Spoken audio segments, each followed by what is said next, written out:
Da-da-da. Hi everyone, welcome back to the stream. Anybody new to the stream? I am Astor, engineer, RPPC VTuber.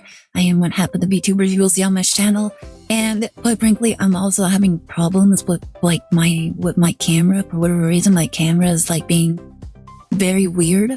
Also, I think I just realized I moved a little bit. There you go. But yeah, it's being very weird. I don't know why, but sometimes the mic, or not the mic, the camera decides to not work sometimes. And it's why? I don't understand. In case anybody's kind of curious as to what's wrong with the camera. Hi, Blooms! How are you doing? You having a good weekend so far? Welcome to the stream. We're gonna be playing Phoenix Wright Spirits of Justice in a little bit. Yeah! Salutation. What? Wait, salutations? Oh my goodness, Blooms, why would you say something so offensive like that? Where did you learn such language, young man? How dare you come to this stream and say something so offensive like that? I can't believe it. I thought you had higher class than that, Blooms. Well, yeah, how are you doing? How's everybody doing, by the way? Everybody enjoying their weekend? I got to sleep a lot today. I honestly didn't feel like going back to sleep. And you know what's really funny? I actually got really... I got really addicted to the new Metabots game that was just recently released. Nothing too crazy. I just been having a lot of fun with it. Mainly because there's a lot of Metabots in that game that I've never seen before. I'm like, wow, they're still doing Metabots, aren't they? Cause wait, what do you mean? How could you do that? It's crazy. Language, young man. I can't believe it. I thought you were more worldly than that. But yeah, we actually recently started watching anime again, which is really funny to say. Yeah, no. I actually recently went back to watching anime. I just started watching the new season of That Time I Got Reincarnated as a Slime. Yep. And quite frankly, I'm a little I'm not really sure which anime I need to watch next. After that, I'm kind of I'm a little confused. I'm a little lost as to what I should watch next. Quite frankly, there's a whole list of anime I need to watch. And here's the thing, I've forgotten everything that's on that list. There's too much. I can't go around and remember what anime I needed to watch. It's too much. I know there was Shangri-La. Can I interest you in Food Wars? You know what? I'm gonna put down a list. I need a list because there's so much out there that I just need to watch. And I just don't remember any of it. Let me see. Food Wars. What was the other one that I just said? I literally just said it. I know I need to watch A Fuerta. I forget what it was called. Or at least how to spell it. What other ones that I need to watch? There was so many recent ones. There was Shangri-La. There you go. Shangri-La Frontier. Make sure you watch it with the family. I think I've heard of this one, the Food Wars, mainly because they go really over exaggerated with the expressions and the reactions, if I remember correctly. And then I think the other one was Bento Box, I think. I actually started watching that one, but I don't remember where I left off, and I just need to rewatch it. There was also that one anime about the villain group. I just don't remember what it was called. It was some sort of villain group. I don't remember. Oh, you know what? Gushing over Magical Girls was one that people told me about, and I just never got around to watching it. What was that? There you go. That was the one. Tokyo Ghoul. need to watch Tokyo Ghoul. Well, here's the funny thing about Tokyo Ghoul.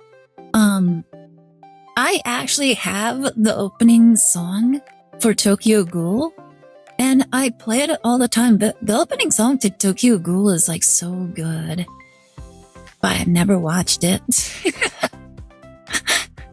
And I've actually had some people actually like grill me for that. They're like, how can you listen to the song of Tokyo Ghoul and not watch it? Also, hi Dark Eye. For some reason, you're not showing up on my Mix It Up for some reason. Jazz Lush, is checking it twice to see who is on here. Nice. This grieving soul wants to retire. Aire, should we really be watching smut during the watch along? I'm not talking about watch along. I'm watching, like, I'm watching, I'm just watching some anime. Well, you think this is for watch along? This is for myself. You're not missing much. I've seen people go really crazy about the Tokyo Ghoul stuff. I never understood it, but like, hey, it is what it is, you know? What other anime was released? Oh wait, there was that one about the dungeon. It was Cooking in the Dungeon. They've been streaming smut on Discord and you didn't tell me. Well, no, we have not been streaming smut. Dungeon Menshi, that's the one. That's the one with like cooking in the dungeon, isn't it? Oh my goodness, there was one that I really liked. I think it was reincarnated as a behemoth or from a behemoth. I actually saw that they announced it like a little while ago. And I haven't had a chance to watch it yet. Like I really wanted to watch it because I just think it's really funny. Kaneki is an overrated protagonist. Who's Kaneki?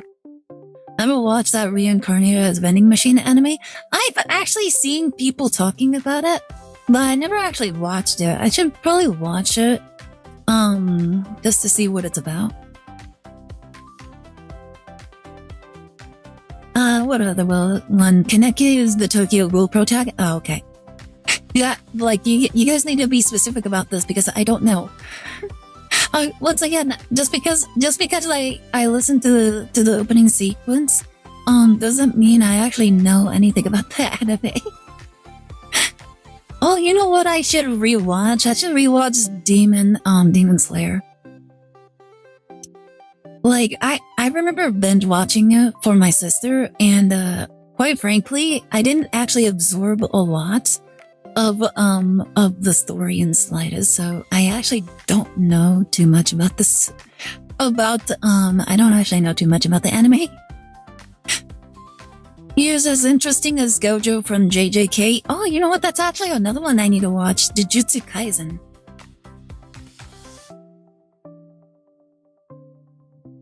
I have no idea how to spell Kaisen or Jujutsu. But yeah, I have not watched that. All I know is that the one guy, the blind guy, is like supposedly like super hot. Like that's the most I know. He has really pretty eyes, kind of like the bull-headed guy with in Demon Slayer. Bloobs would like Gojo meme. Why, Bloobs, would you like the Gojo meme? Isn't that the one where, like, he's constantly, like, hitting on, like, a mom or something? Well, it's, like, the most I understood... Wait, is that Jujutsu Kaisen, or is that a different one? Because I remember there was, like, one... there was one anime character that people keep, like, saying that he's, like, hitting on, like, mothers or something. I don't remember. Like, I just see that all over the place. I'm like, what is this all about? Like, why... Why is this person like constantly hitting on moms? Oh my god, I had one in mind and I don't remember. It was, oh, you know what? That's what it was. It was Chainsaw Man. Yeah, I have not watched Chainsaw Man. I know some people really like Chainsaw Man. JJK, I am purposely messing up his name, Gojo. Okay. What other anime is there? Oh my goodness, I actually saw that there was like no plans to continue production of Release That Witch. I am so sad. I really wanted to like watch more of that series. Like it's one of my favorite mangaka, like from Korea. I believe the Korean one is Korean. but yeah, like they changed the art style to the, I'm guessing, the original artist and stuff. And now they're not coming back. School Rumble? I've already watched School Rumble. Like, I love School Rumble. I've already watched it though. So, Solo Leveling? You know what? I should probably watch that as well. To see what to see like the, what do you call it? The mediocrity? Like, so many people say that it's amazing, while at the same time, a lot of people haven't, it's a Chinese story. Yeah, I know, the mangaka is Korean. That's what I said. I was saying the mangaka is Korean. I enjoyed the mangaka, but the original story is Chinese, and that's what I meant by like they're going with the original artist vision. Playing out after story. Playing out Clad. I'm like trying to remember playing out. Oh no, I've actually watched that. Solo Leveling has a cardboard protagonist, Edgelord McGee. That's what I hear. I hear that all the time. Also, hi, not so sneaky. How are you doing? You having a good day?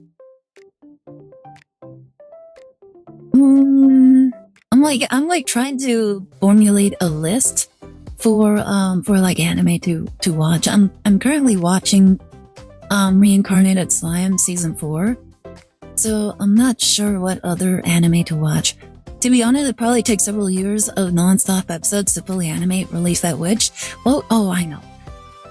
I know, there's like 700 chapters to the mangaka, and it's still being released. And yeah, but I honestly just wanted to see like the siege of Strong's, oh my goodness, I can't remember. It's 1,500 web novel series chapters. Yeah, it's a really long story. So yeah, I'm kind of just keeping up with the mangaka. Apparently it's complete. Yeah, it's complete. I actually really like the whole premise of the story. I know one for you, Girl Bravo. I've already watched that one. Like it was pretty okay.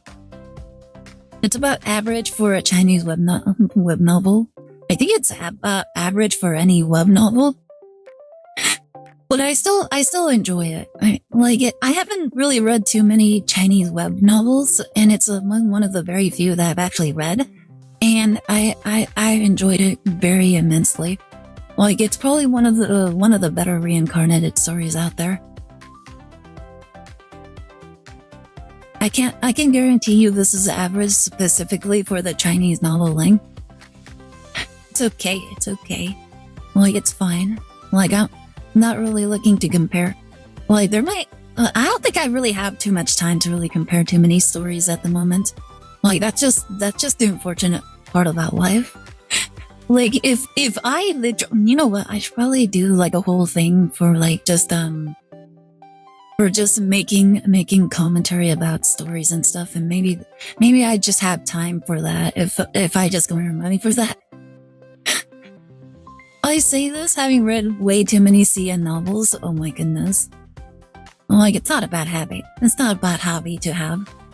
Too bad Sevens does not have an anime. Sevens what? 1,000 is practically the minimum. Yeah, it's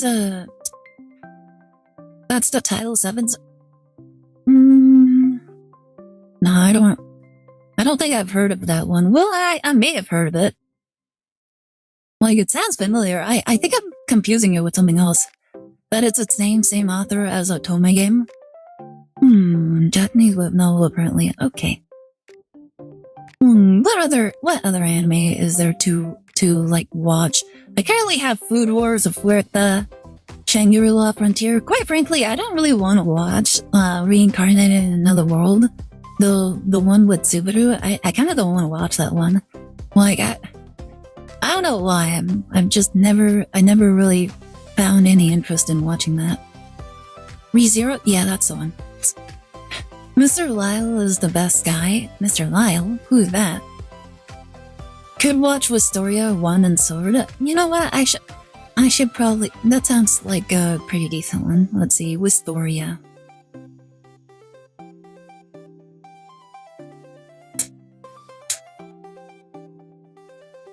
Wistoria is great. Wait, is that one story by the Fullmetal Alchemist guy? Is that one still just a manga, or is that one getting an anime adaptation? I think he said it was just gonna be a new manga, right? Same author of Damachi, but unlike the Damachi anime, they don't add a fan service. Interesting. Oh wait, you know what's... Wait, Butchie the Rock has an anime, doesn't it? New work is Daemons of the Shadow Realm. Let me see.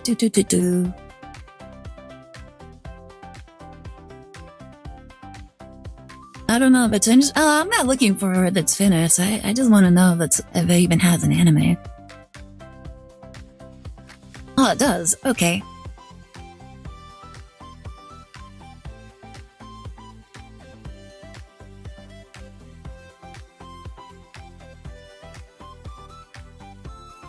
Oh, I already started airing. Oh, okay. I kind of want to watch that one too. Daemons of the Shadow Realm. Oh, you know what? There's another one, Dr. Stone. Yeah, I've been meaning to watch the Dr. Stone series. I want to see the stoner get more stoned. Honestly, haven't been keeping up on anime. Me neither.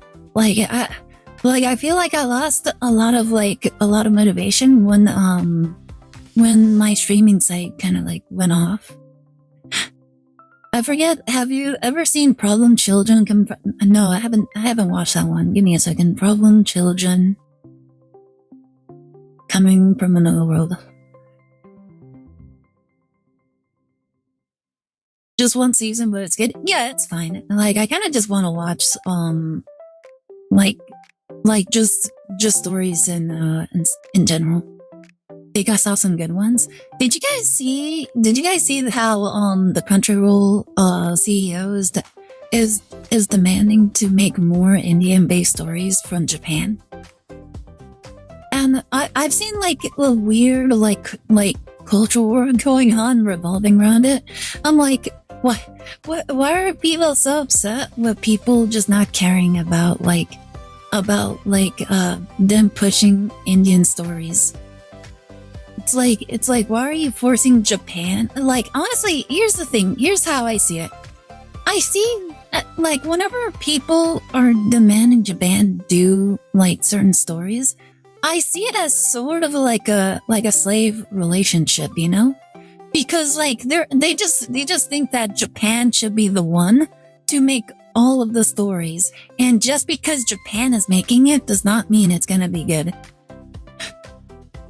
Well, that's the thing I think is kind of silly about the whole discourse. Why should Japan be the one to make all of the animation?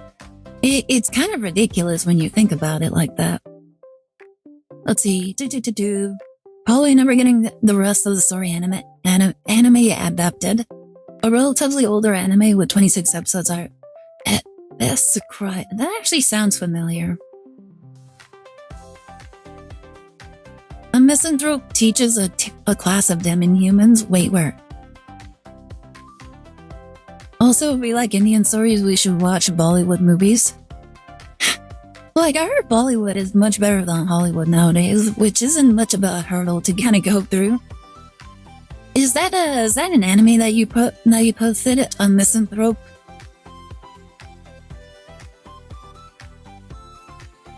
Teaches a class.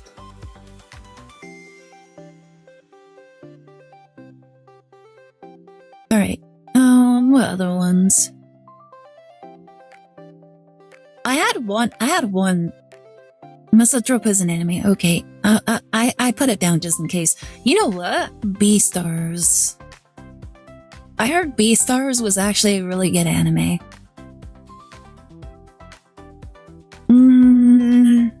There was like another one. I just can't remember what it was. Like I had, oh, you know what? Psychopaths. I've never watched Psychopaths ever. Like I feel like I need to watch that one. And then there was like this one about a psychic boy. What was the one? XM Lost Memories wasn't bad. I don't think I've ever heard of that one.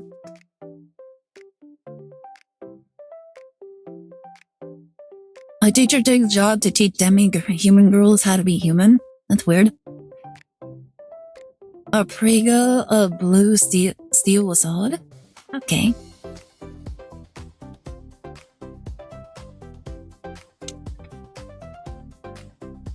You know what's one I really need to finish? I need to finish Code Geass. Yeah, I watched like probably the first season, but I never actually watched all of it. So does that work? I've actually seen that one. I actually had fun with that one because my older sister works in a hospital, and so I showed her that anime, and she's like looking at it, and she's like, huh, like a lot of it makes a lot of sense, and she's just enjoying like how they translated it from like biology into anime. Boy, so I actually had a lot of fun with that one. What's another good one to watch? I'm like trying to think. I can't really think of too many. Honestly, this is a really long list already. Mobile Suit Gundam Iron Blood Orphans. You know what? I need to watch the whole Gundam series. I've never watched any of the Gundams. The Gorilla God's Go-To Girl. Wait, what? Wait, is that actually an anime? Good season, you don't need other Gundam series context. Oh, okay. It's separate, it's its own thing. That should be a pretty decent one. Gundam Iron Blood Orphans. I heard some people talking about how that one was a pretty decent one to kind of start off on. That is a funny title for an anime. The Gorilla God's Go-To Girl. Sympho Gear? I've never heard of that one.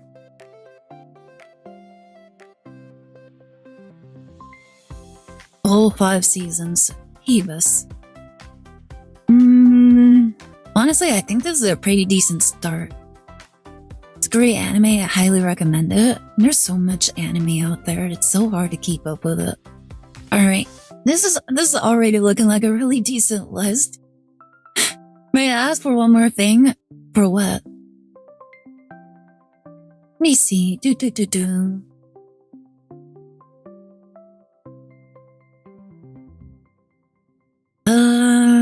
That is the title. Wait, what? May I ask for one final thing? Oh my goodness, everybody's asking for one final thing? Oh, is that what it is? May I ask for one final thing? Why do you guys just word it like this? Why do you guys always word it like this? I feel like you guys do this on purpose.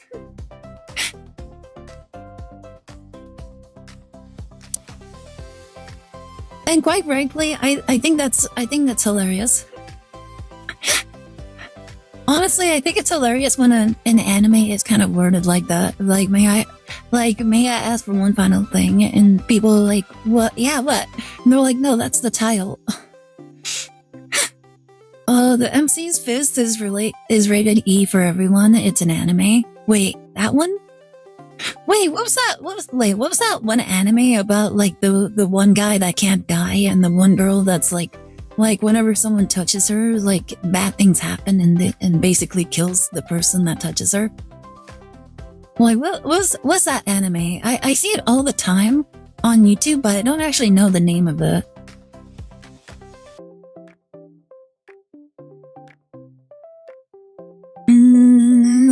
Yeah, I don't know the name. You know what's another one?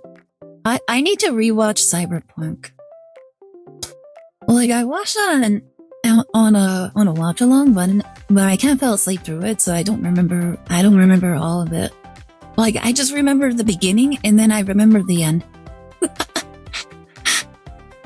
The girl with big bitties, I never saw it. I don't know what the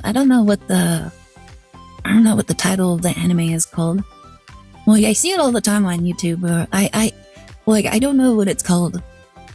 I just like the art style and the story. Wait, what was that one about about the one person that goes around running around with like the panties on her face? I forget it is like an allegory for like censorship. I don't remember what it's called. Like I kind of want to watch that one because I feel like it has a very interesting like message to it. For life of me, I just don't know what it's called. I'll have to look into it. But yeah, those are like some of the animes that I need to go through. Oh my goodness, I just spent like the last 30 minutes just talking about anime. Like, I think there's much different things that we could have talked about. Also, what is going on here? For whatever reason, my mix it up is just not getting any of that. I know what you were talking about. Aida is sus as always. What do you mean? It's a really good story. Like, or at least that's what I hear. That's what I hear. A lot of people talk about it, and I'm like, I want to know what the big fuss is about. Like, whenever somebody brings up whenever an anime comes out and has a lot of draw, I just need to watch it. Like what's so wrong about that? There's nothing shush about it at all. All right, I have a good list so far, so I'll just leave it like that for now. You hearing this? What do you mean? There's nothing shush about what I'm looking into. Alright, let me adjust all of this. Alright. Oh, you know what? Oh, right? What? I was actually about to jump. One anime I absolutely can't forget, but apparently you forgot. The Legend of the Legendary Heroes? It sounds familiar, but I don't remember what it's called. I don't remember anything about it.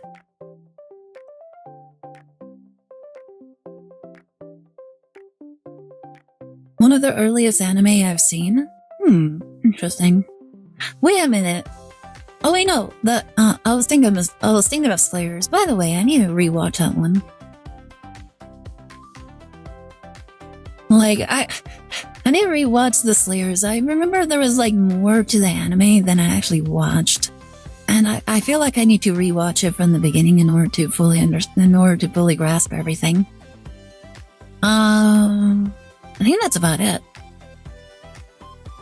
Oh yeah, I was about to say, I need to watch JoJo Bizarre Adventure. Yeah, every single person just keeps throwing like JoJo references at me, and I don't understand any of them. My roommate is a cat. I don't think I've ever heard of that one. Like, the only one that makes me think of is like Dog Got Scissors. I never rewatched that one. Yeah, I think that's all I can really think of. This is already a very long list as it is. Let me see if I can actually pull it up. To be fair and convinced, most JoJo references are just memes. Okay. But yeah, at the very least, I can at least understand some of these references. No, it is much sweeter, but I don't like cats. Like, I'll be honest, I don't really like cats at all. Like, the only cats that we ever had that have been, like, pretty nasty. Like, the only cat that we've actually had that was kind of sweet,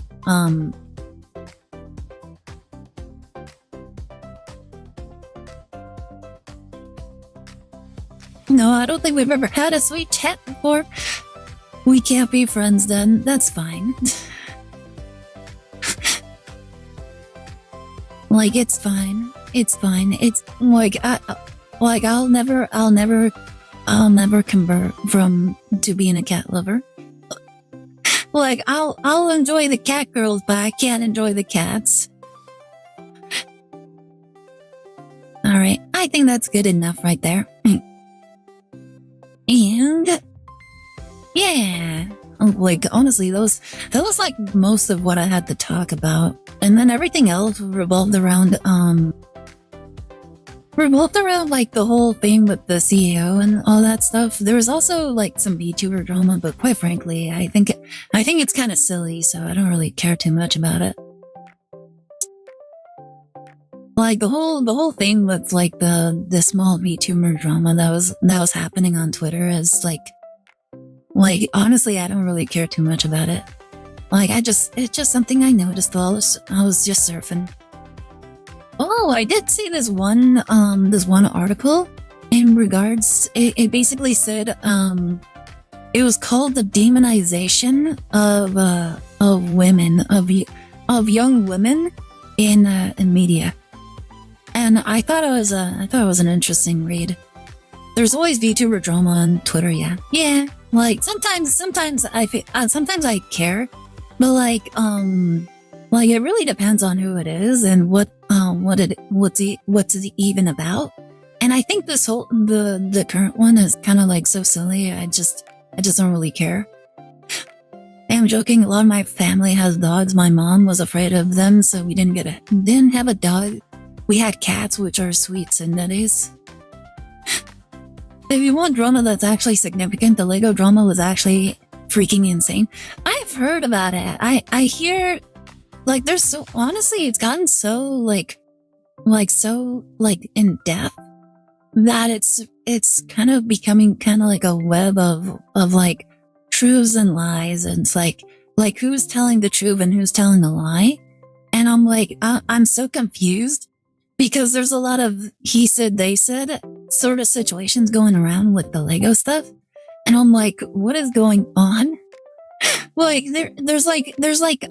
it's very confusing because there's like this whole situation about like how there's some of the Lego collection that was sold or that was like on layaway. And I'm like, what does that mean?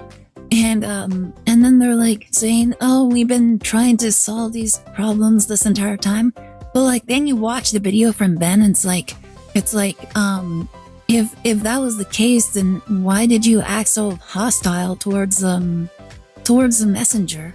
And all he really did was just show up and ask about it. And you just immediately just decide to call the police, like right then and there. And like for everybody in the company was just doing that. And it's like, what? Like that's not like trying to solve the problem. That's just making the problem worse. So I only got 2 vids I trust for information. One is 50 minutes, the other's an hour 40. Yeah, like it's so confusing. There's so many people dissecting it, and it's like how can you tell what is being true, what is the truth, and what is false? That police department does some shady stuff outside that case as well. Oh, I'm not talking about the police. The police are completely corrupt. Like there's no question about the police. It just is it's just in terms of like everything involved in the case. And it's all so confusing, and it's like it makes no it like some things make sense while at the same time it doesn't make sense. And it's that kind of weirdness that's so confusing. Lego drama gets worse than that. Like I don't even understand. I don't even know what to think about all of it, to be honest. Like, so many things have been thrown around, and it's now so confusing. Also, hi, Depressor, how are you doing? How's your weekend been?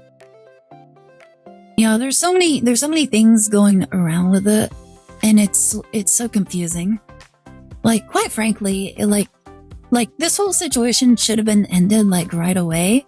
And if that's the case, then how come they didn't solve it right away? And why did they go so drastic to basically force everyone into silence?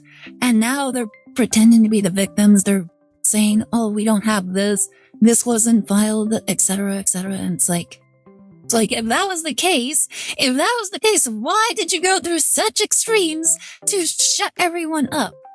It's so confusing. So I haven't finished any videos on it, but considering some actually reliable people have made videos on it in depth, yeah, I've seen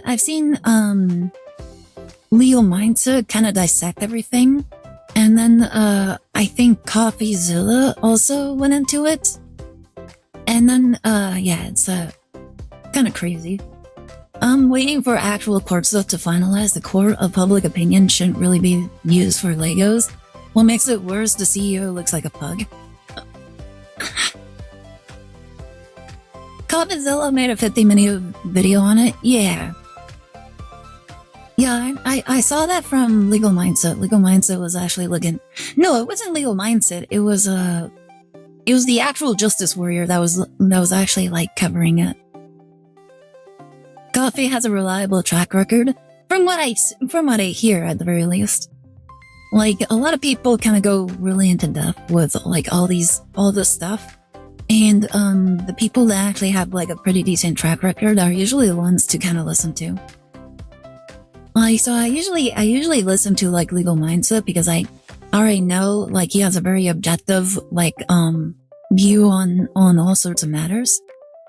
CoffeeZilla, I've heard of him from before. I've never actually watched too many of his videos before, so I don't actually have much of an opinion on him.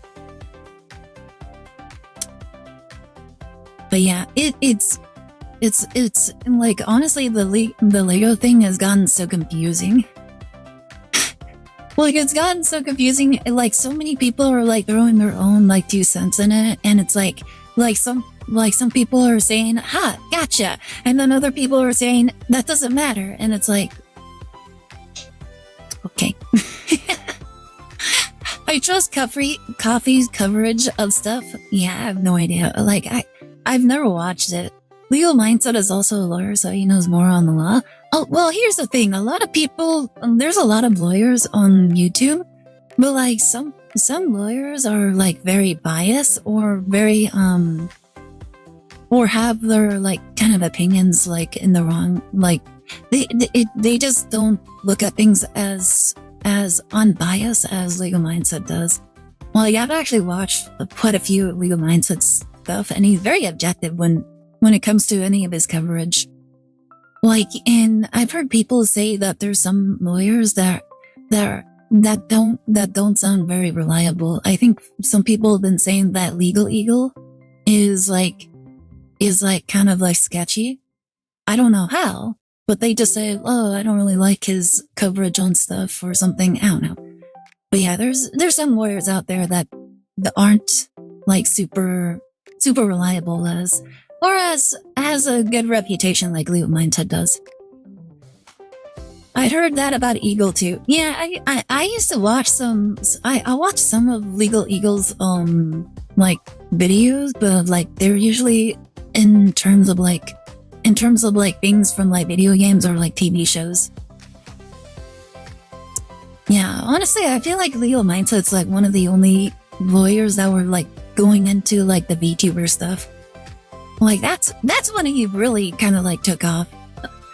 Like it's really funny that like the whole Selene thing was like the thing that took like really made his like audience kind of explode. And it was also very fascinating that he was doing like collabs with all these VTubers as well. Like I just thought that was kind of funny. Let me think. I'm like trying to think of what else was there. There was like something else. I don't remember what it was. Oh yeah. Do I want to talk about that here? I don't think so. I think I'll pass on that topic. Oh, that's right. There was like a new instance with like Pal World. Forgot about that. Where they were saying that the lawsuit with Nintendo and Pal World, like if Nintendo wins the lawsuit, then they'll just get like $30,000. Well, and it's like a lot of people have been saying the exact same thing, which I kind of agree with. It's like it was never about getting money from the IP from Pal World. It was about sending a message.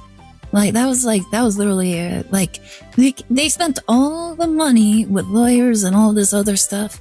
They did all of that just to send the message. Like the money that they would win from the lawsuit doesn't matter. It's all about basically telling everybody to like be warned about what they're willing to do. Nintendo just wants to scoop over people with their lawsuits, pretty much. Like that's pretty much the short end of it.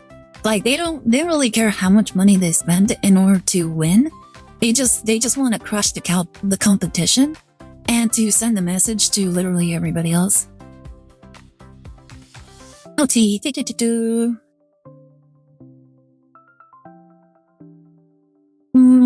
What other thing was there? The heck is that? I'm like scrolling Twitter right now, just kind of seeing what other thing there is. Like I feel like I saw something. How glorious it would be if they lose. It would actually be in a lot of people's benefits if they did lose. Because quite frankly, a lot of people want Power World game to have like the throwing spears mechanic.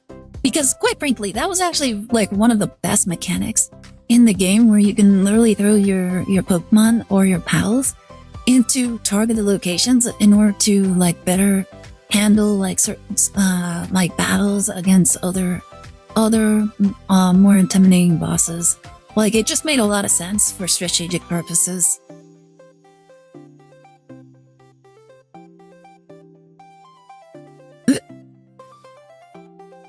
And then there was also the thing about gliding pals. Like I enjoyed the gliding pals a lot more, because it was just really cool being able to ride on the pals like that. It is good and bad. IP law needs to be preserved. Yeah, but like Power World didn't really do too much to like infringe on IP. Like there's a lot of games that do the exact same thing, and it's very meaningful, because there was a lot of other games that did the exact same thing before Pokemon was even a thing. Like there was all those things about like summoning from cards. So them trying to say that you can't like summon out creatures through like like from mediums like Pokeballs or something like that is actually kind of ridiculous. Like it just means that there's a lot of mechanics that basically would be shut down because of that. And then there was like another thing. What was it? It was the riding Pokemon. The riding the pals was absolutely ridiculous, because if they got away with that, then every single game that has any sort of mount included in it would have to pay Nintendo like royalties for the simple concept of mounting creatures. And so that one was immediately rejected, because like that's absolutely ridiculous. They may have things that did that mechanic before, but it is thought if Pokemon trademark it. Like that was the thing. Like it was so common that like you can't really claim it. And that was like the thing with it. Like plenty of their patents were made after the fact. Yeah, that was also the thing. Like they declared it, but also they made the patents like during the lawsuit. And that kind of like invalidated them like almost immediately. So yeah, a lot of the patents were made after Power World was even announced. So it was extremely sketchy where like if companies were able to just see a game be made and then they just make a patent in regards to whatever the concept is, then it would allow any company to do that at any point. Lots of patents of basic mechanics that already existed elsewhere. Yeah, exactly that. Like it's so ridiculous.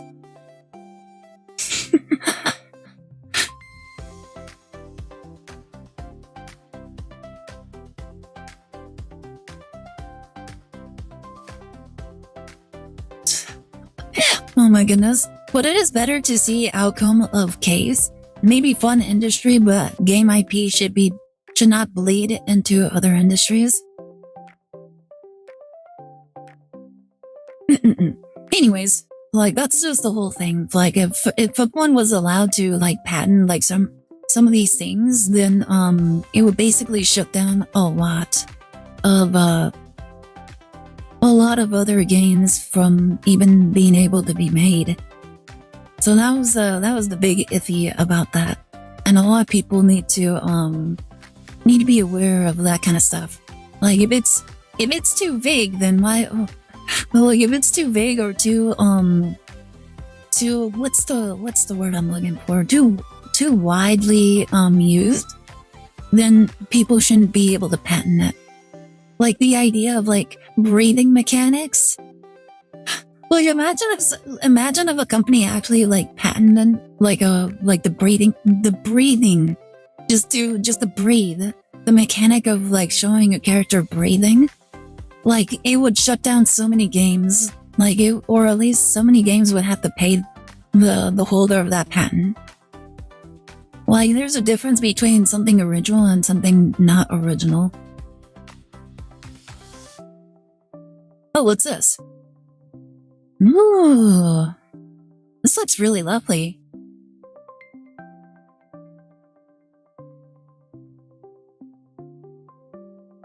Like a good example. Like a good example was that one other like game that was announced.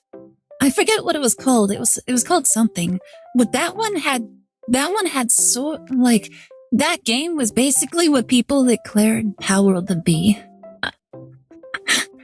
Like people were saying that Power World was a Pokemon copy pasta, which in some regards maybe, but like the designs were original enough that you could easily tell like the difference between each one. Well, this other one, it basically just it was a literal copy pasta. So yeah, that one absolutely did not deserve to exist. Like it was way too obvious. The best example is look at real world IP law. Games should reflect real world, not vice versa. Like you would think so. Why you would think so, but even real world IP laws get abused all the time. Like one of the real world IP laws is like what's the thing? There was like IP laws from real world stuff where a company would be made to like basically say, oh, this is who we are, this is what we make, and they're just copying us. And so they would like threaten the lawsuit on the original company, and the company would just pay them off because getting into a lawsuit with somebody else over something so dumb is not worth just paying them, you know? So yeah, even real world IP stuff get abused all the time. Pokemon is a Tamagotchi clone? Yeah. Well, I was assuming people say that Pokemon is more, what's the word? It's more inspired off of Dragon Quest, and how you can summon creatures in order to fight with you. Digimon is literally Tamagotchi. It really is. So yeah, it's just these like they need to stay like whatever mechanics or whatever things that's in their game is solely specific to their IP and not something that any IP could possibly like use for any sort of reason. So like the idea of like monsters is silly to like try and patent because like so many games have monsters in it. Like it's strictly a spin-off of Tamagotchi to appeal to a male audience. It sounds like it. Alright. I think I am oh my goodness, why is it not working? Ah! There. For whatever reason I can really do that. I can really click on my window. Oh my goodness. I should probably do that too. That sounds like it would be a funny thing.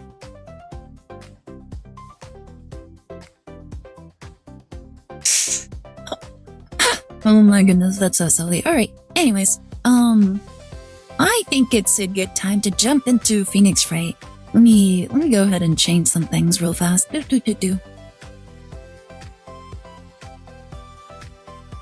Wait, Apollo Justice. Apollo Justice. Boop. The lore of Nanimon is he is literally an old man Tamagotchi that ended up in the Digimon universe and transformed into a Digimon from a Tamagotchi. I think I heard about that. Was it? Oh wait, this is not the right game. Whoops. Whoops, I accidentally opened up Master Duel. Wrong game. Here you go. Alright, let's go. Do.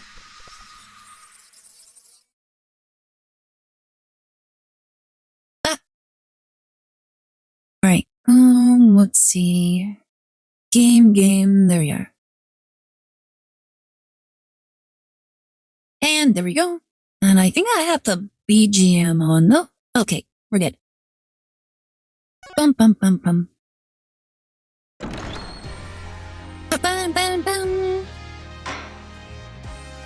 Alright. Last time, I think we finished the first part of the trial, and now we're on the second day of investigation. So let us go. Bum. Alright. What were we here for? I do not remember.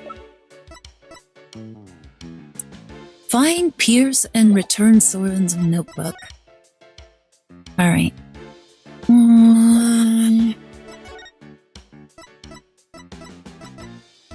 The four-year hold.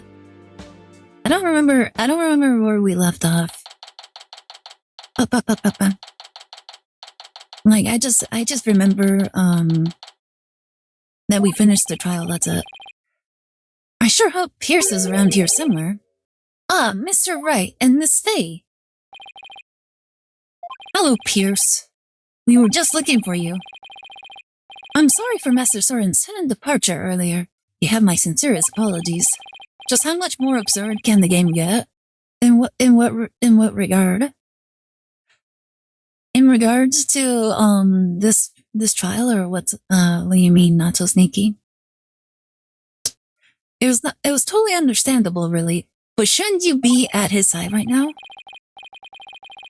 It's fine. The other servants are with them, and I am in constant contact with them.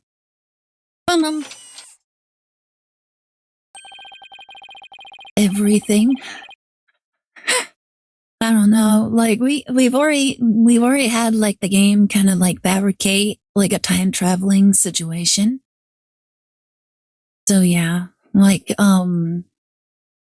and we're finding out that somebody died somewhere. Like they died in the, what do you call it? In the under part of the blimp. So where did they even go from there? I have no idea. The time travel stuff was a whole new level of absurdity. Yeah, they fabricated the whole time travel thing. So silly. Do not forget to give him his pain medication and be sure to keep him hydrated. Oh, that's right. He was stabbed in the stomach too, Soren. Also, see to it that he is not up and about. He needs complete bed rest. Is this what happens when you're too rich for normal peasant phones? I must return to Master Soren now, but did you want something from me? Actually, here's Soren's notebook. He dropped it when he collapsed. I hope Pierce doesn't notice the bloodstain. Oh, thank you very much for this. I will see to it personally that Master Soren gets it back. Thank you. I trust you did not look inside. Oh, of course not. Oh my goodness, we lie as easily as we breathe. Because it is filled with numerous patent-worthy ideas, you see.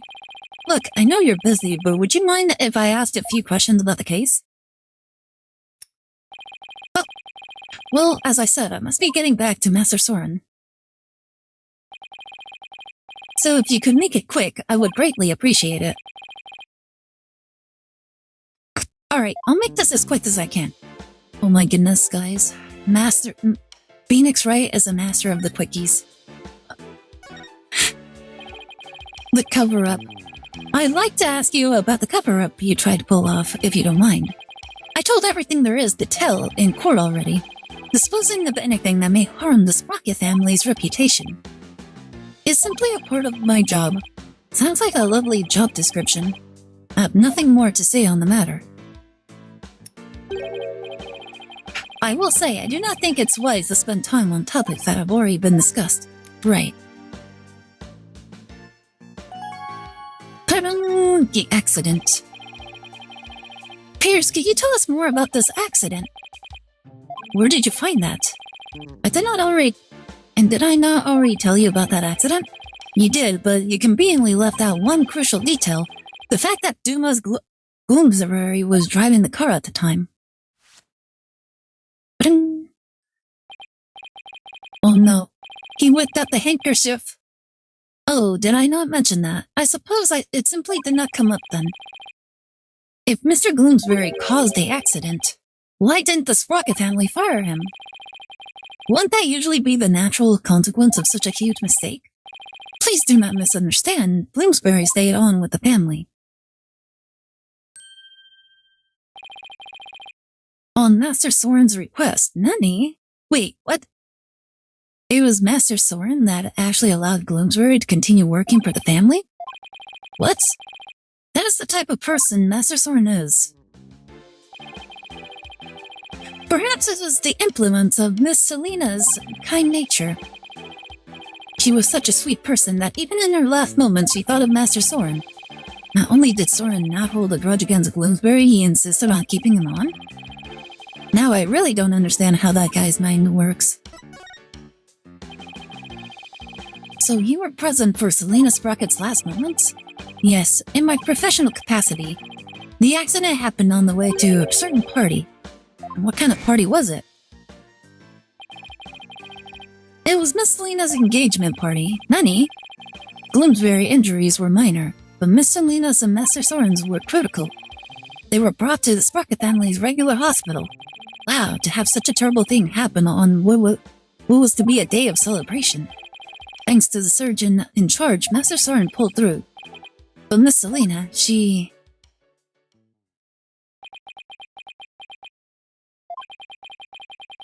The last words Miss Selena said to me were, "Please help Soren." Nani? Ever since then, I have attended Master Soren and tried to help him in any way I can. I see. Selena's fiancé must have been devastated. Indeed. The shock of losing Miss Selena was so great, he quit being a surgeon. He was a surgeon? Wait, so the surgeon who tried to save them both, was he? Yes, he was Miss Selena's fiancé. What a terrible tragedy. How awful. So where's her fiancé now? Good question. I wonder that sometimes myself. Oh my god.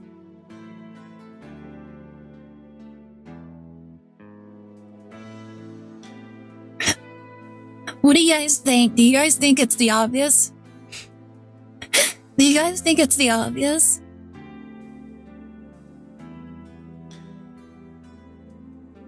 I think it's him, isn't it? I think it is him. Like, I'll be honest, I don't remember the story very well. So Selena had a fiance.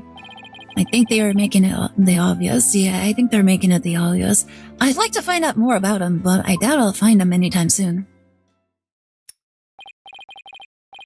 So, are we done here? I'm afraid I must be going. It is this prissy-haired prick. What makes him a prick? He seems kind of polite to me. Could you please just tell me a little more about Soren? There is nothing more to tell. I can't seem to get any real answers out of him just by asking him questions. That would also explain the extreme loyalty, wouldn't it? Guilt over his failure? Probably. And not only that, but he's also in charge of like a lot of like the repairs and stuff. So him being really good with repairs kind of like goes kind of hand in hand with like being the surgeon and stuff. Being good with his hands, you know? But there is that piece of evidence I still don't know much about. Maybe he'll be able to tell me something about it. Let's see. How about this? Do you recognize this, Pierce? It is not really something I care to look at. But it was you and the others who tried to cover things up in the hold, wasn't it? It's bird time. Hi, Ox. How are you doing? Welcome to the stream.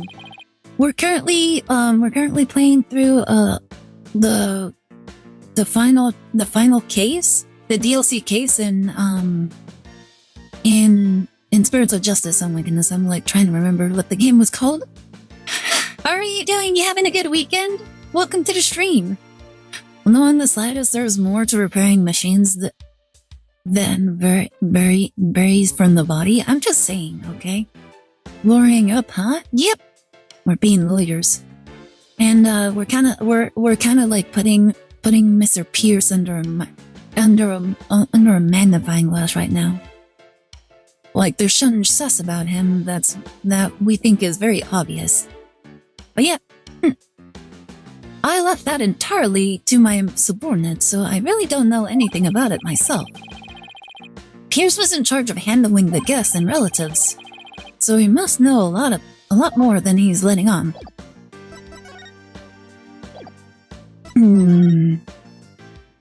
Let's see. There's something else, isn't there?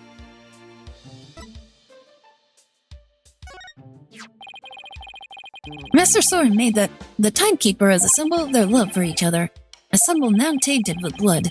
I can only imagine how shocking this must be for Master Soren. But surely Soren believes in the woman he loves. Master Soren has the future of the Sprocket aviation to think about. He cannot afford to let his personal feelings affect his judgment. That's awful. You might think so, but that's the kind of responsibility he must bear. All because he's in line to be the next president, huh? I'm wage slaving tomorrow, so today is alright. Oh, that's unfortunate. At least you're gaining a wage, alright? Sounds like it's not going to be easy to find out how Soren really feels about anything.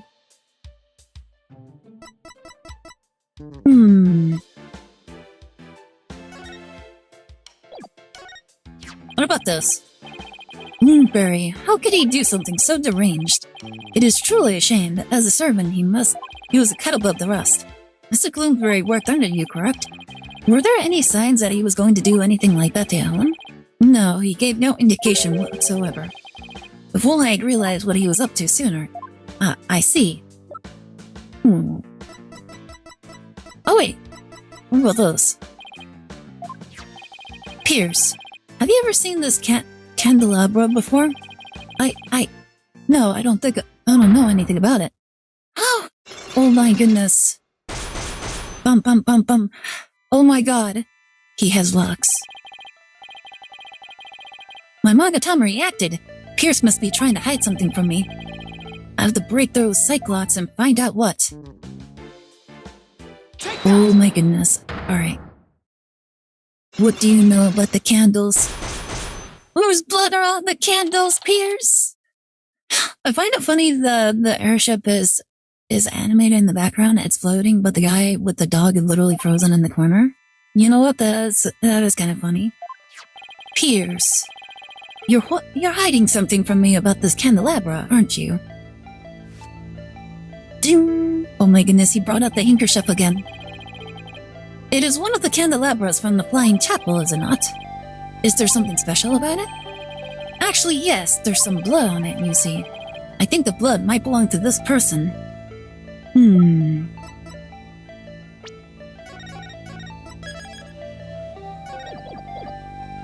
Take that! Soren has a rather nasty wound on his body, doesn't he? Imagine watching that airship with your dog in such awe. I know.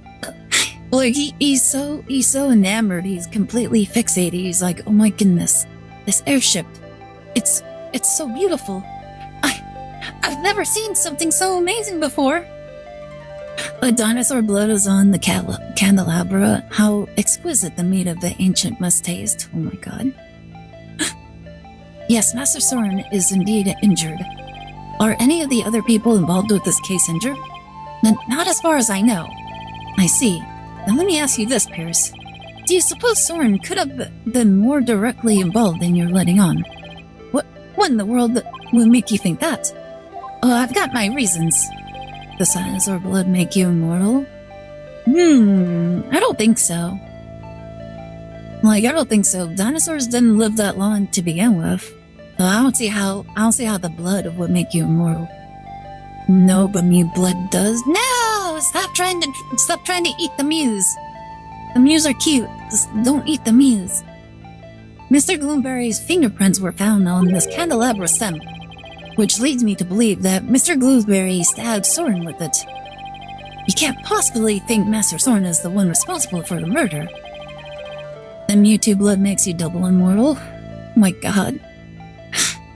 I don't have any conclusive evidence of that at the moment, but I do think he had a motive. This proves that Soren had a motive to kill Mr. Gloomberry.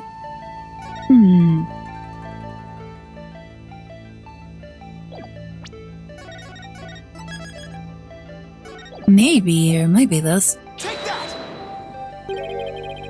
Okay, no, it doesn't. Oh, wait, okay, no, ducks. Okay, the answer was obvious. Take that! It was the car crash. Even though it was an accident, Mr. Bloomsbury was the man responsible for taking Soren's sister away. Ida doesn't like this discussion. We better invent some argo to look like we aren't talking about Mew blood. Oh my god. No, just a freak. Mew may be cute, but that is what makes them delicious. Oh my god. You guys are evil. Stop trying to eat the Mew. I don't really care about Mewtwo, but stop trying to eat the Mew.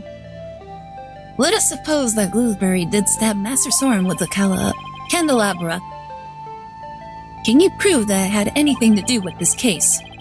Might have been stabbed at some other location, for some other reason. Sorry, but I can prove it was related to this case. Oh really? Oh really? My viewers are evil, they are. Well, at the very least, I know Dark-Eyed is among the most evil.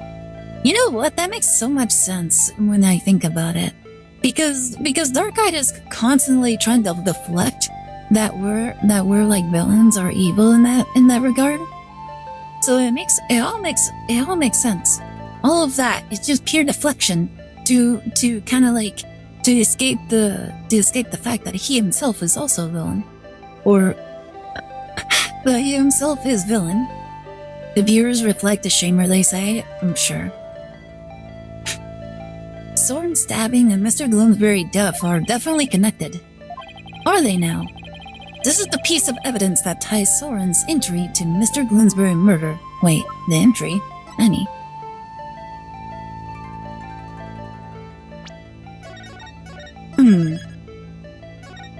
I'm not deflecting, my name is literally Dark-Eyed. Take that!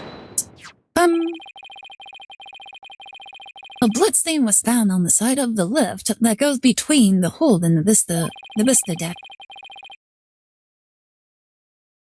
Its blood matches the blood that's on the candelabra. I obtained the results straight from the police, so I can assure you this information is correct.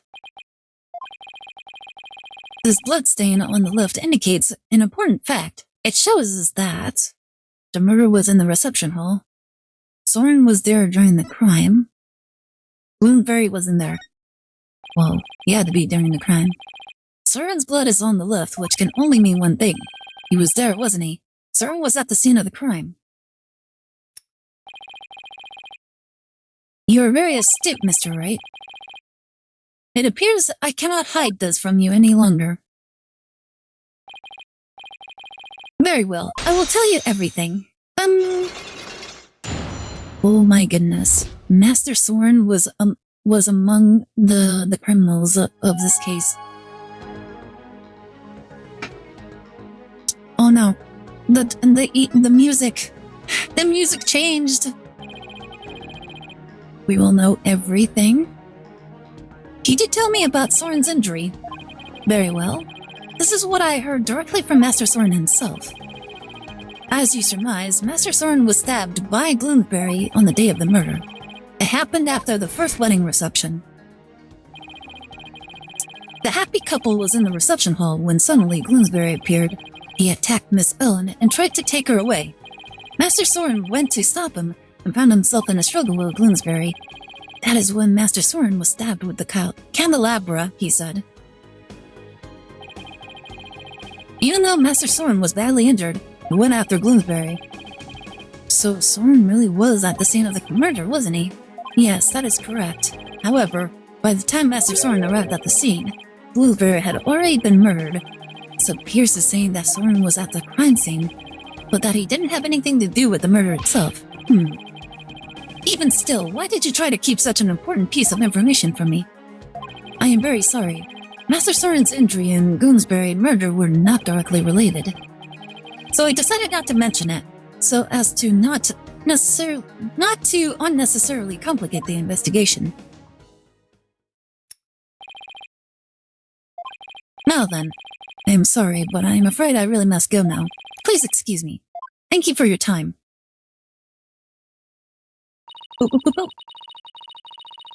P.N. Sheriff just told us everything in the first place and saved us all a lot of trouble. Yeah, but I guess it isn't that simple for him. He is the family butler, after all. Own a mew too much like a cat. Any human, cat, or dog should not be eaten. Horses can be, and other creatures.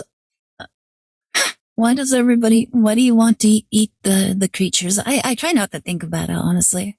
What about panthers? You know, I'm not too sure. I'm not too sure about, like, the taste of other creatures.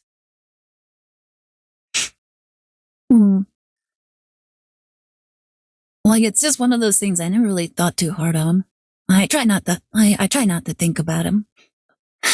Well, I just think it's always very interesting how a lot of people are always about the feelings of the animals, but like they usually don't have a problem with like eating animals, or like eating like fish or something. Like, it's fish, it's not real meat.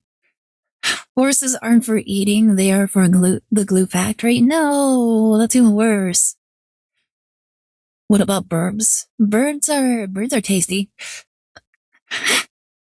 Southern tradition, we eat anything we run over by accident. So what about the possums? So you literally just eat roadkill? That makes a lot of sense, to be honest. Like, I'll be. Here's the thing: my mom has actually cooked one of our chickens, one of our egg-laying chickens before.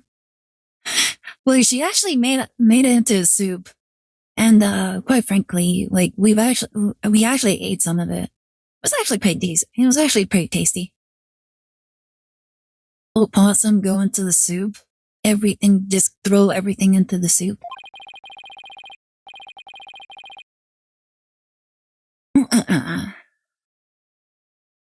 But at least we learned something new. Soren was at the scene of the crime. That's true. One step forward is better than none. So, what next? Let's see. The forensics team might be done investigating the reception hall by now. Let's go check it out. Sounds like a plan. Alright, key to the reception hall. Whoop, did we need to check in here again? Oh my goodness, look! It's a maid! And she's doing maid things over there. It looks like the police are done with their investigation in here. I wonder if it's okay for us to take a look around. Oh, hi, Mr. Wright. Hi, Emma. Would it be alright if we investigated in this room now? Sure, the police are all done, so go for it. Oh, remember that broken lantern? I restored it to perfection. I have to say, it's some of my best work. Sounds like the repair job was a resounding success. Thanks, Emma. We'll take a good look at it, too. Well, I have to be getting back to the station.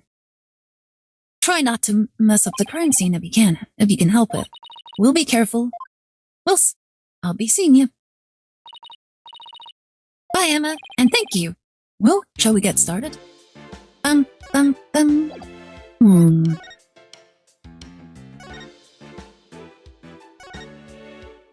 Oh my goodness, there's maids all over the place. Excuse me, is the fog machine ready to use now? No, I'm afraid not. We only put dry ice in it when there's an actual reception. I see. That's too bad. She still wants to blast me with a cloud of smoke, doesn't she?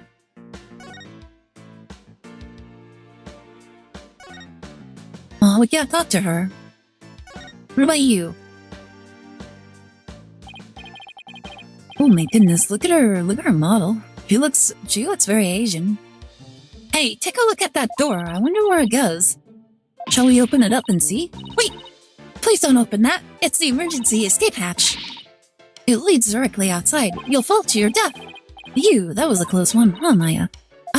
I'll say. Oh my goodness, she almost died.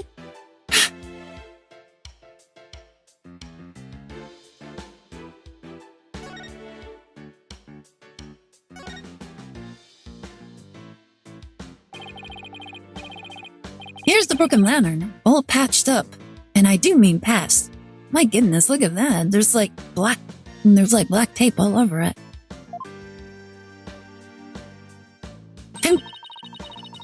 Emma said this was some of her best work, so I know she put a lot of effort into it. It was pretty mashed up. Must have been a lot of work to piece it back together. Well, she gets an A for effort at any rate. Huh? This wheel handle on the back has some blood on it. Oh. It looks like somebody gripped it with a bloody hand. Maybe the blood got there when the killer was putting old Doom and Gloom body inside. Shush! Hey, Lenny. Why is it not working? That's weird. Like it should have worked. Oh, that's right. I don't know why, but for whatever reason, kick is not working on the thing. That's very odd. Why is it not working? Let's see. That is very weird. Kick just being kicked? Probably. That or mix it up, like did a patch or an update and it kind of messed it up. Do you see anything else worth noting? Well, there's another one of these lanterns over there, so it might be a good idea to really compare the two later.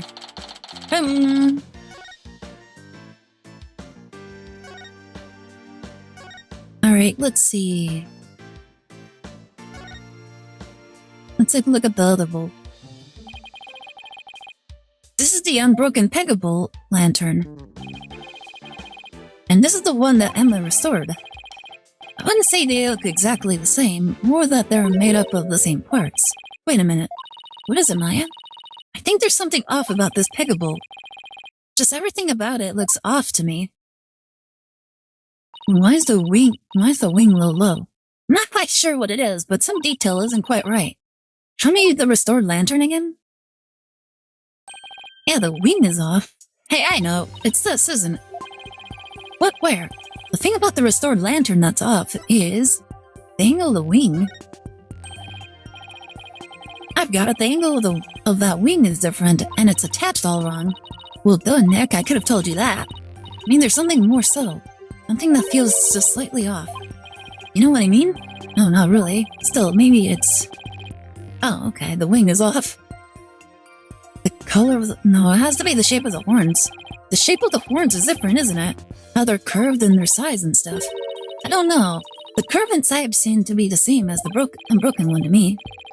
I guess you're right. Wait, was it really the wheel? It was actually the wheel?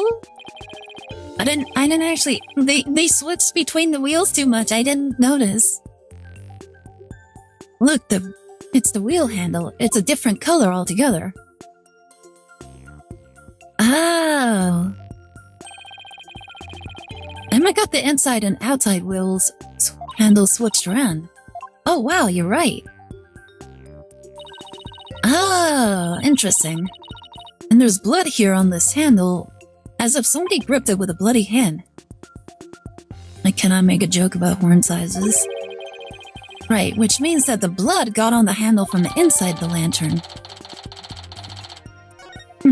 Interesting. Do you think the blood got there when the killer was putting the body in the lantern? It's really hard to say at this point. Interesting. Wait, what's this? Is that a key? This is where the murder weapon, the timekeeper, was displayed. I guess it's in police custody now. Huh? What's this? A key? Let's ask the maid about it. Good idea. She might be able to tell us something. Excuse me, can I ask you a question? Oh, of course. What would you like to know, Mazur? Do you know anything about this key? My. It's the key that starts up the timekeeper. A startup key? That is right. Oh, the first startup of the love ceremony was so beautiful. The bride and the groom each had a symbol of the love, and when they put them together, oh, how romantic it would be. Oui, oui.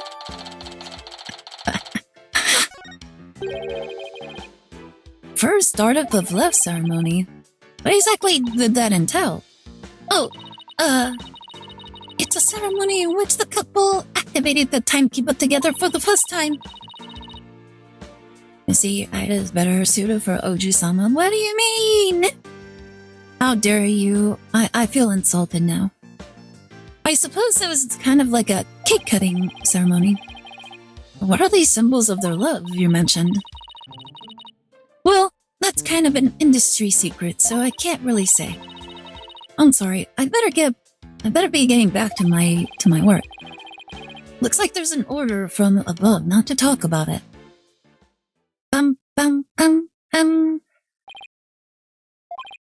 Here. Well, I think we checked out everything relevant to this case. What are you two doing here? Wait, what are you doing here? Wait, who? Nani? What? Soren, what are you doing here? Soren, shouldn't you be resting in bed? You're injured. Why is he so panicked? He looks so scared. What's going on? How do you know about that? Never mind. My notebook. Have you seen my notebook? I can't find it anywhere. My notebook. I need my notebook. Oh my goodness. What's the matter with him? My notebook. I have to. Master Soren. Master Soren, I told you to stay in bed. My notebook. Here you go.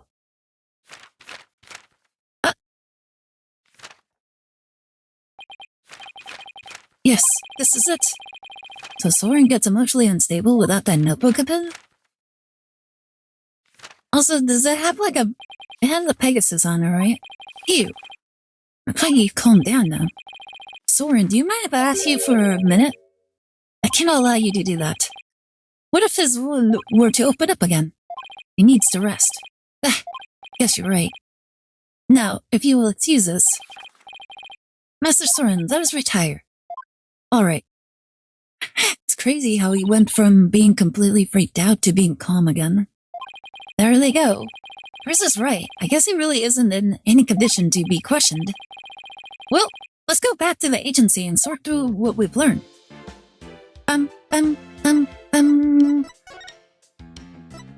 Alright, back to the agency. What happened if I just steal it? I think he would go into rampage. Like, you know what happens when you feed, Peter Griffin? Like, the one butter? I can't believe it's not butter, and you switch it to just butter? To regular butter, and then he just goes on a mad rampage and just, like, hurts innocent people?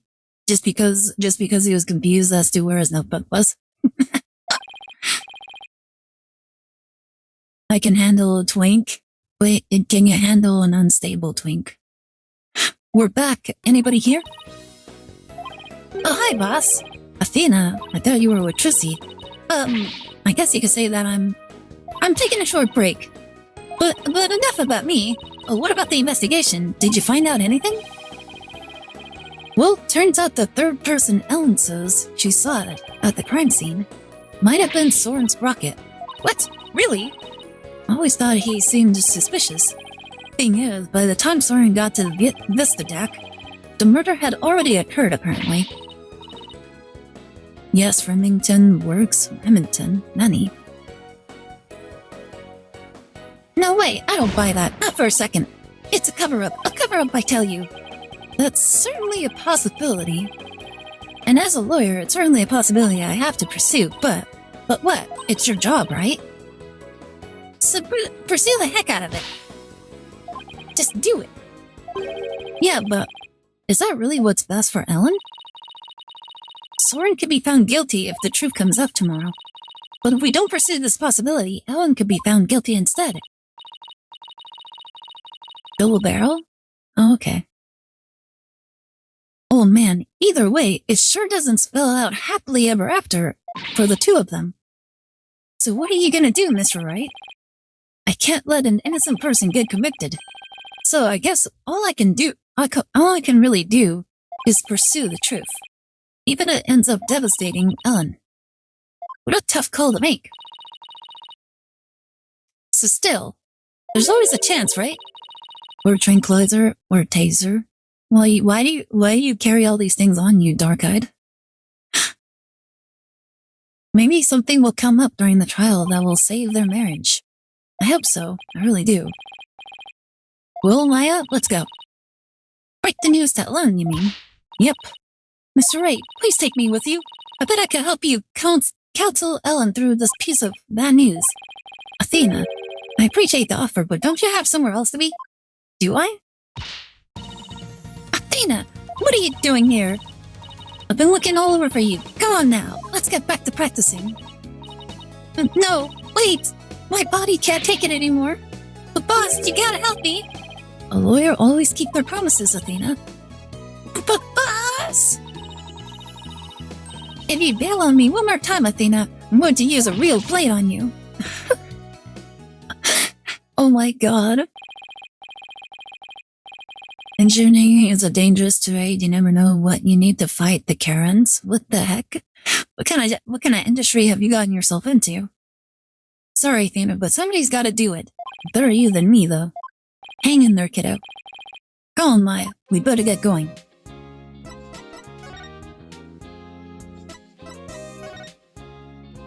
To the detention center.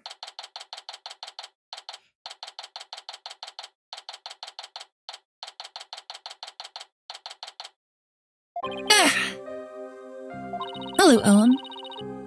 How did your investigation go, Mr. Wright? Before I answer that, I need to ask you something. Was Soren with you when Mr. Bloomsbury attacked you in the reception hall? I'm sorry I kept it from you. I was afraid that he'd come under suspicion and I told you. So I kept quiet about it. I'm really sorry. I see. I thought it was probably something like that. Listen, Ellen, I'm afraid I had to make A very difficult decision based on what I found out. What kind of decision? This is very hard for me to say, but the mysterious person you saw at the scene of the crime was most likely Soren. What? Nani? In other words, in court tomorrow, I'm afraid I'll have to propose the possibility that Soren is the true culprit. No! Soren is innocent. No! On who she has the frying pan? But don't you see? If I don't try to pursue that line of thought, you'll be found guilty. No! No! No! Please, calm down. Soren just can't be found guilty. I'd much rather I'd be found guilty instead. Ellen, you can't let yourself think like that. But, no! Her puts her out, she's wearing deodorant. Like, how could she be wearing deodorant? She's in jail. Marriage is for life, right? Do you really think you can run away from the truth and still be truly happy with him? Well, you're not married. How can you possibly understand? Sometimes you just gotta do whatever it takes to make things work. But, Nick, you talk to her. Hey, don't just dump all of this on me. Mr. Wright, I'm innocent, and Soren is too. So please, prove our innocence in court. I'll certainly do everything in my power. I just hope she doesn't lose control like this in court tomorrow.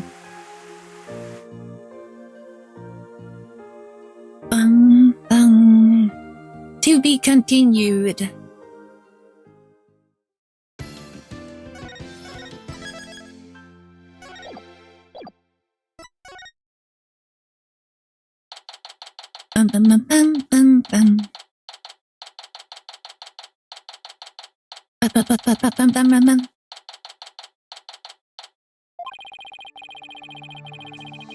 So the one thing we found out yesterday is that Soren was there at the crime scene. I only hope I get some testimony from him that will get to the heart of the matter. You know, she consoles his tears if she bottles them. That is a weird observation. Mr. Wright. Good morning, Ellen.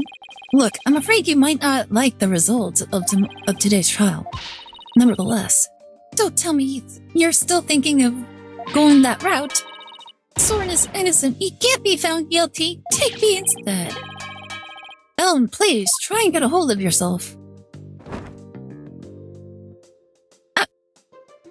My goodness, she gets a hold of herself very easily. Am I wrong, though? I have no idea. I don't think I've ever heard anybody actually buying somebody's tears. I believe in Soren with all my heart. So how dare you doubt him? Regardless of which one of them is found guilty today, it's going to be devastating for Ellen, isn't it? We'll just have to do everything we can. That's the best we can do, you know? The trial's about to begin, Mr. Wright. Alright, let's go, Maya. Yeah.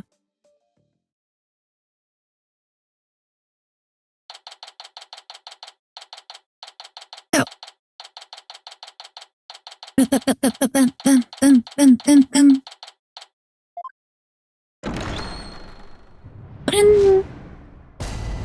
Court is now in session.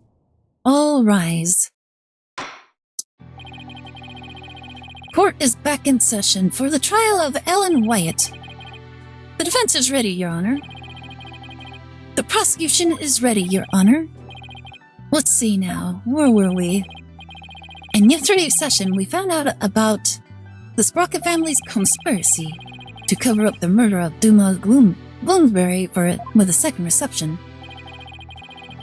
Taking advantage of our collective shock, the defense, as usual, made a nonsensical claim. Namely, that there was a third person present who struck the victim. Hey, don't try to make it sound like I made it all up. The defendant herself made a statement about the existence of a third person, and further investigation has only proven her statement to be true. Then I presume the defense intends to focus on proving the identity of this third person. Is that all right with you, Mr. Edgeworth? Indeed, Your Honor. In fact, I predict that the defense will most likely attempt to name Mr. Soren Sprocket as the true culprit. How did you? The driver during the accident that killed Mr. Sprocket's sister was the victim. Therefore, Mr. Sprocket had a motive to murder Monsieur Gloomsbury. That's what you plan to assert, is it not, Mr. Ray? Yeah. Might that transfer it? Edwards has a McDonald's haircut. Haircut. No, I think he has a good haircut. Come on, Miss Wright, did you really think that the police wouldn't uncover this information? Congrats on getting in one, Edward. But... Oh no, she's freaking out. You're wrong, Soren didn't do it. He's innocent. Miss White, please. He's innocent, I tell you. What is this, Miss Wright? I thought your claim about the existence of a third person came from the defendant. It did. This is just a minor hiccup. Did you not discuss your strategy for today with the defendant, Mr. Wright? Starting off on the wrong foot again is seriously cutting into my lifespan. It would appear that defense is in disarray. Therefore, the best way to clear things up is to ask Mr. Sprocket himself what happened. Your Honor, the prosecution would like to call Soren Sprocket to the stand. What? Very well, bailiff. Please bring Mr. Sprocket to the witness stand.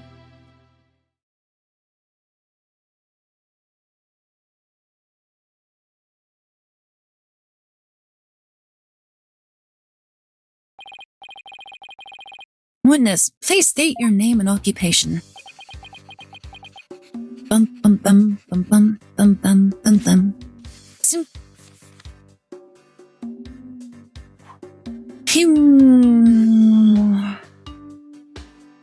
Bunk. Ow. There's something written on this paper airplane. Let's see. Soren Sprocket, Managing Director of Sprocket Aviation. Mr. Sprocket, please give your answers in words, not paper airplanes. He's so weird. Now then, Mr. Sprocket, please tell that doubting lawyer there what really happened at the time of the crime. I just realized Soren is so much of a femboy that he looks like a Czech, probably. Well, Mr. Sprocket?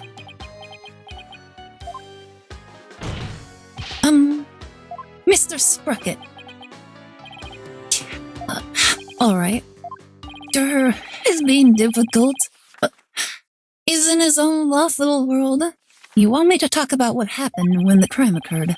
In other words, after the first wedding reception, when Ellen and I were in the reception hall, right?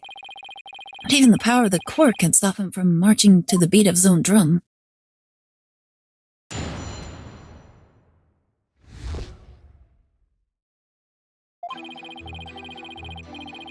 I was stabbed by Dumas in the reception hall, and I collapsed to the floor. The next thing I saw was Ellen and Dumas on the Vista deck. I knew Ellen was in danger, so I headed for the Vista deck. But when I got there, Dumas was already... I don't want to believe it, but it must have been Ellen. Nothing else makes sense.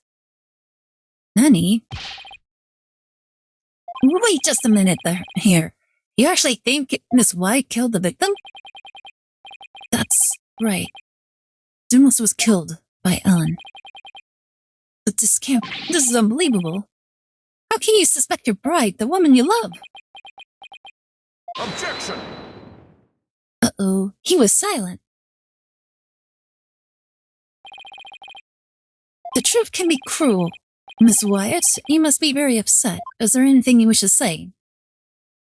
Ah! Oh my goodness, the color just drained out of her eyes.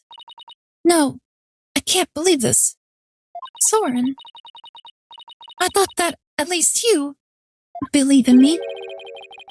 The best way now to show your love for your groom is to admit your guilt and try to atone. Hold it! Soren. Mr. Edward, I haven't even cross-examined the witness yet. And quit picking on the clearly distraught. Yeah, that's so not cool, Mr. Edward. A court is where we seek the truth. And the truth is unyielding, even to the truly pitiful. Mr. Edward, I find it distasteful to make a lady cry. It Get two, Your Honor? So what are you going to do, Nick? If the third person Alan saw in the Vista deck was Soren, I may have to prove Soren was there at the time of the murder. I don't see any obvious inconsistencies in his testimony, but we have to push forward.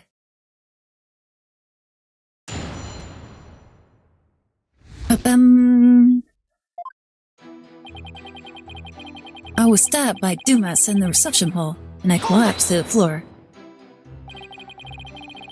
Please tell me everything you can about when you got stabbed. After a reception, Ellen and I were enjoying a moment alone in the reception hall. Then Dumas appeared and stabbed me.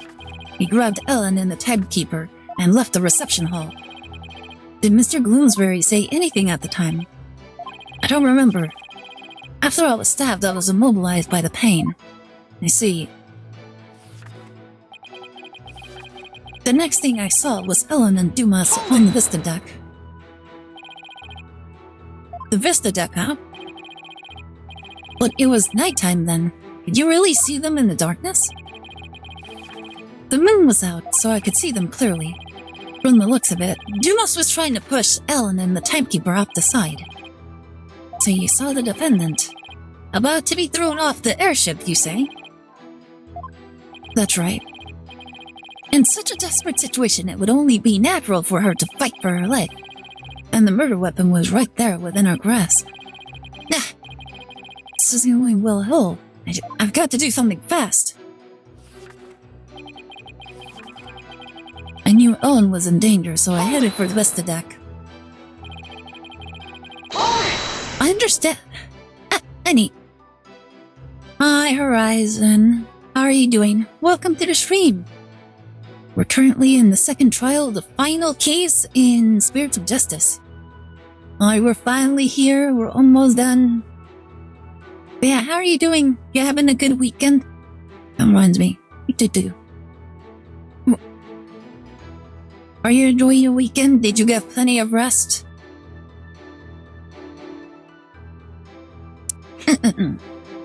I understand that your bride was in danger, but were you really able to move with a stab wound into your gut? I was desperately trying to push the pain out of my mind. I see, so adrenaline kicked in and gave you strength. Yeah, I came home from a birthday party. Oh, was it your birthday party or was it somebody else's birthday party? Aha, no bunks. I see, so adrenaline kicked in and gave you strength, is that right? I don't see much of anything in the statement I can refute. That's right. I almost passed out several times as I made my way to the Vista deck. Bum bum bum bum. But when I got there, Dumas was already... Are you absolutely sure, Mr. Sprocket, that by the time you got to the Vista deck, the murder had already been committed? Yes. But the Vista deck is just on the other side of the glass windows in the reception hall. Shouldn't you have been able to get there right away? Bum bum.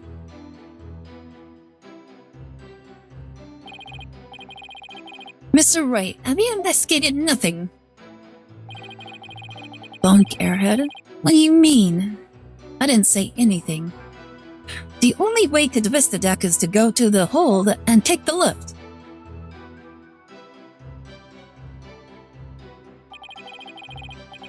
No matter how much one hurries, it would take at least 10 minutes.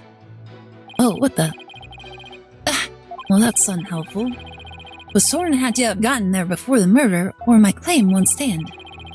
Do you have any ideas for me, Naya? It's definitely easier to prove that someone did go to the hold than not. I mean, you can't leave anything if you don't go someplace, right? Can't leave anything. Wait a minute. I think Maya's onto something here. The lack of a certain something actually proves that Soren didn't go to the hold.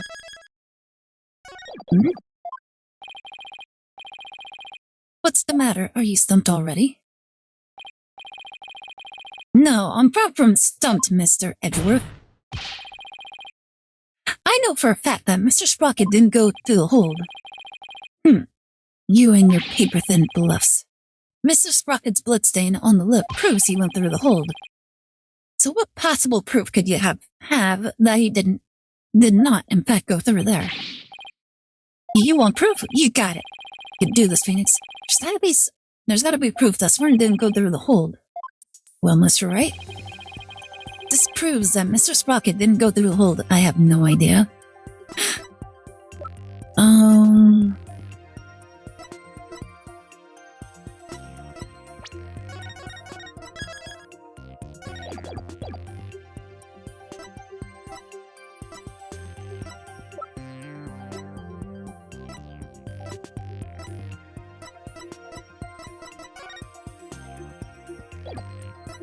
Can't think of... Wait, hold up. Where is it?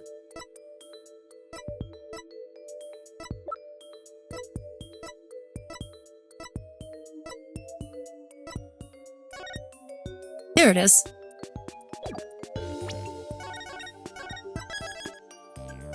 Yeah, if he had gone through the hold, he would have left the record. As anyone can see from the hold entry record, there's absolutely no mention of Soren Sprocket entering the hold.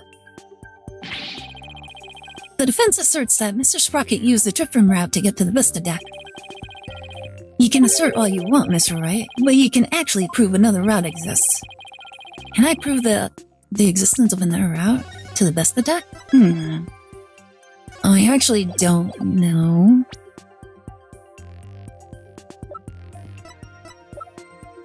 Another route to the Vista deck.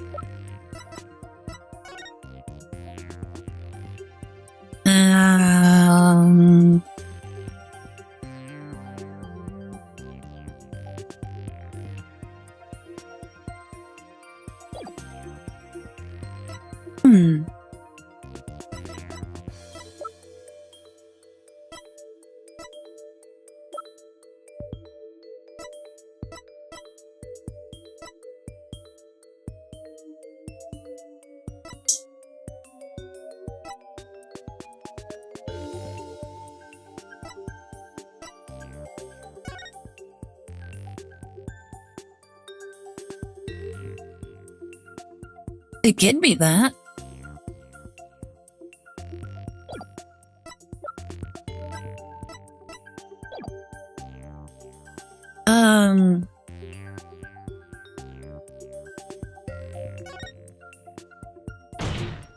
Let's see what they ask of us. I can prove it, even if it's just a bluff. I have to present something. Anything that can prove the existence of a faster route to the Vista deck. Very well then, Mr. Wright. Shows how Mr. Sprocket got to the Vista deck. Okay. Mr. Sprocket made for the Vista deck through here.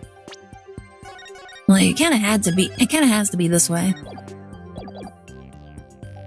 I just had to make sure, this is how he did it. To save his bride from danger, Mr. Sprocket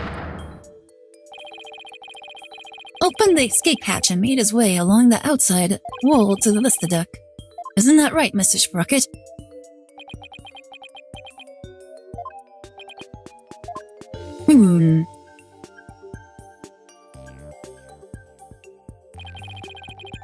There would certainly be much faster route to the Vista deck.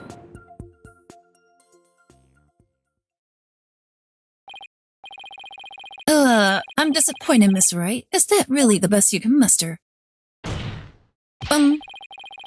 That escape hatch is not meant to be used to get from the reception hall to the Vista deck. One slip and that's all it would take for Mr. Sprocket to plunge to his death. I have to agree, the defense's claim is really stretching it. I understand how it sounds, Your Honor. But at this point, it's too early to definitely say that he didn't go that way. So that's what you're going with, then, I take it? Of course, Your Honor. This is real life, Mr. Wright. Not some cinematic dribble or comic book. You have some sort of logical explanation to share that would convince us of your claim. I do. Are you sure, Nick? Kind of. Actually, I have nothing. So I'll just have to wing it somehow. On what do you base your theory that Mr. Sprocket made his way along the outside?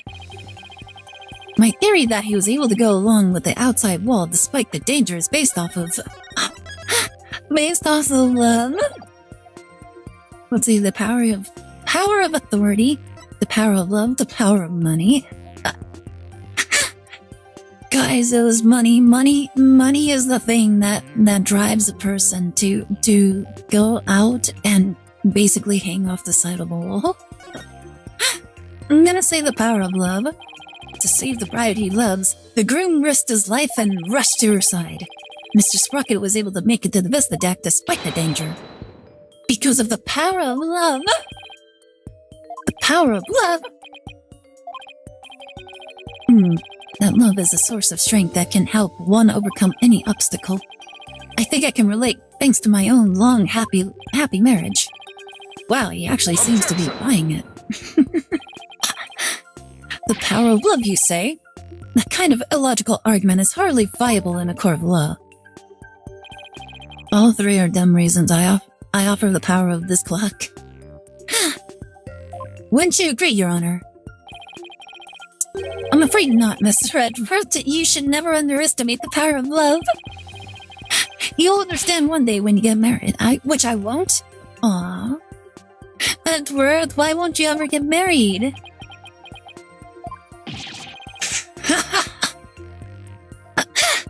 Exactly what is so wrong with wishing to remain unwed?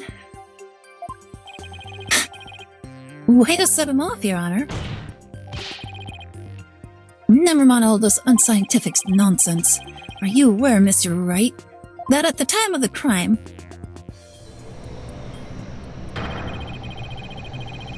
there was a huge propeller turning at full speed between the hatch and the Vista deck? Just sat on that one, true.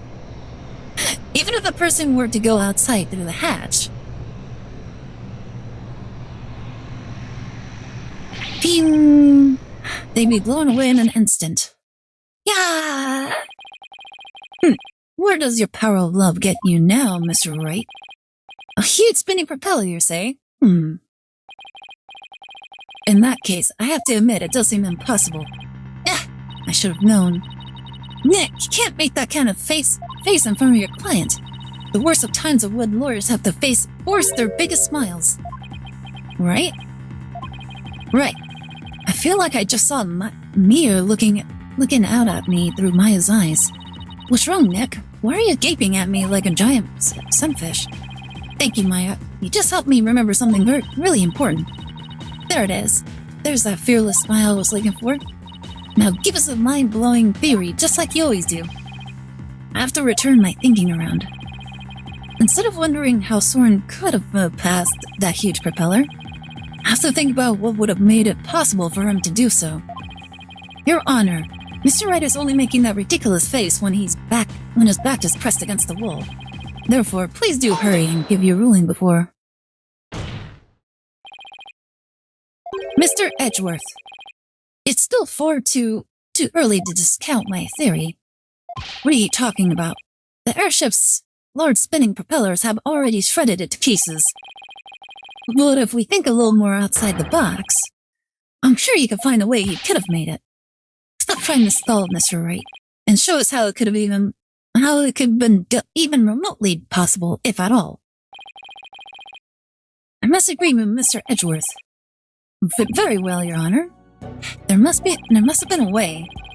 Some way that Soren could have moved along the wall in spite of the propeller. Now then, Mr. Wright, what specifically would have made it possible? This is how it would have been possible for Mr. Sprocket to get to the Vista deck. You have to do that some other way. I mean, we can't say that. We have to say that he went it this way. The airship wasn't flying. The propellers were broken.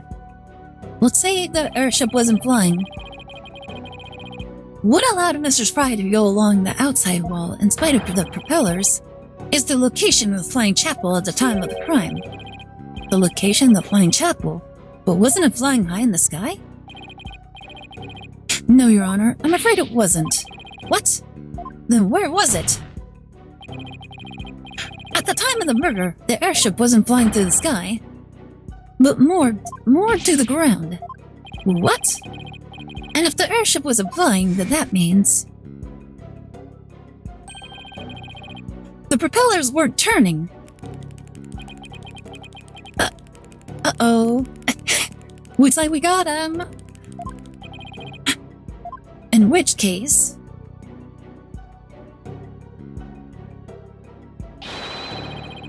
Mr. Sprocket could have gone to the Vista deck along the outside wall. Isn't that right, Mr. Sprocket?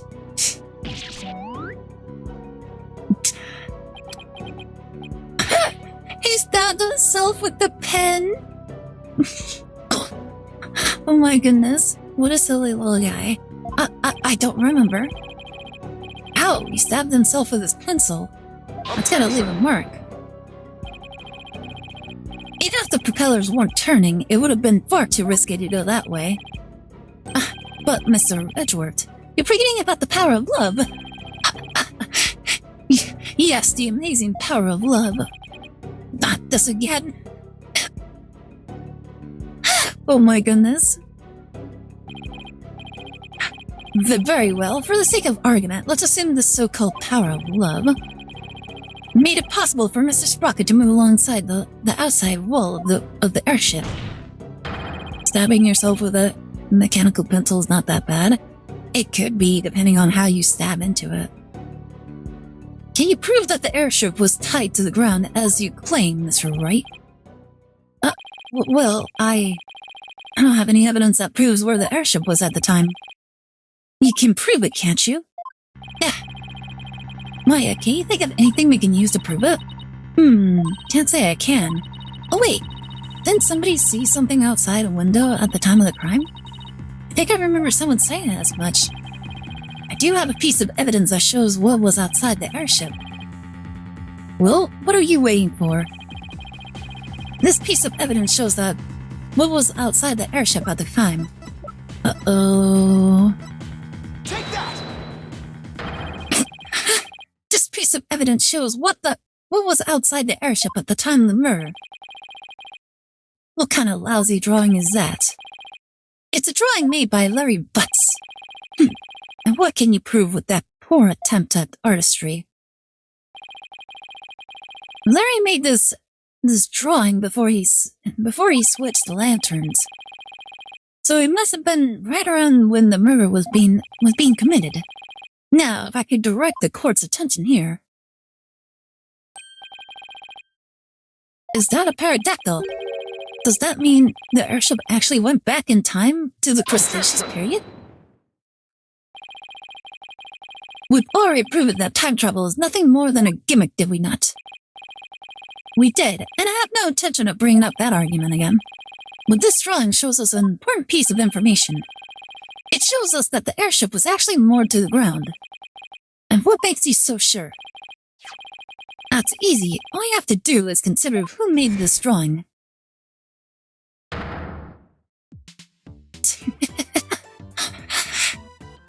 Bam, bam, bam, bam. Bam, bam, bam, bam, bam. Ba, ba, da, da. Larry. That's right. It was Mr. Butts, and we both know what he's like. He must have seen something and mistaken it for a pterodactyl. I can't argue with you there. Hey! Wait one doggone second here. What kind of moron do you guys take me for? I saw it with my own eyes. A pterodactyl flew right by the window, I tell you. I have the sharp eyes of an artist. Don't you believe me? No. Heck. Nope. Some friends you guys are. What about the judge? Do you believe me, right, Your Honor? I'm sorry, but I'm afraid you need to leave this courtroom. Bail up, if you would. Come on, buddy, let's go. Why doesn't anybody believe me? Oh my goodness. Silly Larry. We take you for a guy who took the short bus, Mr. Butts. Don't take it personally, Larry. I know you're just being... Well, you. Now then. So you're saying that what Mr. Butts really saw bears some relation to what was outside the airship at the time of the murder? Yes, Your Honor. At least, I think it does. What this pterodactyl really is will prove the airship was anchored at the mooring dock. It had better anyway. If it doesn't, my whole argument is bust. If you're that confident about it, then please go ahead and tell us what it really was. Yes, Your Honor. Think, Phoenix. What could that pterodactyl actually have been? You guys can't see it, but here, I'll show you what it is. Bump.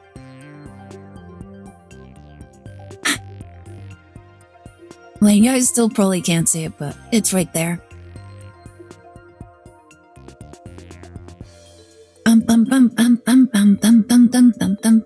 It was the dog. No, just playing. Like it was the bench. But in actuality, it was this. Please take a good look at the sign. At the sign?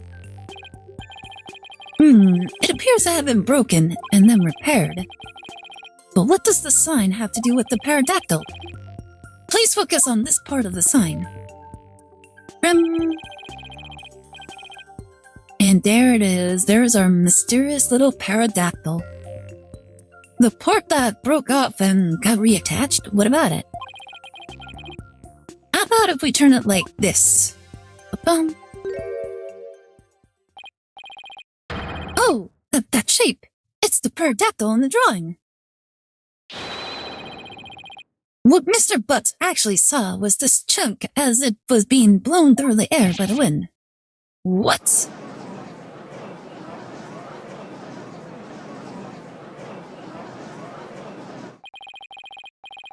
On the day of the murder, there was some heavy winds in the area of the mooring dock. But it's hard to imagine that the sign would make it up as high as an airship would fly. That means the flying chapel must have been anchored at the mooring dock that night. Isn't that right, Mr. Sprocket? Objection!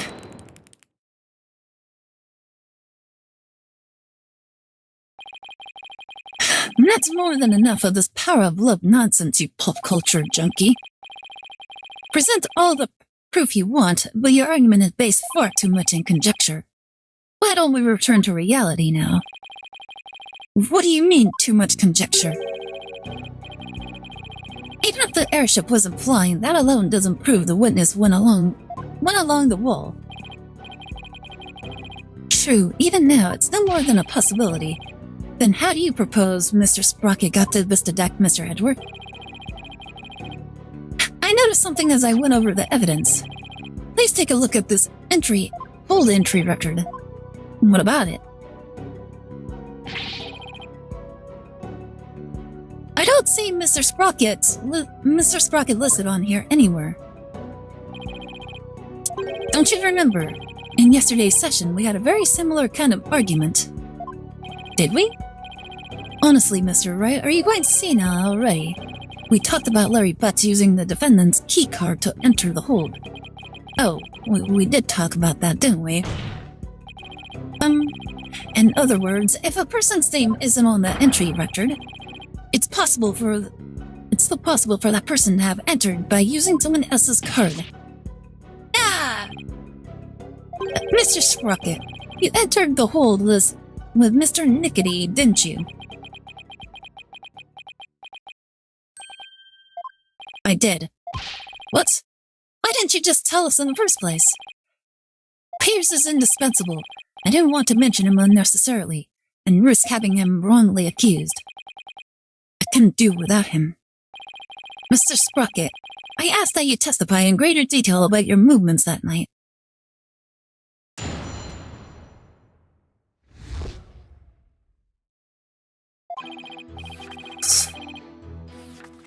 The truth is, I went to the Vista Deck with Pierce. That's why my name doesn't appear on the hold entry. I was badly injured from being stabbed, but I was frantic. By the time we reached the scene, it was all over.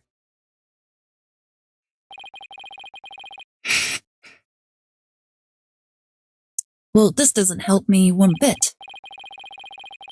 Mr. Sprocket, you've concealed information from us time and time again. Who do you think you are, treating this court of law with such irreverence? That being said, I do appreciate the testimony you gave just now. Thanks to you, we now know why your name doesn't appear on the entry record.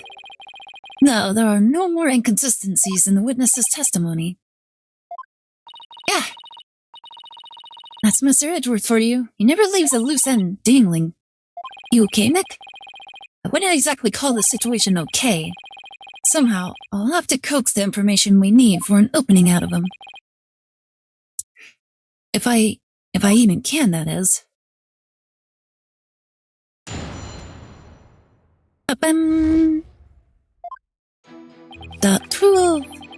The truth is, I went to the Vistadeck with Pierce. Oh, oops. Hold it! You didn't mention this because you didn't want Mr. Niggity to fall under suspicion. Is that because he has something to hide? I just didn't want the police to take up his time with all their questions, that's all. Neither the company nor the household would function smoothly without him. I see. Wow, it sounds like Pierce is absolutely indispensable to the Sprockets. Anyway, getting back to your statement. When did you meet up with Mr. Niggity? We met up on my way to the Vistadeck. I think Pierce and some of my relatives were on another floor. But Pierce heard the commotion and came running to my side. You could hear the pandemonium all the way from another floor? Mr. Wright, would you like the current statement to be added to the witness's testimony?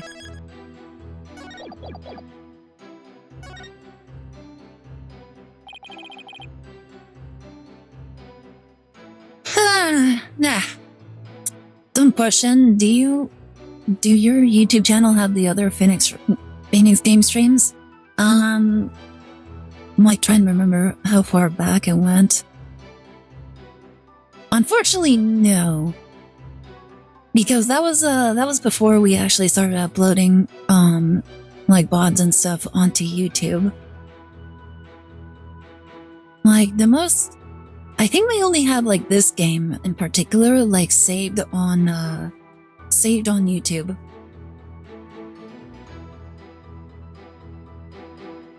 Like unfortunately everything else was like way long time ago.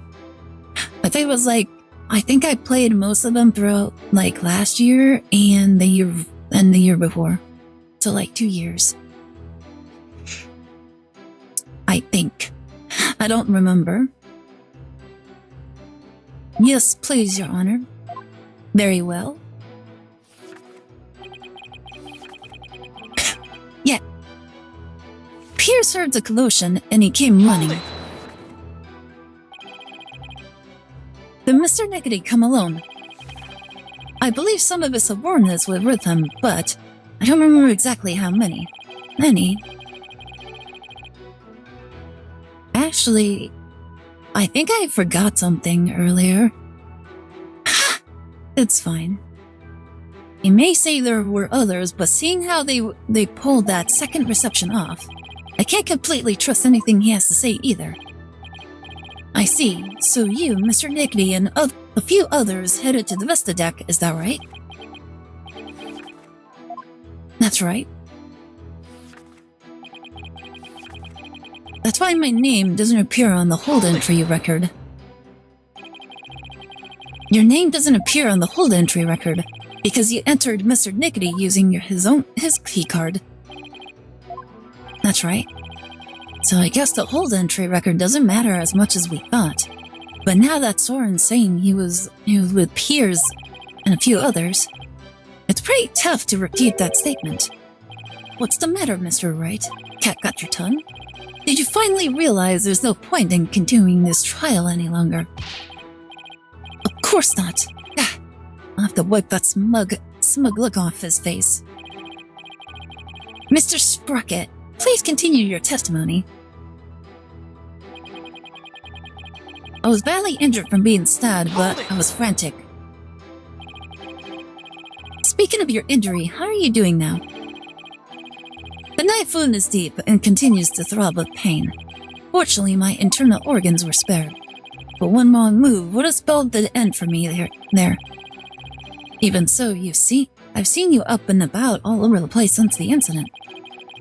I'm only following my doctor's orders to perform some daily light exercises. Knife wound? He was stabbed by the candle.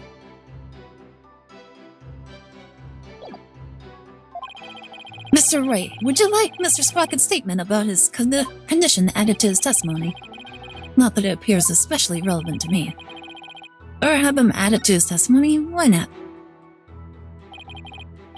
Yes, Your Honor. I'd like to have it added to his testimony.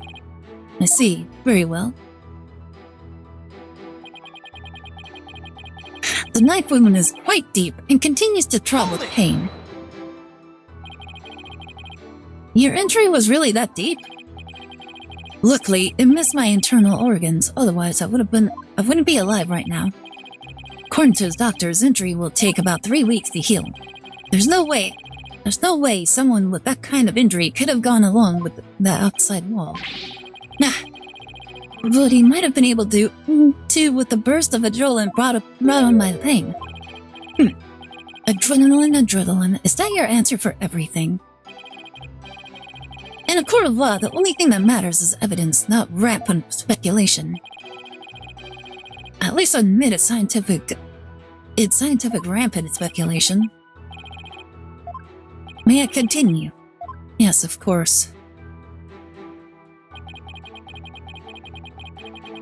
By the time we reached the scene, it was all over. Hold it! So you still insist that you reached the Vista deck after the murder had occurred? Is that correct? Yes, that's right. Ellen must have killed him. There's no other explanation. I guess whether Pierce was with the Soren or not doesn't change the outcome. I guess not. In fact, more witnesses actually make it worse for us. So another cover-up, huh? That Soren has too many secrets, but he's still hiding other things too. There's definitely a possibility. But in a situation like this, what we have to do is go back to the basics. You mean go over the testimony and check for any lies or inconsistencies? Got it.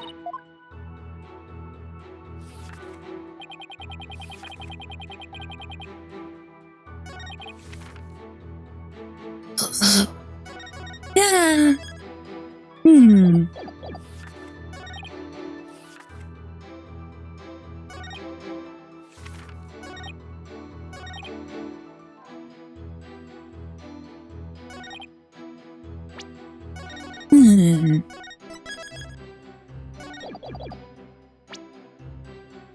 Let's see.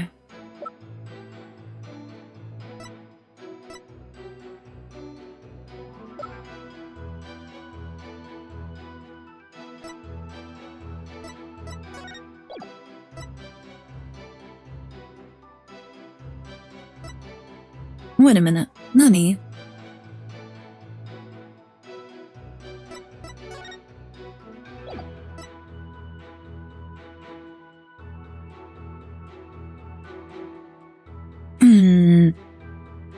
Of his head being hit twice.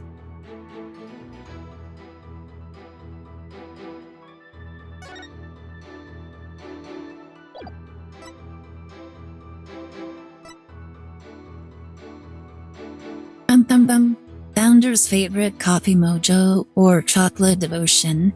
I don't know any of those. Why, I'm guessing those are coffee flavors? Question mark?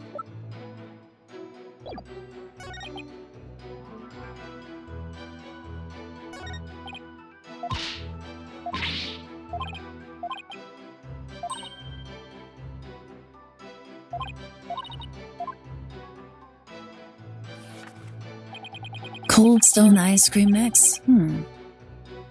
Hold it!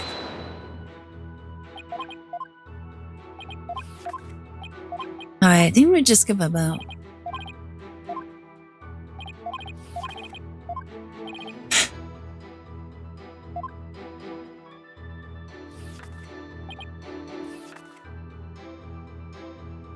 Heard the commotion and came running.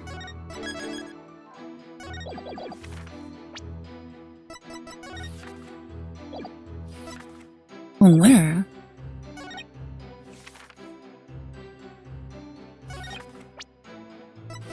Objection! Okay, I didn't think it was this one. I just thought it was kind of weird.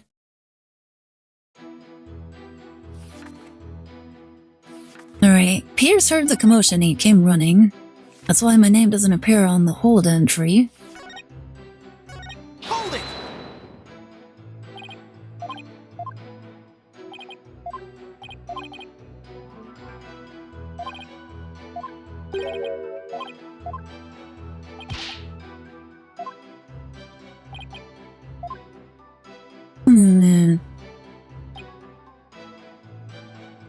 From being stabbed, but from being stabbed, I was frantic.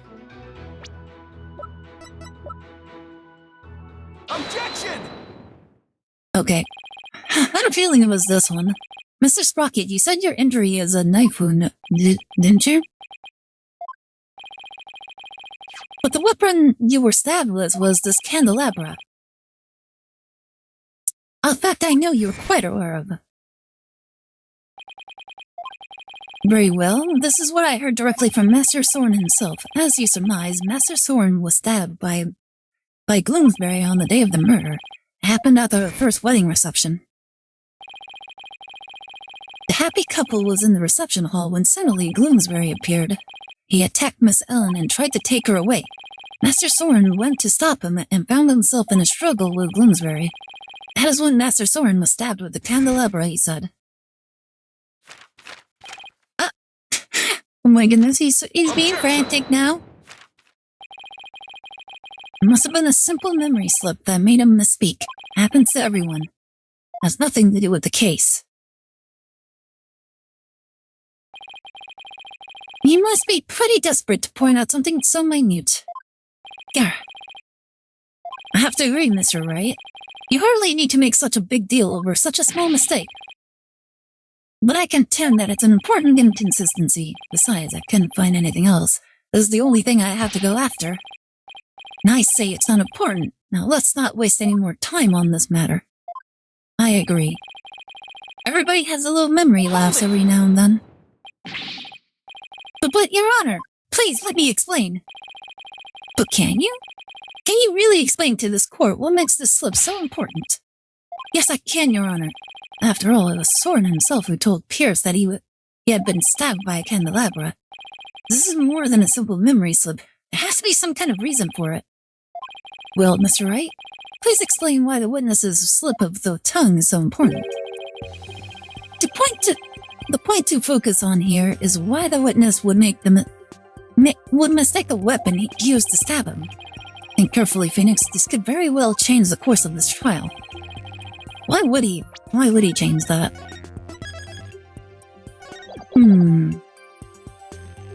There might also be something else as well.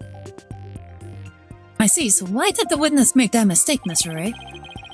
Mr. Sprocket identified the wrong weapon used against him because he's covering for someone.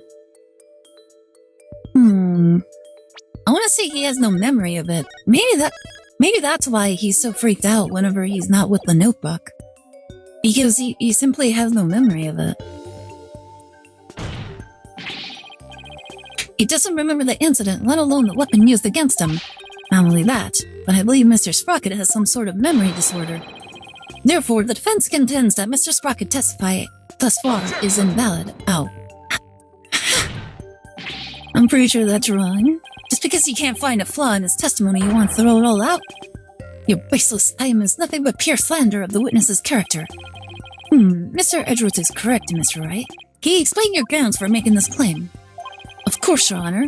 Think of what Soren has said, and how he's behaved. That's where I'll find a clue. Oh, maybe it is true. Very well, let's hear your argument then.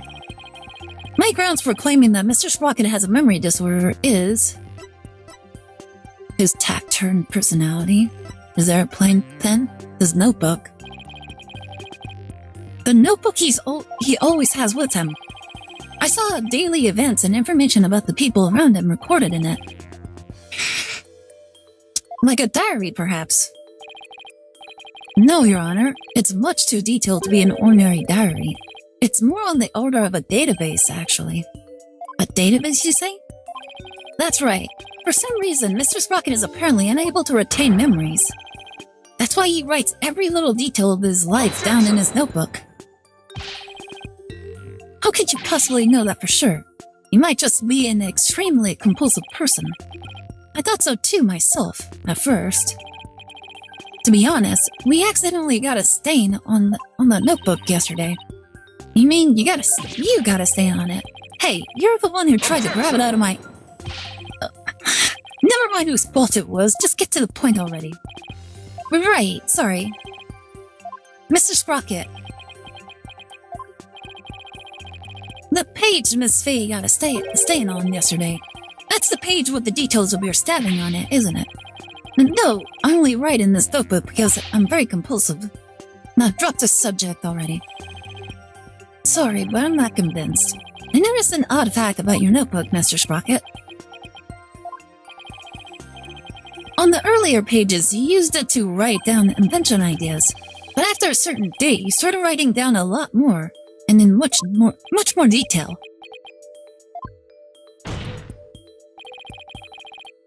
I believe your memory disorder stems from what happened on that date.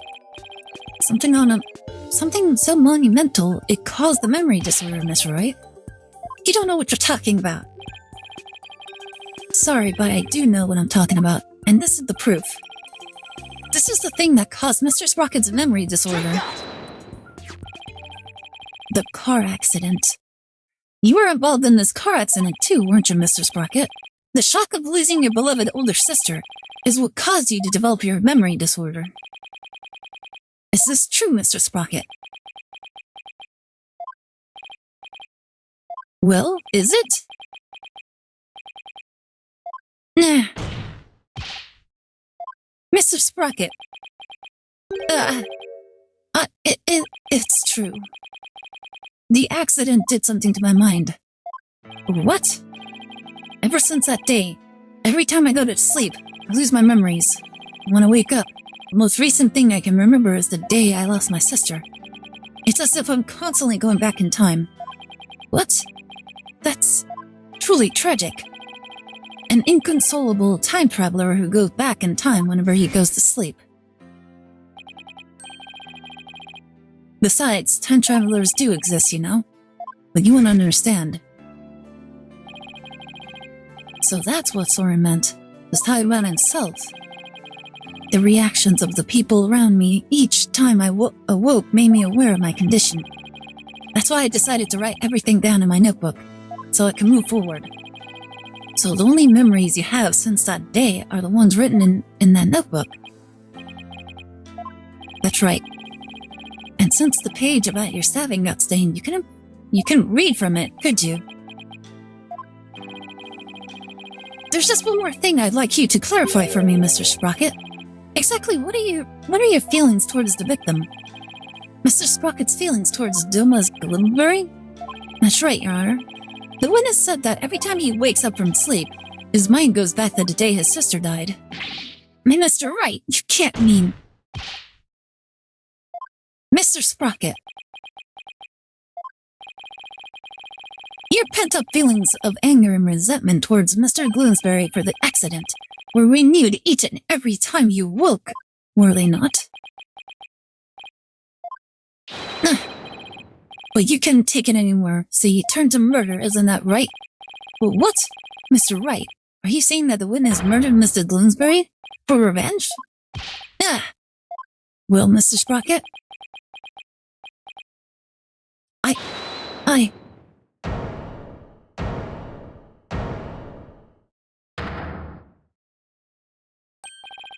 Uh-oh. Miss Wyatt! Your Honor, I did it. I killed Mr. Gloomsbury. No! What? Uh-oh. No, what are you doing? We were about to win! Miss Wyatt, what are you trying to do? Don't tell me you're still thinking of going that route. Soren is innocent. He can't be found guilty. Take me instead.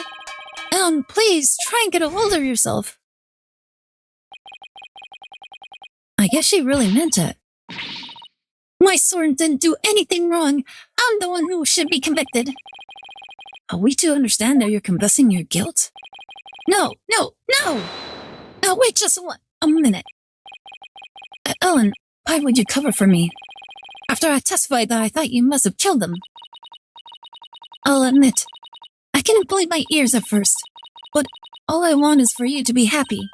Your happiness is my happiness, Soren. Aww. But without my notebook, I'd even forget those feelings of yours by tomorrow. Knowing that, do you still feel this way? You've loved me all this time, the same way you did before the accident. That's how I know that you're the same person I've always loved. No disorder can change that. Ellen. Your Honor, there are 2 things I'd like to correct. 2 corrections? What are they? First of all, I want to withdraw one of my statements. That's right. Dumas was killed by Ellen. Without memories to rely on, I took the police completely at their word. You can't be serious. So that means Soren never really doubted Ellen in the first place, did he, Nick? Ellen really does love Soren with all her heart. But in order to save her, I'll still have to go after Soren. Hope you can forgive me, Ellen. And what is your other correction, Mr. Sprocket? The truth is, I never felt anger or resentment towards Dumas about my sister. What? Why not? That's because the one who caused the car accident was me. What? Nani?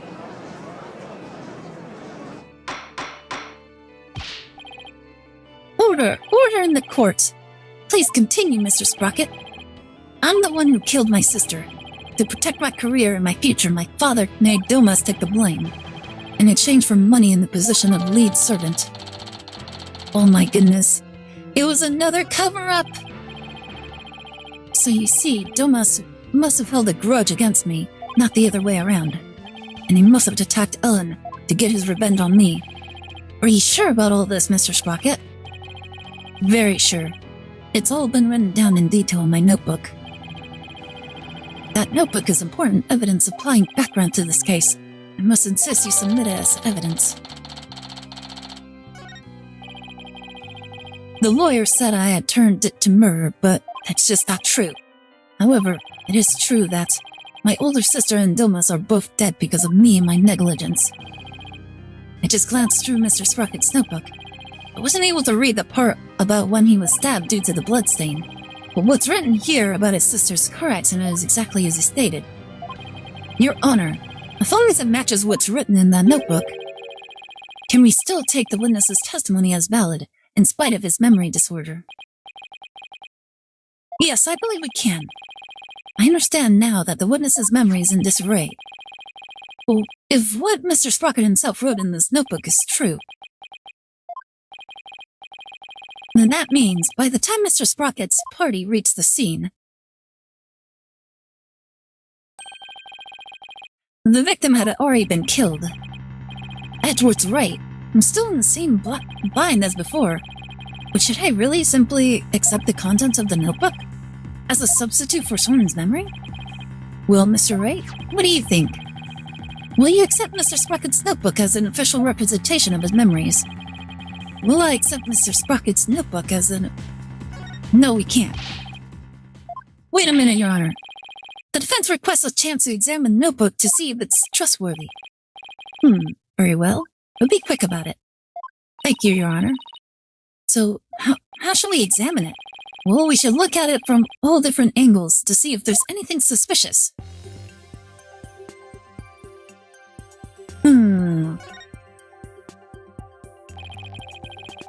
There's no point if I don't look at what's inside. I have to open it. With your permission, Soren, here I go. Yikes! Oh, it's the page Maya got all stained.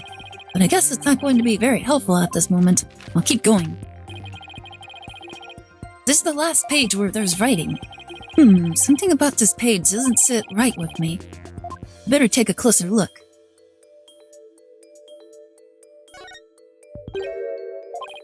Huh? A page has been torn out, but it looks like there's something written on it. It just says I. It looks like a page has been torn out of here. Mr. Sprocket, do you know what was written on it? Oh, that? I often tear out a page when I write somebody a note. I probably wrote something down for somebody, tore it out, and give it to them.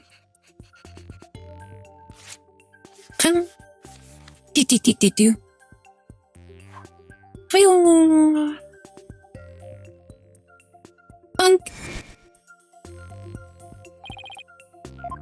Oh yeah, that's all that then. Wait a minute. We can't ignore the possibility that something important was written on that page. But now that the page has been torn out, how can we determine what was written there? Well, let's see. To find out what was written in the notebook, we should use fingerprint powder, heat it with a light, hold it up to the light. I was gonna say you could probably use what is it called? You can roll like a piece of lead, and then you can just make out the imprints from the next page. That's what I was gonna think. That's what I was thinking. I don't think fingerprint powder does anything. Heat it with a lighter. I don't know how that would work. Hold it up to the light. Maybe? Honestly, I don't think either one of these are correct, but let's go with fingerprint powder first. If we use fingerprint powder on the notebook, we might be able to see what was written. Fingerprint powder? How would that help us find out what was written here? Well, if the writing left indentations on the blank page behind it, fingerprint powder could make those small indentations visible to the naked eye. Oh, stop. Fingerprint powder would only sully the notebook further. Mr. Wright, if you use the powder and still don't find anything, then you must accept the notebook as a representation of the witness's memory. Alright, Your Honor, I understand. I don't find anything, it's all over anyway. Powder, don't fail me now. I will now use fingerprint powder on the blank page to find out if we can see what was written on the torn out page. First, I'll apply some fingerprint powder on these pages. When I do... Alright, we blew with the Y. Something should appear. I should switch to analyze. Alright. Boop, boop, boop.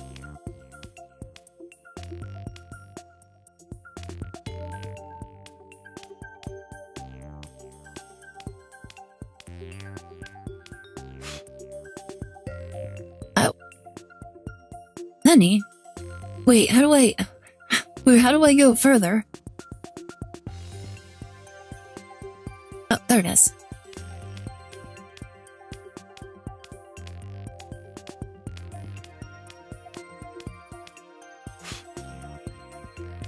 I struck and killed. I struck and killed the Muzz.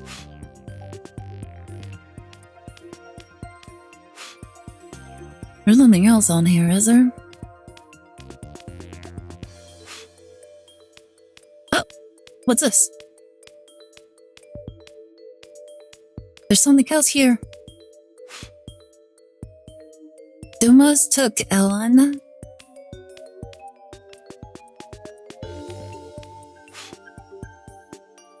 To visit to the Vista deck.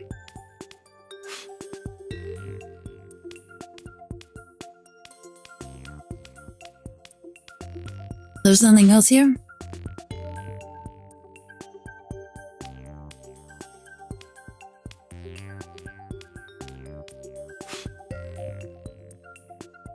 Alright, oh... It looks like I didn't get quite enough fingerprint dust on this page. Guess I better... Wait, what? What do you mean? It says I struck and killed Dumas. This is huge.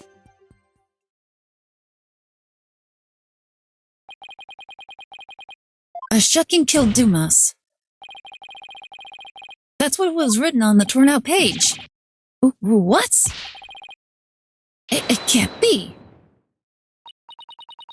I don't believe it. There has to be some kind of mistake. Soren would never, could never. I wonder if it changes depending on which one I read out. Miss Wyatt! Bailiff, please get the defendant to the infirmary at once.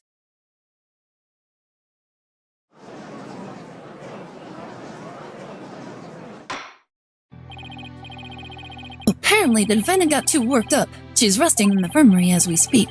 Now then, please continue, Mr. Wright. Yes, Your Honor. This notebook is all Mr. Sprocket has to remember things by. Let the body hit the floor. Oh my god.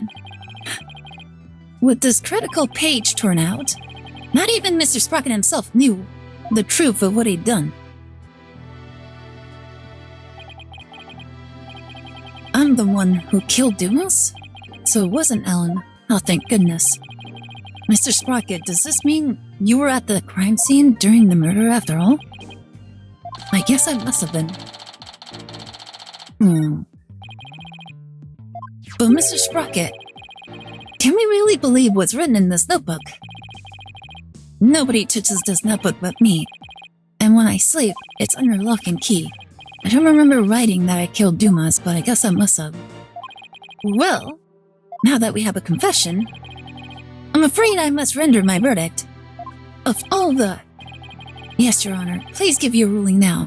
Well, while Ellen is asleep, I want the woman I love to be set free as soon as possible. Soren really does love Ellen after all, doesn't he? Yeah. So this is how it ends. But is that how it really went down? Is there really no way for them both to be happy? I know we should consider anything. We should consider anything written in the notebook to be true, but I myself wrote of the crime in my notebook. No further proof is necessary. Soren himself wrote it in his notebook. Wait a minute. Very well. If Soren was given the notebook, did he really write that? That's a good question. I will now give my verdict. Ellen is about to be found not guilty, and Soren will be convicted for the crime instead. And yet, am I really ready for the judge to give his verdict? No, there's something sus. No, not when there's still one more avenue left to explore. This court finds the defendant, Ellen Wyatt.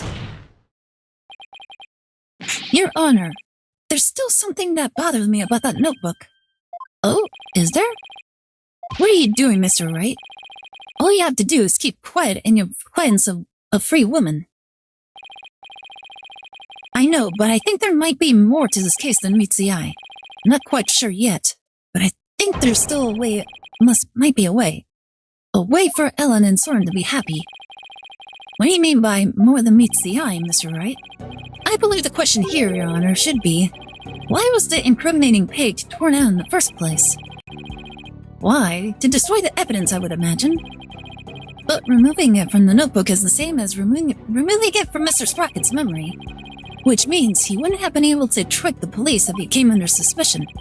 No, if he wanted to cover up his crime, he would have to remember that he had done it. Just what are you getting at with this line of inquiry, Mr. Wright? Yes, please explain it so that we can all understand. Yes, Your Honor. The page was torn out of the notebook because...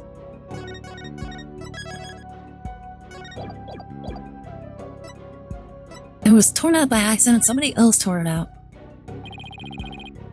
The incriminating page was torn out by somebody else. But what? Bum bum bum bum bum bum bum bum. Order! Order! Are you claiming a third person interfered with the notebook? It's not all that surprising if you consider what happened up until now. After both the car accident and the murder of Dumas Glowsbury, There was always a cover-up not far behind. I had my notebook with me at all times. Did you? Because I remember you were in a panic yesterday because you couldn't find it. But that's true. So who orchestrated this particular cover-up, Mr. Wright? If we think back over the course of the trial, it's pretty easy to guess. The one who may have tried to tamper with Soren's memories is none other than Pierce Nickety. The one who tampered with the notebook in order to manipulate Mr. Sprocket's memory is Pierce Nickety.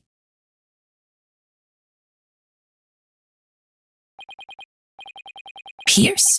Pierce tried to tamper with my memories? Pierce was manipulating me? Case in point, the two receptions that were held to cover up the murder. It was Mr. Nickety who directed the guests and orchestrated the same scheme. No, it can't be. Which of my memories are mine? Which have been rewritten? What did he start rewriting my memories? Oh my goodness, this must be horrifying. Like, this must be horrifying for anybody. Just imagine, like, everything you know about your life is written in a book, and at some point, like, somebody started, like, rewriting everything, like, some parts of your memories, and now you can't even trust what's in your own memory book. Who wrote this? And this? And this? And this? And this? And this? And this?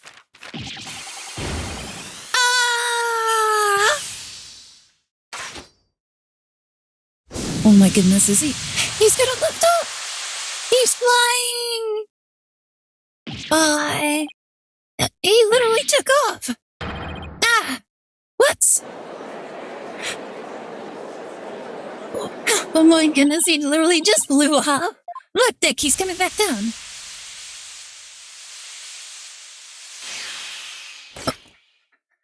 He just flew up and then just came back down. My memories. Alan.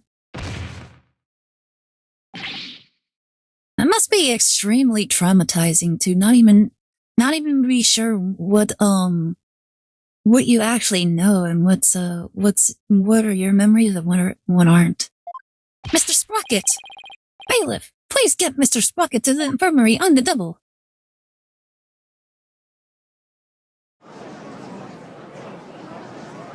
Rabble, rabble, rabble! Mr. Sprocket has been taken to the infirmary. We don't have to worry about him running away, so let us resume where we left off. Your Honor, the defense would like to call Pierce Nickety to the stand. We already know he carried out the cover-up to protect the company and Mr. Sprocket. What more do you want from him? This time it's different. The notebook, or rather, Mr. Sprocket's memories have been tampered with. That means the only person who knows the whole truth is now Mr. Nickety. Don't tell me, are you actually trying to drum up a third suspect in order to exonerate the defendant or the groom? I'm not drumming up anything, nor do I have grounds to accuse him of anything yet. All I know is that Mr. Nickety is the only one who knows the truth. I think he's still hiding something we don't know about yet. No grounds yet, is it? Well, Mr. Edward, does the prosecution consent to calling the witness to the stand? It does, Your Honor. However, I would like a little time to talk with the witness before we do. Very well. We will break for a 20-minute recess.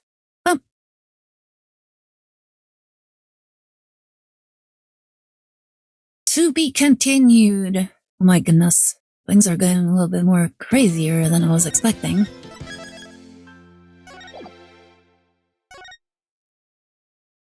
I was honestly thinking it was probably gonna end like right there, but nope. I mean, it could have. We could have just accepted it and he would have been arrested. However, we're going the full 9 yards. Now, we'll have to face Pierce on the stand.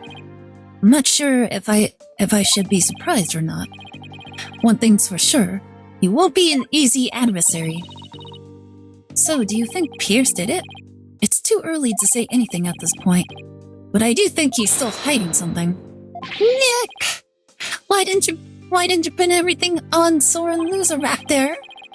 Looks like Larry still hasn't given up on Ellen. If this Pierce guy is the real bad guy, then Soren and my Ellen will live happily ever after together. Come on, Larry, that's a good thing. You're supposed to be happy for them. Larry, that's not the kind of thing a decent human being says. Shame on you, Larry. Oh, boo-hoo. You think I don't know? I know I have to give up on my Ellie. But Nick, promise you'll make her happy. She deserves a happily ever after.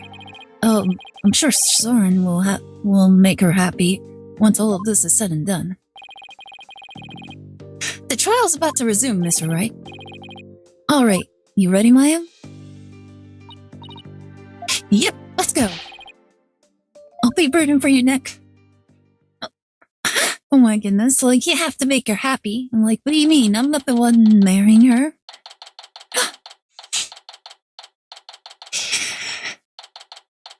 If anything, I'm pretty sure she'll be very happy once her and her fiance are exonerated. So that should be a very simple task. Rabble, rabble, rabble! This court is now back in session. Witness, please take the stand. Bam, bam, bam, bam, bam, bam. Please state your name and occupation for the record. My name is Pierce Nookity. I am the Sprocket family butler.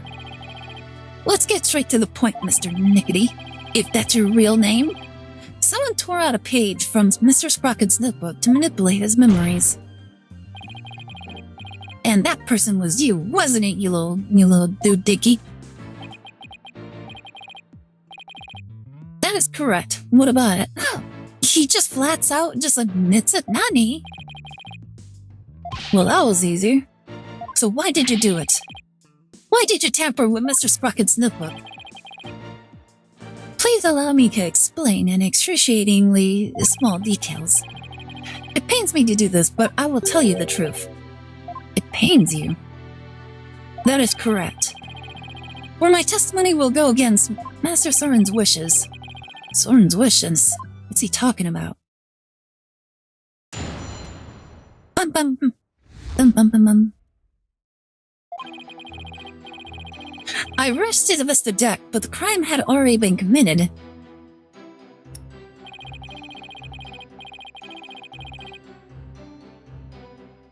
I saw Miss Ellen and Blueberry collapsed, and Master Soren writing in his notebook. Master Soren said to me, I'll take the blame for the murder, so please take care of it, Ellen. But I went against his order. I tore the page out of his notebook and hid the body. Nani? Wait a second. What Mr. Sprocket was writing in his notebook at the time, could it be... It was meant to be a confession and an admission he'd killed Blueberry himself? He wrote that message to take the blame for Miss Wyatt? That is correct. Master Soren did hit Bloomsbury with the timekeeper to save Miss Ellen. Then Mr. Sprocket was the culprit after all.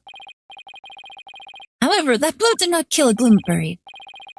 It makes sense. Mr. Sprocket's injury wouldn't allow him to put much force into it.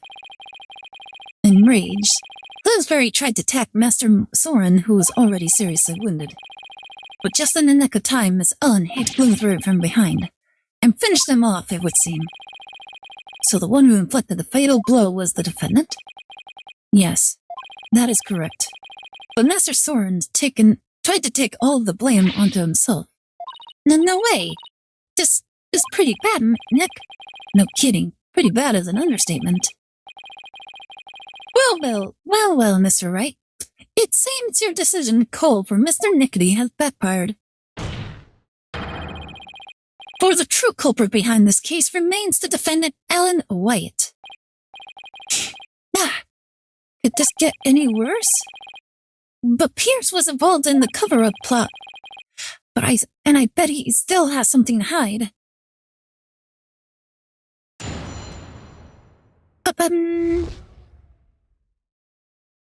Why I tore out the page. I rushed to the Vista deck, but the crime had already been committed. Wait a minute. I thought you went to the Vista deck with Mr. Sprocket. Actually, that is not true. What? What do you mean? I found this out afterward, but Master Soren went to the Vista deck alone. He went out the escape hatch in the reception hall and went along the outside wall. What? You can't be serious. You mean Mr. Wright's idle-padded guess was actually correct? What's with the idle-padded? I suppose truth really is stranger eviction. So, Mr. Nickety, when you got to the scene, you saw Mr. Bloomsbury, Miss Wyatt, and Mr. Sprocket. Is that right? That is exactly right. I saw Miss Ellen and Bloomsbury collapse and Mr. Soren writing in his notebook. So when you and your group arrived at the Vista deck, the murder had already been committed? That is correct. Bloomsbury had already been struck. Miss Ellen had lost consciousness, probably from the shock of the incident. And how did Mr. Sprocket appear?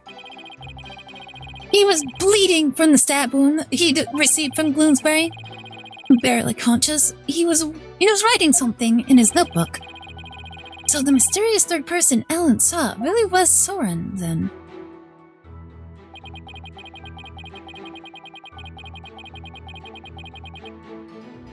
Master Soren said to me, "I'll take the blame for the murder. Please take care of Ellen."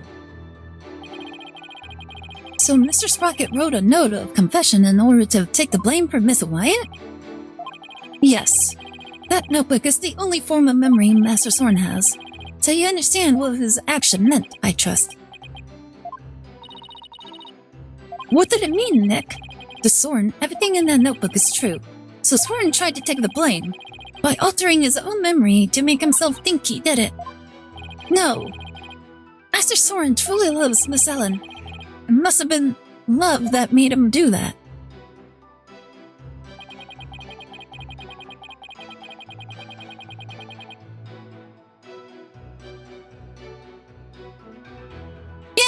Yeah. But I went against his order. I tore the page out of his notebook and hit the body. Hold it! Mr. Nickety, could you please tell this court about that in more detail? That, you say? Which part do you mean, Mr. Wright? Could you be more specific? Oh, alright. What part do I want to know more about? Hiding the body, honestly. I think I know where we're going with this. Please tell me more about the hiding of the body. Very well. The handkerchief. After saying he would take the blame, Master Soren passed out. That's when I hid the body. I quickly took the lift down to the hold, where I had Gloomsbury's still warm body in the spare peggable lantern. Hi, Celeste! How's it going? You having a good day? Welcome to the stream! Hi, girl. I'm home alone, so I'm gonna watch you to not be scared. What do you mean? Well, I'm glad I'm here to keep you company. How are you doing? You having a good day? How's your weekend? Also, make sure that all your doors are locked, all the windows are locked too. Girl, it's been a rough day. Oh my goodness, what happened? Like, it can't be a rough day at the weekend. My grand got ill all of a sudden. Oh no! I hope she gets better. Like it's something serious, is it? I hope it isn't.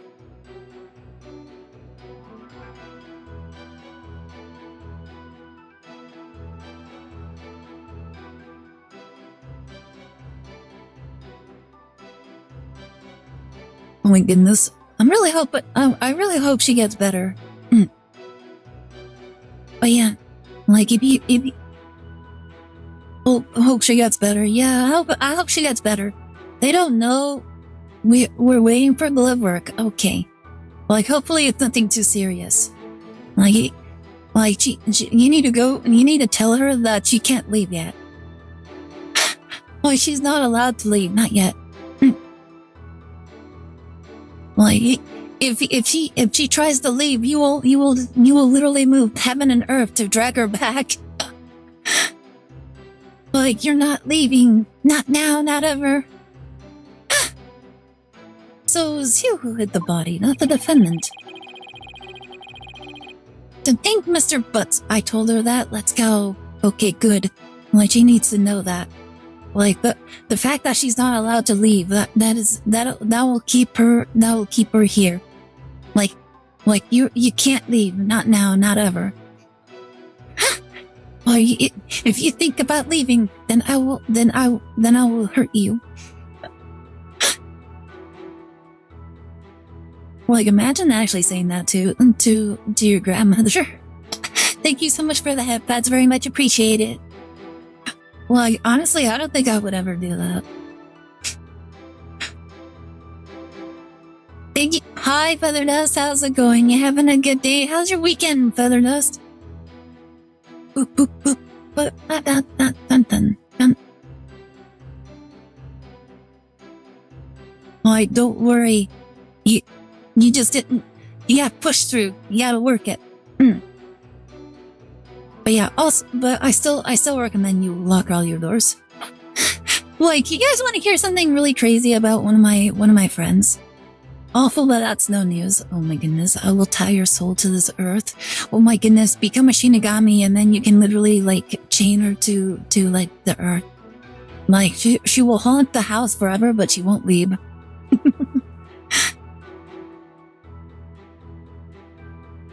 Like, but yeah, you guys want to hear something really crazy about, like one of my friends, she actually had an older sister who moved out, like, pretty early after she graduated high school. And I was like, oh, cool. You know where she's going? She was telling me, like, yeah, they're gonna be, she's moving out with one of her friends to like a small apartment complex just a little ways away from here. And I'm like, oh, that's kind of nice. Like I hope she lives just fine. They're like, yeah, they're living together. They'll be fine. And then, like, a week later, I noticed that she was back at the house. And I'm like, didn't you move out? Boy, what happened? And, the story better not be scary. Don't worry, it's not that scary. Yeah, I asked her, I'm like, what happened? And my friend, like, her sister wouldn't speak to me. She looked frustrated. And I'm like, okay. And so I asked my friend, I'm like, what happened? Why is she here? Like, apparently she was moving back. And I'm like, wait, she's moving back? She's like, yeah. I'm like, what happened? What? Like, did something happen with her friend? And she's like, nope. So she has no choice but to come back because, their apartment got raided and robbed. Like, everything they owned in their apartment is gone. I'm like, wait, what? What do you mean it's all gone? And she's like, yeah, apparently the dum-dum and her friend never locked the door. Well, she didn't lock the doors, so people literally just showed up, took everything that wasn't nailed down, and when they came back, it was all gone. I'm like, are you serious? Like, what do you mean they didn't lock the door? Just so she was telling me that her mom was giving her, like, the 9th degree for calling her stupid and everything. And, like, so my friend literally told me, just like, apparently, like, when she was living here, she, like, and her friend, when they were living at their houses, neither one of them ever once locked the door. Like, literally every single time they ever had to leave, somebody else was either in the house or, as soon as they left, they locked the door.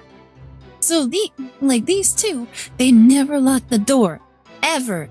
And so that kind of, like, carried over for when they finally moved out. And since they never locked the door, it was just a matter of time before they just got robbed. So yeah, it's so ridiculous. OMG, not even once. They never locked it. Must be a real dangerous place. It's not even dangerous. It's just, this is just one of those things where like if you leave your door unlocked, somebody will pass by and just check the door. If it's not locked, they will literally take anything. To me it is. Like I think that's just universal no matter where. I see Murphy's Law strikes again true. Like that's everywhere. That's literally everywhere. The only time it probably wouldn't happen is if you're living in like a gated community. That would probably it would probably happen like very few times, but like not nearly as often as anywhere else ever. Like you just have to lock your doors every single time. It doesn't matter where you're living, doesn't matter where. Always lock your doors. Like it's very simple. It's just common logic. Yeah, I can leave a window open and nothing gonna happen. I feel like that's just something I would never do. But, like not only that, it's even more of a thing if you're women. Like if you're a woman, like you have to lock all of your doors, all of your windows. Like that's just a rule. Like I just can't imagine any girl like not locking their doors or locking anything, like when they leave or go anywhere, or even when they're at home. Like you just have to. It's just common sense. I once had a lady walk into my apartment because she thought it was hers. I looked at her like Doberman and she backed out quickly. You know, my sister actually had something like that happen to her once. She had her chain like on her door, and somebody like tried to enter her apartment. Like she just heard like the door kind of open and like the chain, you could hear the chain kind of like tuck, tuck, tuck, tuck, tuck, tuck. We have burglar guards on the window. We have to be more safety issues over there. I mean, yeah, it's a huge place. But yeah, like, my sister, she had chain and somebody was trying to enter her house. And like, this was during COVID, by the way. So she was working from home and she was just at her computer. And suddenly, like, somebody tried to open her door and she's like, what the heck? And luckily, at that time, she had Churro, her dog, and her dog Churro is extremely vicious. Like when it comes to like protecting people, like Churro is extremely good dog. Like he chased that person away like really well. She's like, oh my goodness, what's going on? And so she didn't question it. She just let Churro continue like barking like crazy. Eventually the person left and she's like, oh my goodness, good boy. And she like rushed to the door, checked like the eyeglass, and she just saw a guy kind of like walk away. And so she closed the door and locked it again. She's like, oh my God, what happened? And I think it was like a little later where she spoke with her neighbor. She asked her neighbors like, do you, like some guy tried to like enter my apartment, and he's like, oh, hold up, let me check. And so they checked their ring camera, and the guy's like, oh, that guy, he's a maintenance worker. He usually shows up to like do maintenance. And so he got in touch with like the maintenance guy, and the maintenance guy told him that apparently he got the wrong apartment number. And he was actually supposed to go to the upstairs neighbor because he was sent to do a repair job for a sink. Well, yeah, like it's like you just never know when these kind of things might happen, and you just never know when a danger will actually be present. Like it's just better to be cautious than to not be. So yeah, that was just something that happened with my sister. Like, luckily I never had to deal with it. Hi, Jake Baker, how are you doing? You having a good day? I thought you were streaming today. Or are you done with it, or did you not stream? Or am I crazy? I thought you were streaming. I could have sworn I saw like a Twitter post about it. And hit with 2-minute ad right away. Yeah, we're in the middle of ads right now. Like, I think if anything, is pretty good timing. Known in Florida, we have stand your ground laws. California, yeah, they be bugging. Yeah. Like, that's one of the good things about stand your ground laws, where you can kind of like carry your own weapons, like just in case, because that's the thing that kind of like makes things a little bit safer, is that criminals are less inclined to attack people if they know that like there's bound to be somebody that's carrying a weapon. Like you don't. You're not gonna try and mess with somebody with a weapon. And the people that are carrying their weapons legally, well, they're not really aiming to look for trouble. Like, they're just prepared for trouble. It's just like what Team Rocket said, prepare for trouble and make it double.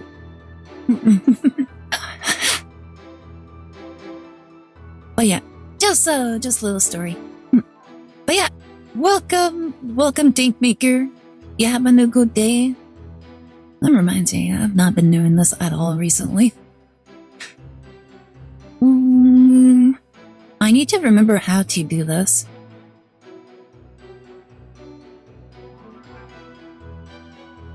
There you go. Oop. Or your case behind every grain of sand.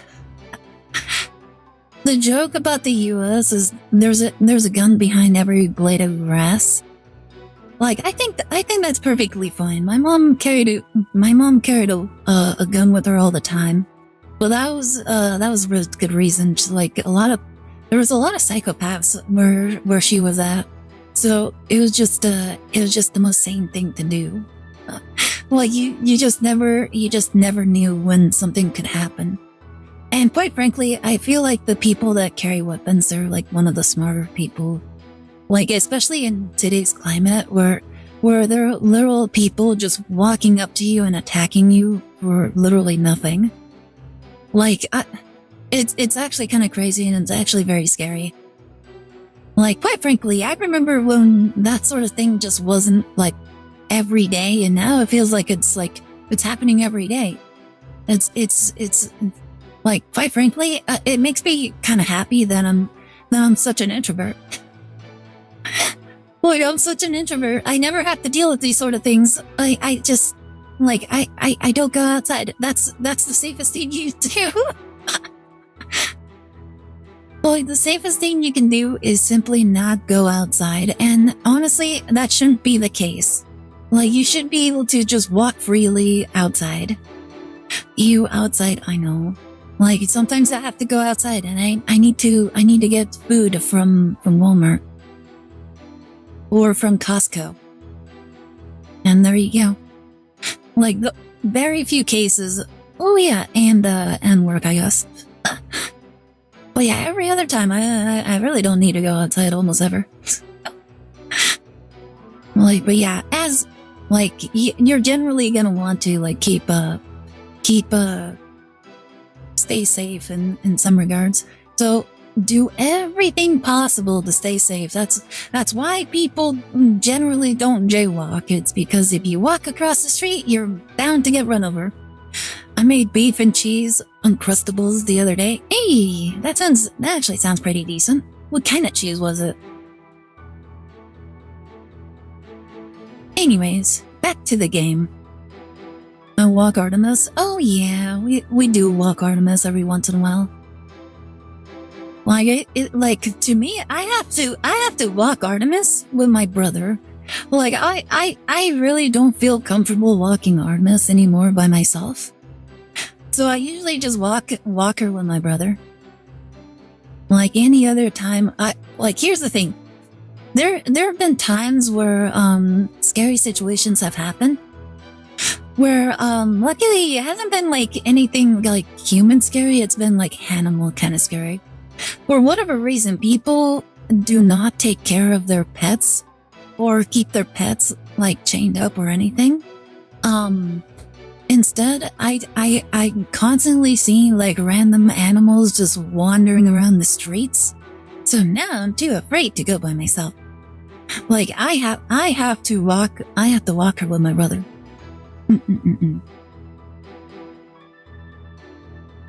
So yeah, very like I think the scariest time was when I walked her and there was like this really big dog. I want to say it's a bulldog. Like, what's the dog from the Tom and Jerry cartoons? Well, what kind of dog is the dog from the Tom and Jerry cartoons? I'm pretty sure that's a bulldog, isn't it? Because there was one time we were walking Artemis, and we found a pit bull. Okay, are you sure it's a pit bull?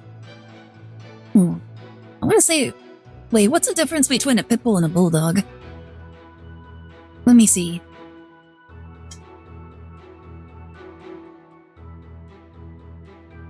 Okay, no, that's not what it was. Pit bull. No, I don't think that's... Is that right? Hold up, let me see.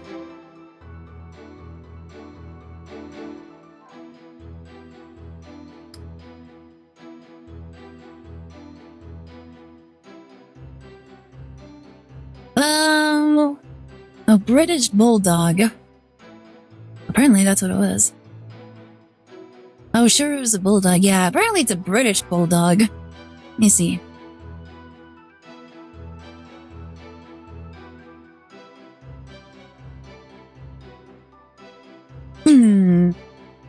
No, I don't think it was this one. The dog I was thinking of is like huge.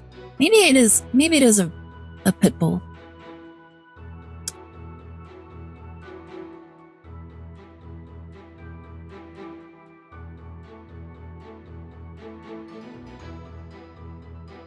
Like, how big do these guys get?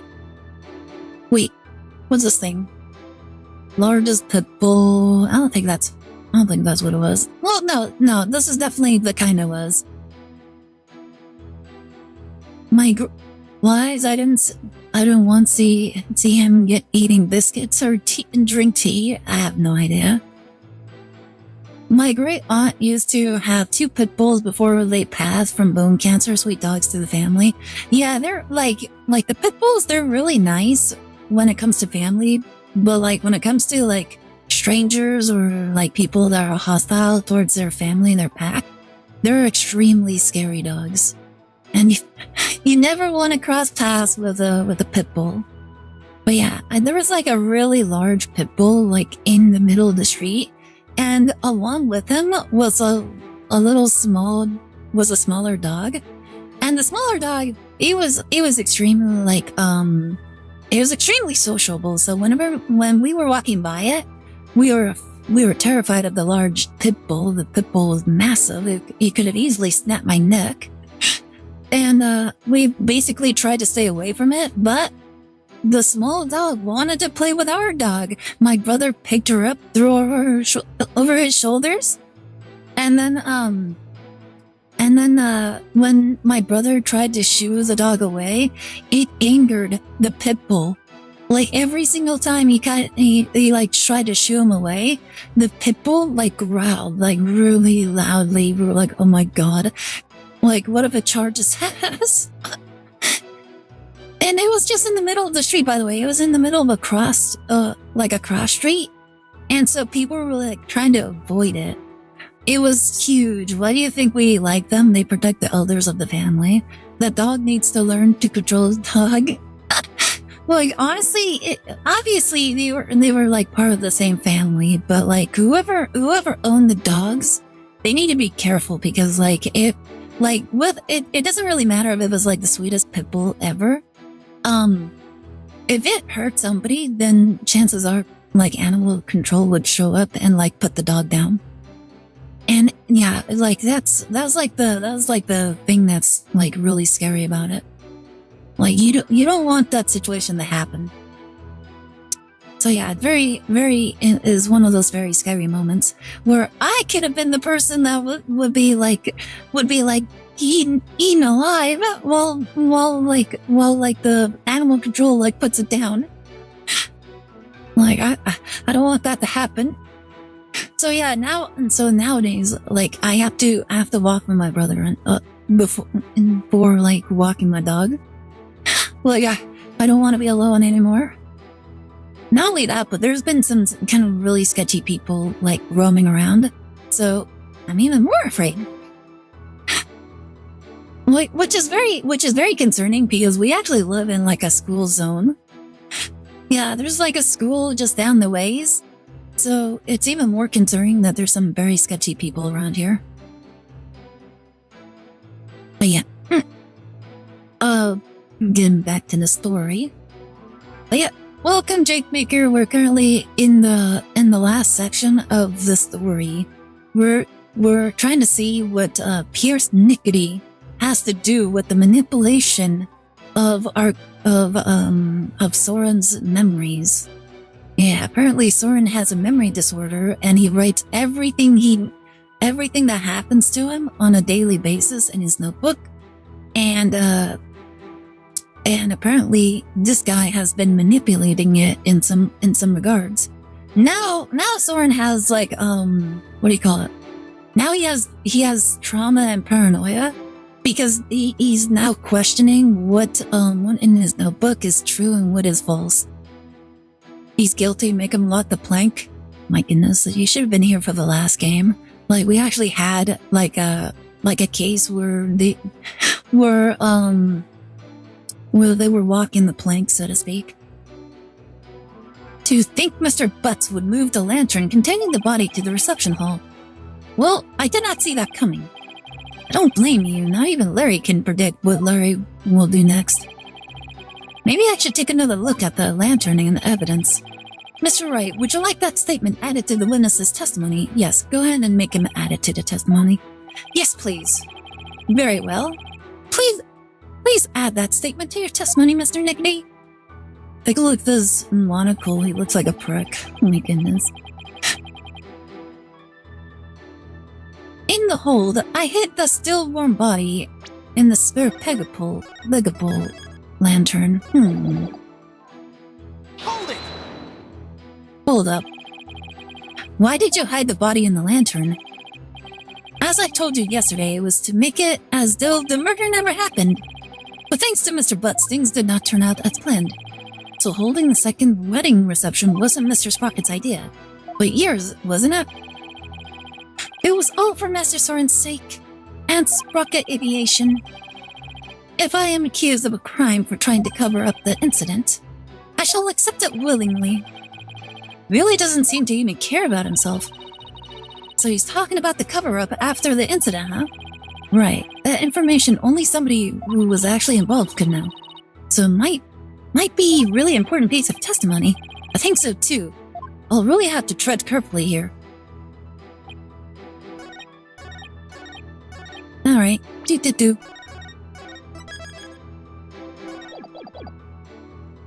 In the hold, I had the still warm body.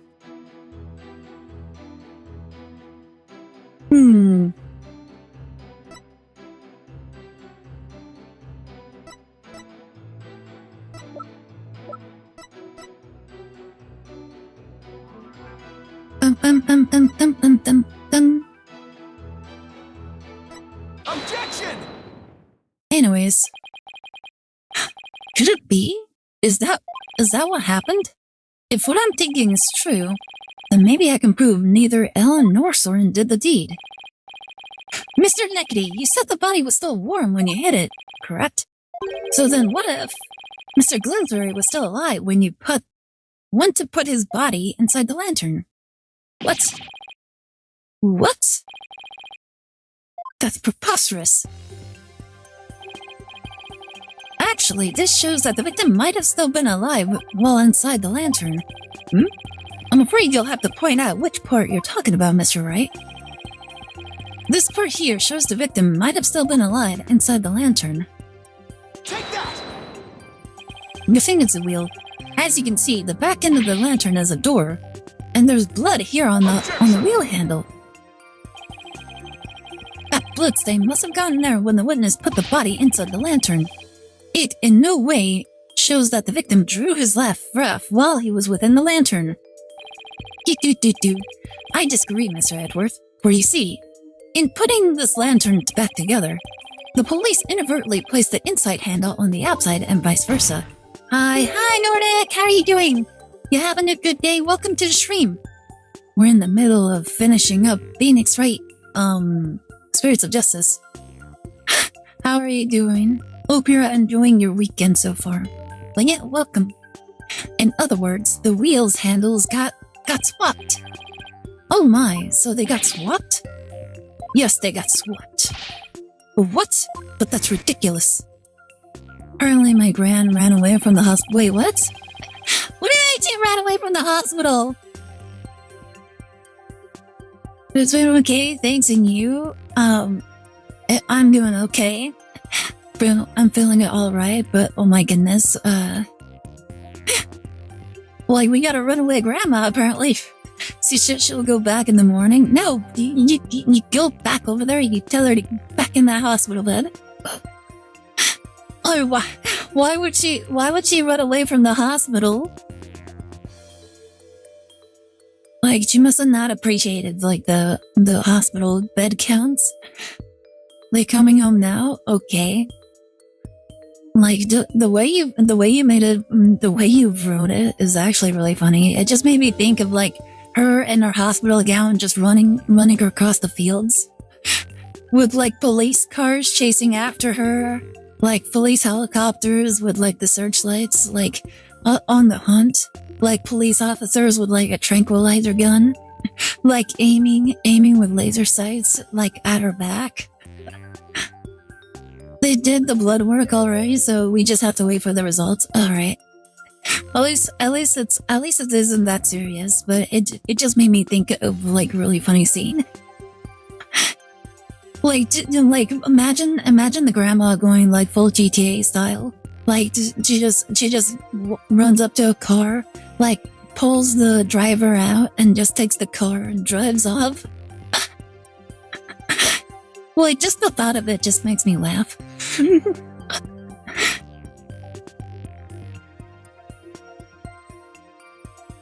Why, not at all. If you compare the other male peggable lantern in the reception hall,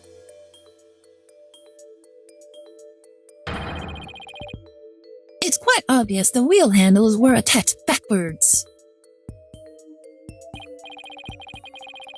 The detective in charge of restoration will see me in my office later. A grandma carjacking someone? Could you imagine that? Like, just a grandma pretending that she's senile. She's like, well, I need help. And, like, the person, like opens the doors, like concerned, like, are you okay? And then she just grabs his head, smacks him, and, like, into the door, and, like, knocks him out. And then she just jumps into the car and drives off. Just imagining that is just hilarious. Sorry, Emma, and good luck.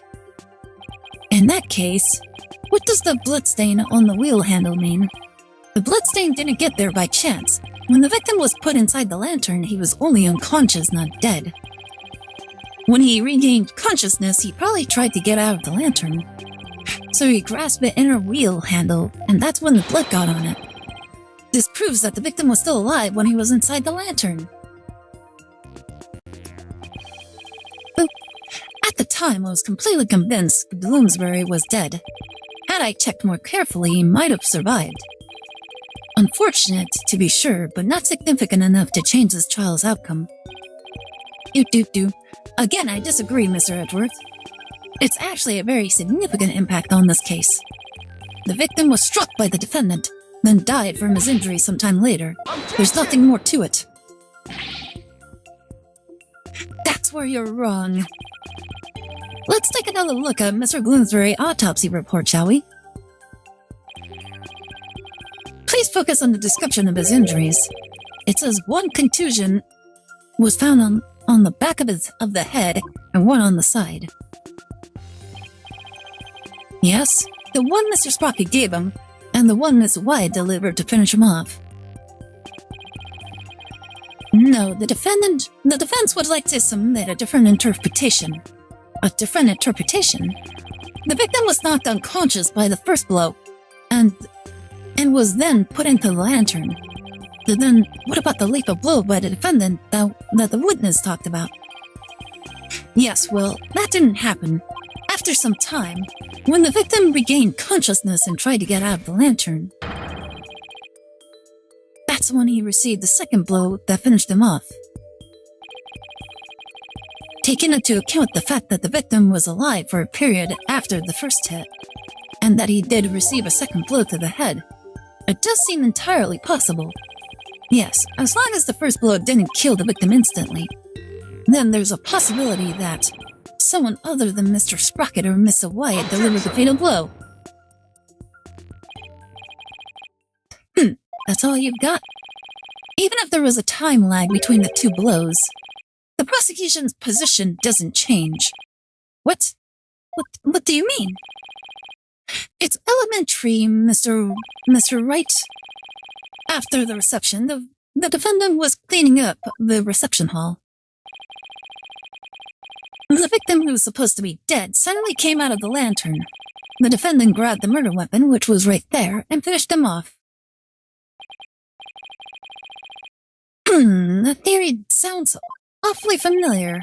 Of course it does, Your Honor, because it's exactly what I proposed at the very start. The second blow was inflicted by the defendant after all. I see. It seems a tangle of mysteries has unraveled into a single thread. But as long as there's a possibility that the fatal blow was delivered by a third person, then we must continue the deliberations. Keep it up, Mr. Wright, unless you have something to prove the presence of your precious third person. Okay, Nick, just relax. You can do this. Come on now. Take some deep breaths. Good idea. Deep breaths. Deep breaths. There, don't you feel better already? No, I don't. It's only making me hyperventilate even harder.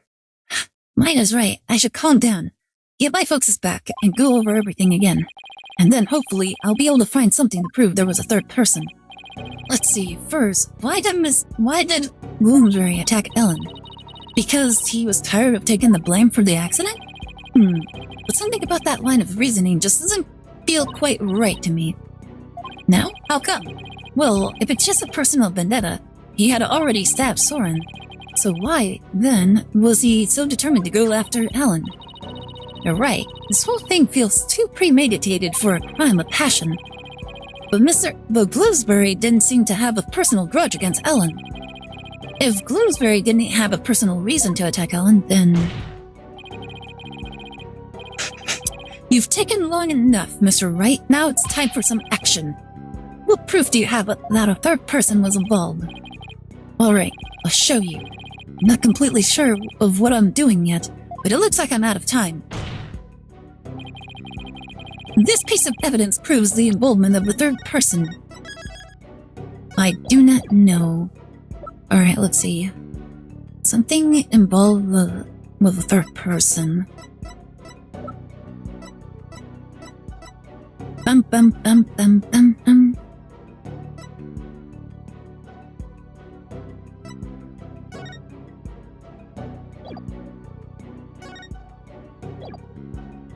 Take that! Only those. Nope. Not the note.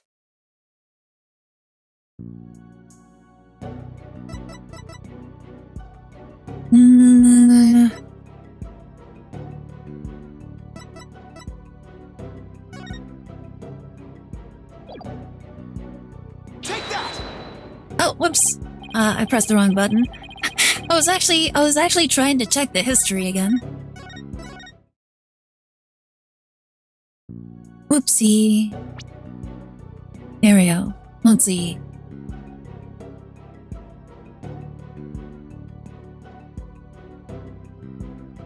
Then I had personal reason to attack Ellen. Let's see. Grab Ellen when convenient, then send her off from the vista. Might be this thing. I get it now. Now I see why this note bothered me so much when I first saw it. It looks like a note outlining the murder plot. That note was apparently written by the victim, but why would he feel the need to write instructions to himself like this? Yeah, why? Yeah, that was kind of weird. Your Honor, please take a look at this note. This is the victim's murder plan, right? It's definitely a murder plan, but what if Mr. Bloomsbury didn't write this note himself? But what? Like, why would... Guys, if you were committing a crime, why would you, like, write a note in regards to, like, the crime's detail? This is how you intend to conjure up your mysterious third party, Mr. Wright? Can you even prove that note wasn't written by the victim? Yes. Yes, I can. Yes, I am. Very well, then. Please present your evidence, Mr. Wright. This evidence proves that the victim didn't write that note.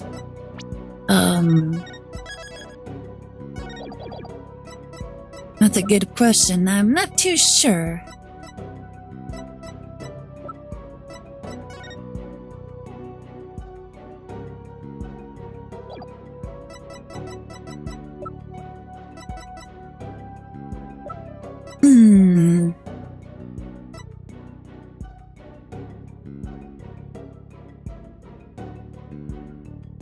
I only write notes for work. I try to remember everything else that's important. True. Like, I try to do the exact same thing.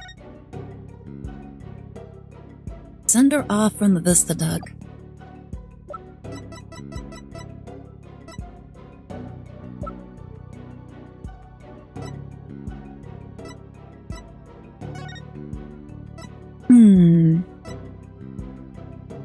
Soren been writing nothing but ideas for his inventions. One of the pages in Soren's notebook was torn out in an uncharacteristically rough way. On it was written, "I struck and killed Dumas." Which reminds me, I need to check if Father received his Father's Day gift. Let me see.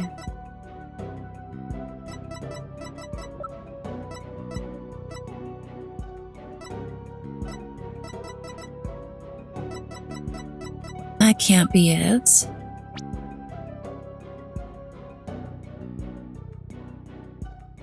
Wasn't written by the victim. Wait a minute. Oh, okay, yeah. Here it is. Because of this, it says, okay, yeah, this all makes sense.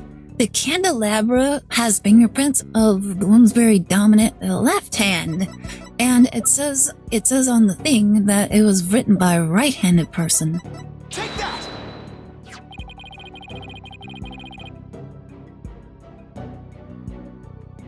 This is the weapon Mr. Bloomsbury used to stab Mr. Sprocket. I was wondering what you'd pull out this time. Dare I ask what that could possibly have to do with the note?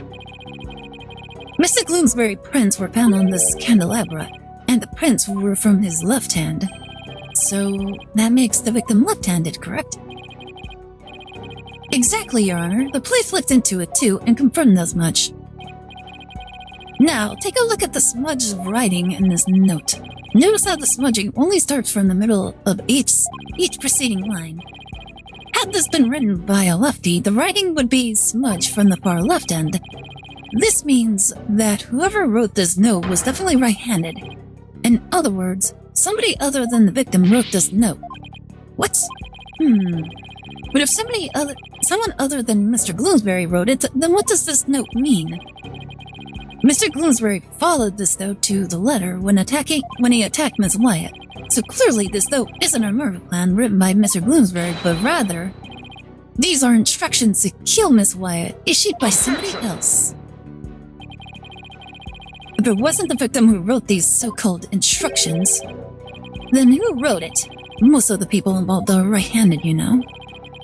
He is correct. The majority of the family and their employees who were on the airship are indeed right-handed. I must say that is very rough and slipshod conjecture you proposed. I admit I haven't figured out who wrote it just yet. Leave it to Mr. Edgeworth to go for their jugular. This culprit who ordered Gloomsbury to attack Ellen, what could their motive have been? It doesn't seem very likely Ellen did anything to incur anybody's wrath, right? Right. Not too likely, anyway. In that case, it has to be about Soren. If somebody were to hold a grudge against Soren, what would it be about? That accident, I guess. Oh my goodness, it's the accident. I could understand if Bloomsbury felt resentment about having to take the blame.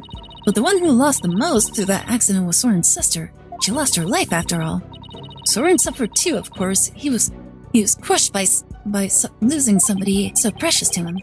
Somebody precious, huh? Soren's sister. Wait, there's one more person. There's someone who must hold a grudge against Soren. Did you figure something out? I think so. I think this somebody else used Gloomsbury to try and get revenge against Soren. Did you say somebody tried to get revenge against Mr. Sprocket, Mr. Wright? The person who manipulated and used Mr. Gloomsbury was Celine's fiancé. The family elder. Soren's father. It's Selena's fiancé. The person who used Mr. Gloomsbury to try and get revenge on Mr. Sprocket, and then finished Mr. Gloomsbury off to silence him, was a man dear to Mr. Sprocket's older sister, Selena Sprocket's fiancé. Not that I'm positive, but it's certainly possible. This fiancé could have made Gloomsbury attack Ellen to get his revenge on Soren. What?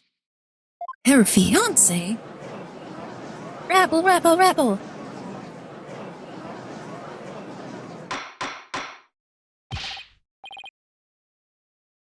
Order in the court! Order, I say! Everybody, please shut up! Yes, it does seem quite believable that Miss Selena Sprocket's fiancé would bear a grudge against Mr. Sprocket for his role in the accident.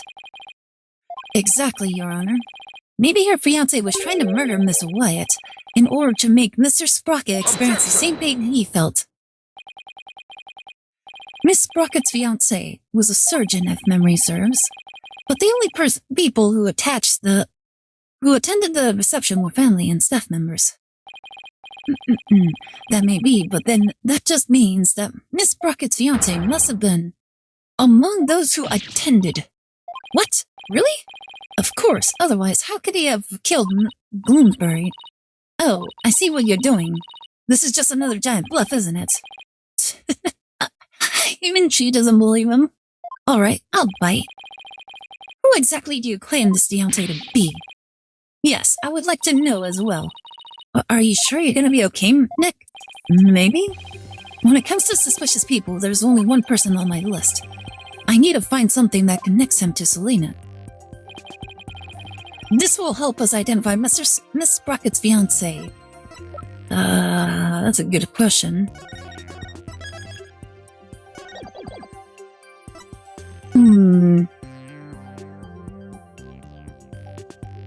It was publicly announced, Soren was the one driving.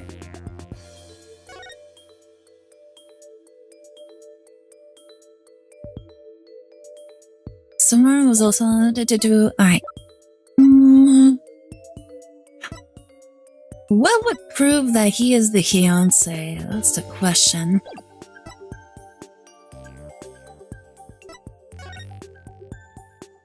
Oh, duh. It's the pocket watch. Take that! Please take a look at this photo, Your Honor. At the photo.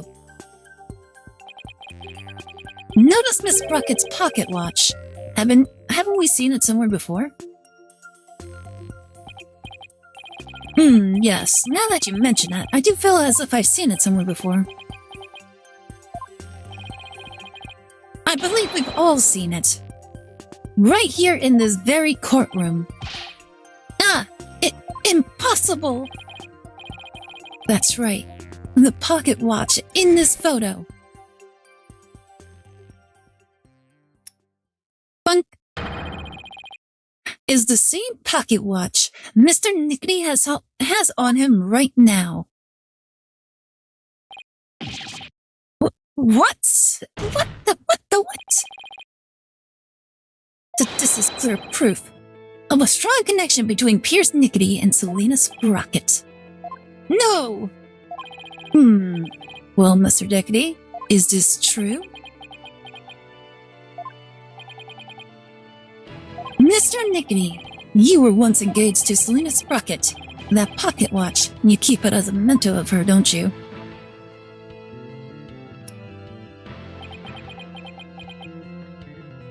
Oh, thank goodness he's silent. Mr. Nickety, you plan to rob Mr. Sprocket of his loved one, to make him feel the same pain as you. Isn't that right? But Mr. Sprocket managed to fight back and knocked Mr. Gloomsbury unconscious. You saw Mr. Gloomsbury was dead and hid his body in the lantern. But then, you noticed Mr. Gloomsbury regained consciousness. And so you finished him off to prevent your plan from being exposed. This is the defendant's take on what really happened in this murder case. Mr. Wright, does this mean you wish to officially accuse this witness of the murder of Dumas Goldenberry? Does the defense accuse Mr. Nickety of the murder? Accuse! We have to. The defense indicts Pierce Nickety on the charge of murdering Dumas Gloomsbury. Oh my! Mr. Nickety, would you care to respond? Man, this lawyer just yaps on and on and on. As you guessed, his watch is a memento of Selena. It stopped working at the time of the accident, though. Wait, he's been checking a broken pocket watch this entire time? An attempted murder of the Ellen Wyatt? I mean, he planned it, so I guess he was more of an accessory to that. Then you really are.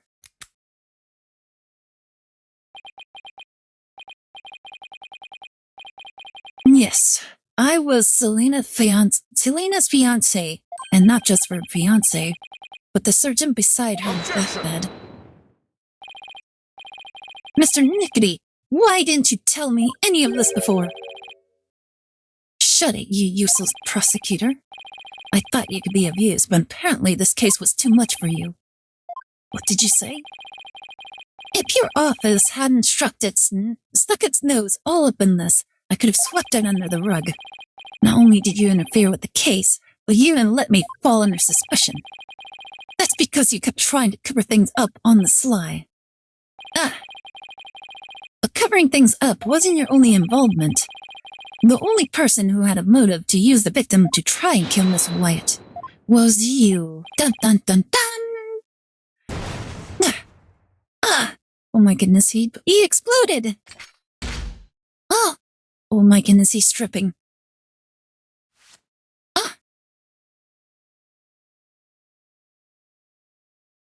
Nani?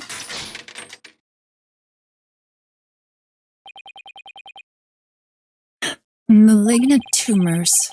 There are malignant tumors in this courtroom. Lesions oozing with false charges. What, Nani? The tumors are one idiotic lawyer and one useless prosecutor. After the truth is revealed, I'll have the both of you incised from the legal world. You see, his surgery things coming into play with his mechanics. I'd like to see you try. With the power of the Sprocket family, it'd be a cinch. Nani?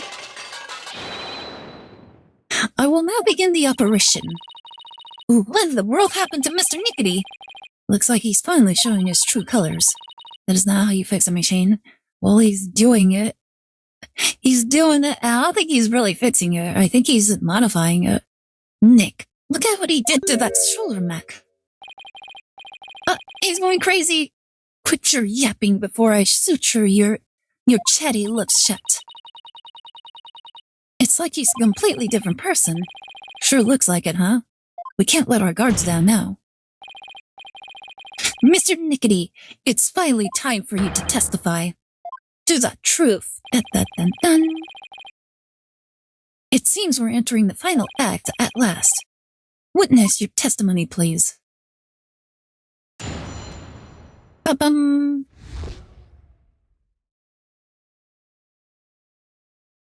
Dead on towards the charges, true. Like he is threatening everybody. Right to remain silent.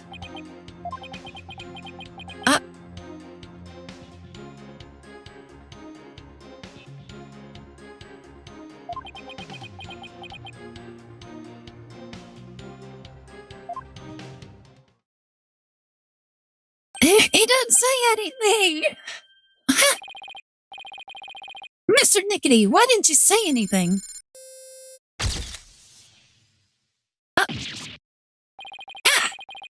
He just took a picture of me, or something. Nani? He just scanned our brain. Isn't that illegal? Like, what if we get cancer? You want me to voluntarily testify, hoping I will make a slip of the tongue. Not a very impressive plan, or brain, I might add. Ow, that was uncalled for. If you want to know something, you ask the question. I will answer, but I have no intention of making any voluntary statements of my own. What's he trying to do, Nick? He's using the silent treatment as a strategy to avoid getting tripped up. Clever guy. No more lies, Mr. Nickety. He will tell us nothing but the truth. Bum.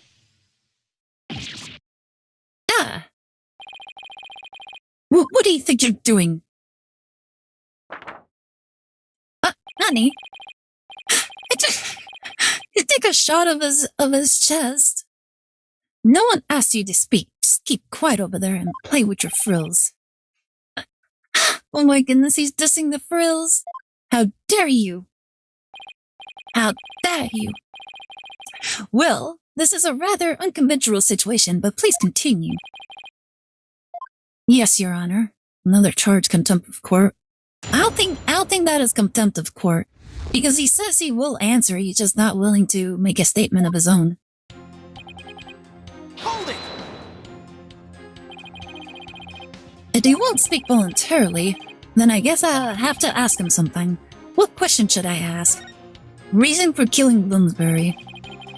Isn't it true that Mr. Bloomsbury remained conscious inside the lantern? You murdered him in order to silence him. He was an excellent employee and very loyal to me.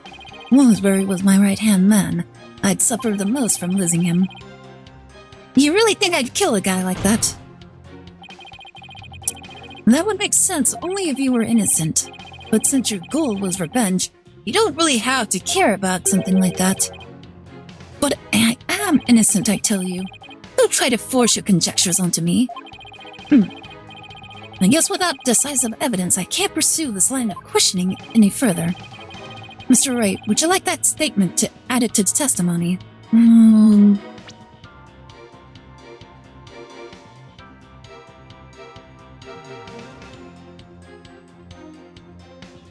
don't really have to care about something like that. I suppose we can just add it, why not? Every little bit I can drag out of him helps, I guess.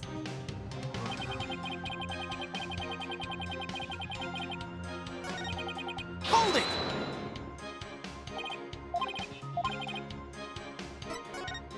Sorry, grudge against Soren.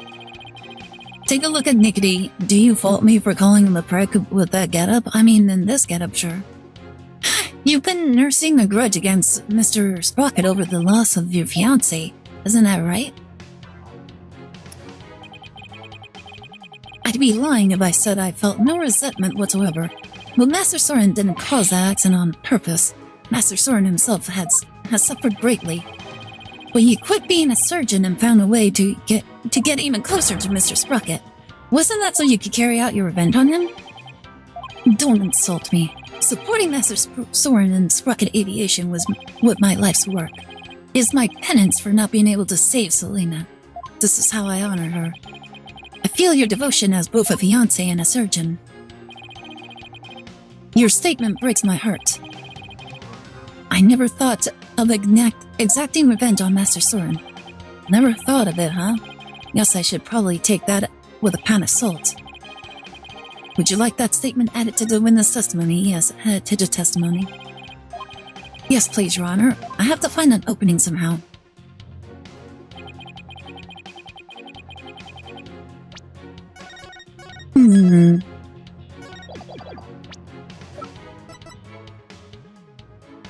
Soren was the one driving. Objection! Okay, that didn't help.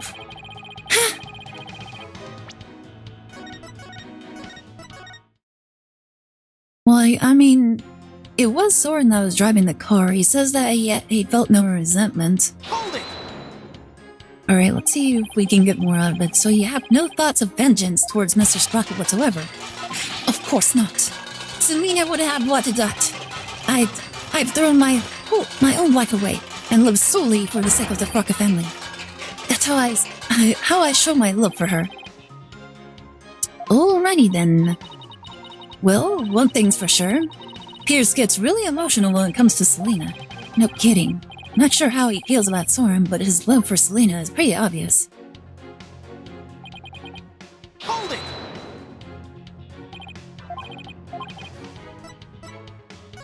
Actions on the day of the crime. On the day of the incident, you were constantly surrounded by your subordinates. Is that right? Absolutely. I was in someone's line of sight at all times. After all, I was busy taking care of every detail of the event. Mr. Edgeworth, I believe your investigation backs up my claim. I got statements that said groups of his subordinates worked with him in rotation, so he was always with someone. As the prosecution just said, I couldn't even get close to the lantern containing Gloomsbury by myself, let alone kill him. Pierce didn't have a chance to get close to the victim alone, huh? Mr. Wright, would you like that statement added to the witness testimony? Yeah, add it. Yes, Your Honor. I'd like to have that statement added to his testimony. Very well. Bum. I was always in the company of others. I didn't have an opportunity to murder Gloomsbury. Something about that seems sus.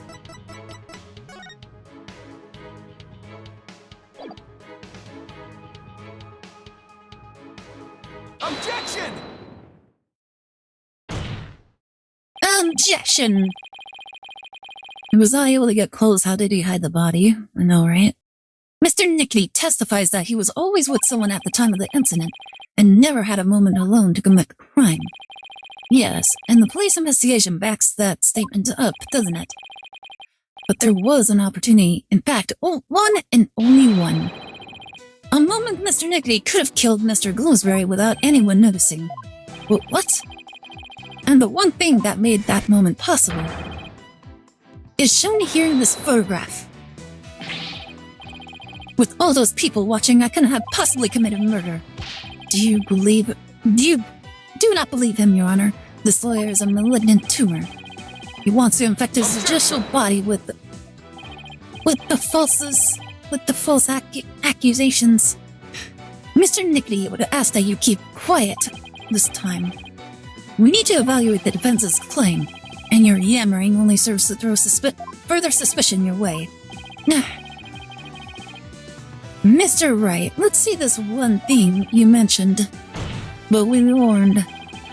This had better not be one of your offhanded claims. Who do you think you're talking to, Mr. Edgeworth? Very well, Mr. Wright. Please point out for us the one thing that made the moment of the murder possible. That one moment when it was possible for Mr. Nickety to kill Mr. Gloomsbury.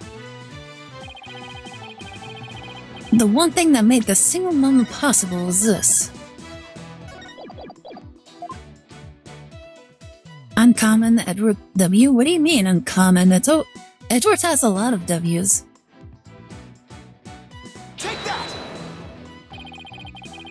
The one thing that made the moment of the murder possible is this thick mood fog that engulfed the entire reception hall. It is under the cover of this fog, that Mr. Nickety murdered the victim. What? Mr. Nicky was standing right next to the lantern that Mr. Glinsbury was in. This was the only moment the murder could have been committed without being seen.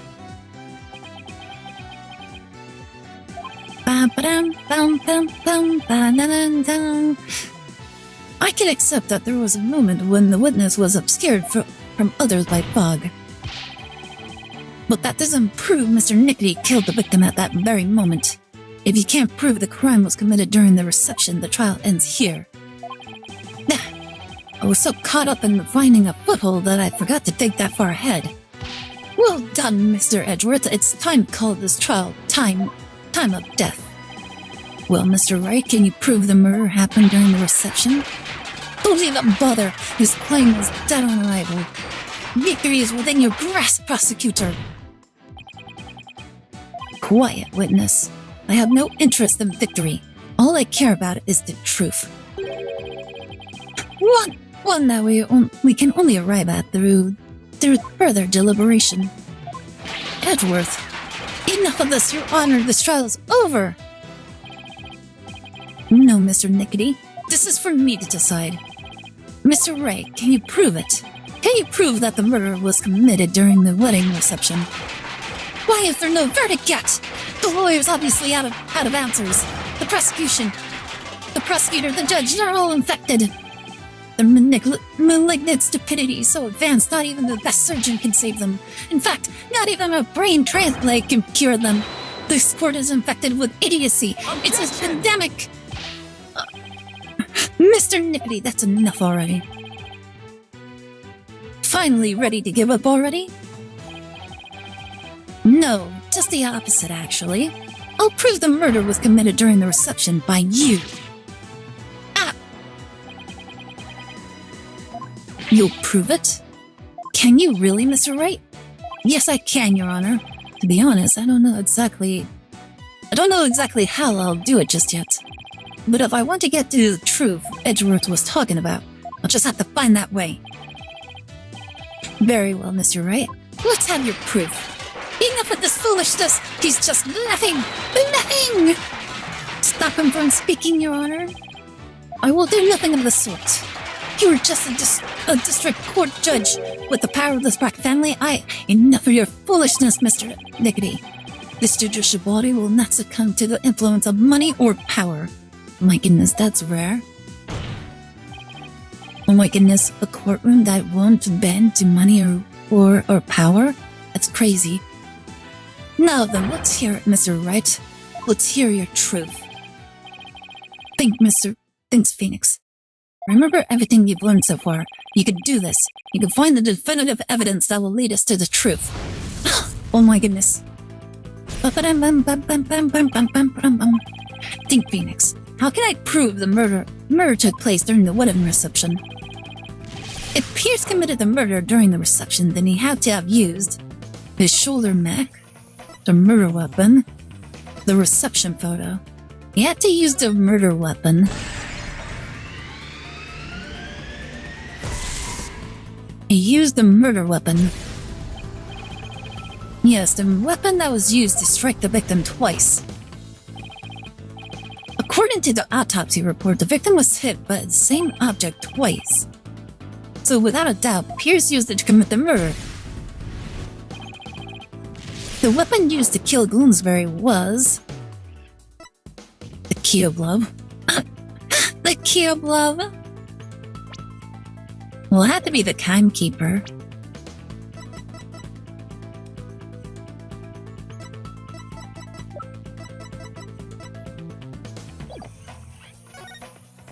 Yeah, it just has to be the timekeeper. Cough cough, activist judges, I know, right? It's totally not what I was hinting at, by the way. Totally not. If Pierce struck the victim during that one single moment, then he must have used the timekeeper. Come to think of it, wasn't it also used for something else during the reception? During the reception, the timekeeper was also used for the first taste of love, the first startup of love. I think it was the first startup of love, wasn't it?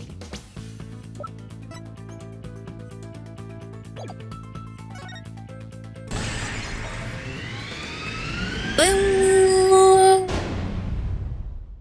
timekeeper had been activated. That's right, the timekeeper had been activated during the reception. If we activate the timekeeper again now, and find any trace of evidence of the murder, that would be conclusive proof that Bloomsbury was killed during the reception. Wait, if I remember correctly, the thing actually works, doesn't it? A special ceremony took place during the reception in question. Ira being sus, as always. What do you mean? I didn't do anything sus. What kind of special ceremony? It was called the first startup of Blub. Apparently, the couple activated the timekeeper for the first time during it. Does that mean the timekeeper here in evidence isn't activated at the moment? And what would happen if we were to activate it? Why don't we see for ourselves? It would give us a chance to examine it. And while we're at it, we just might find some conclusive evidence. What? No! You can't activate it! Mr. Nickety, keep quiet or I'll have you thrown out of court. Ah. By the way, Mr. Wright, this is supposed to be a time machine, right? We aren't going to travel back in time to the Stone Age or anything, are we? I don't think we have to worry too much about that, Your Honor. I'm still a little nervous nonetheless. But the truth must be known. Very well, go ahead and start up the timekeeper. Do you know how, Mr. Nick? I think so, maybe? The bride and groom each had a symbol of their love, and when they put them together... Oh, how romantic it was! Let's see, I think the symbol of the groom's love must be the timekeeper itself. And the symbol of the bride's love would fit together with the timekeeper. Oh, I know, that has to be it. Mr. Wright, are you ready to activate the time machine now? Yes, Your Honor. The symbol of the bride's love that's necessary for activating the timekeeper is this. Alright, it's either the gear or it's the key. Miss White's pendant is the symbol of the bride's love that's necessary for activating the timekeeper. What? Then does that mean you can start it up with Miss White's pendant? I believe so, Your Honor. Very well, please try it now, Mr. Wright. Okay, here I go. But first, I have to figure out where the pendant goes. Right here.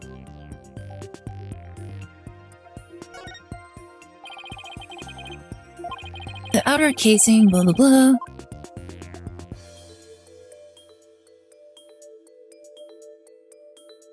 Oh, there it is.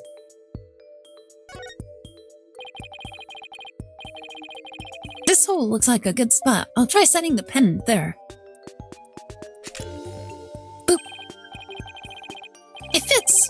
This must be the right spot. Now I have to find a place to insert the key.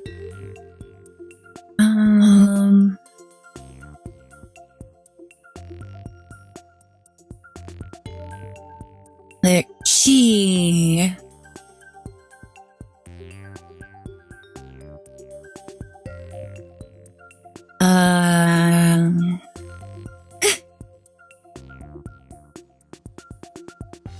Where do you put the key?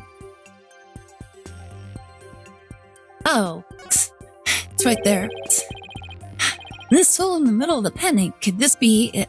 Could this be it? Boop.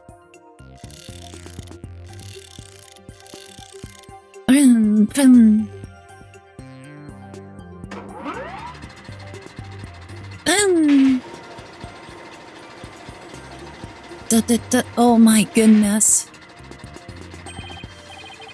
It worked! The timekeeper's been activated. Now, all I have to do is find proof that the crime was committed during the reception. Oh. The clock.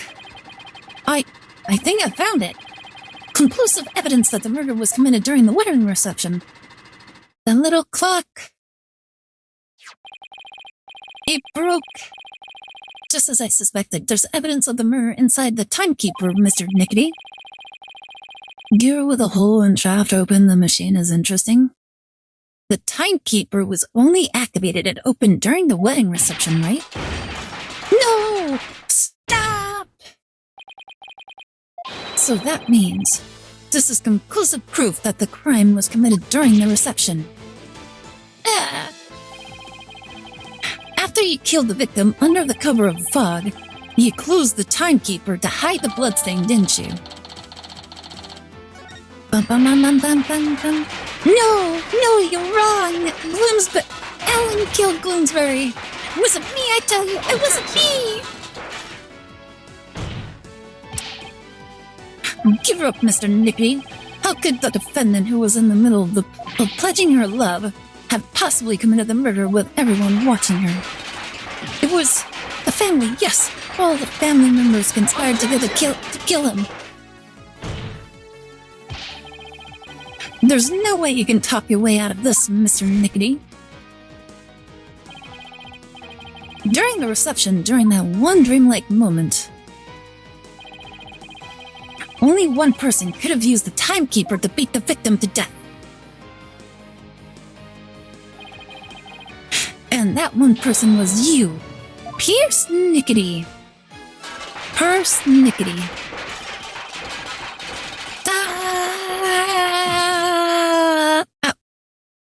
Ouchie. No, this isn't over yet. I won't give up. No, I cut the artery. The stupid thing. We must stop the bleeding now. Give me forceps. Hey, where is everyone? Fine. I'll manage this alone. I'll do it all by myself. I can fix anything, repair anything. So you have to get better. I would have been able to save her. If only I hadn't listened to her. If only I treated her first. If only that Soren hadn't been there. Selena. No.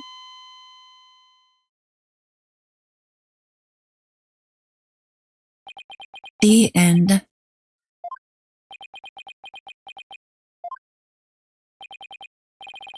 Witness, are you finally ready to tell us the truth?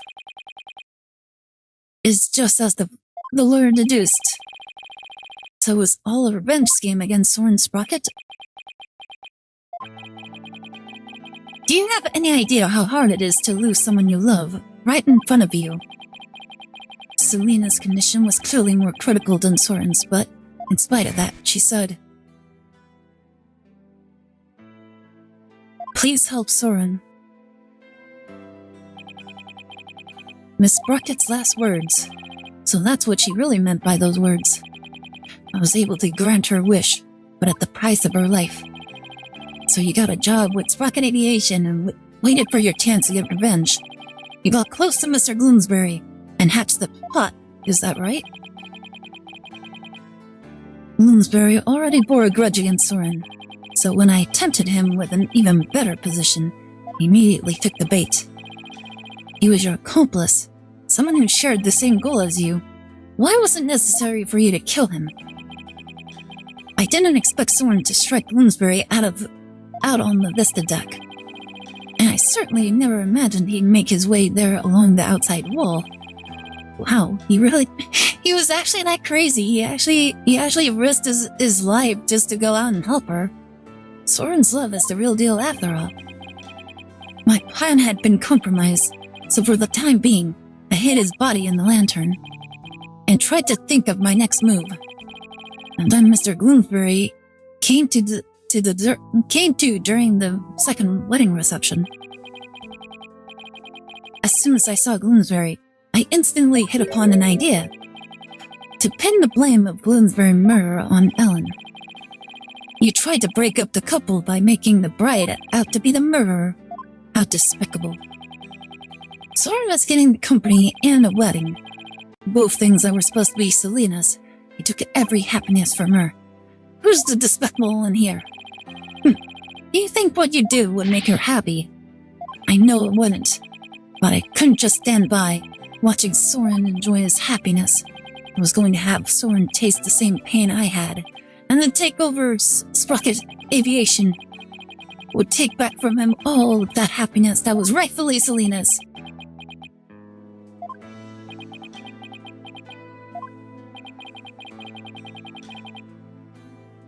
Time stopped for me the day I lost her.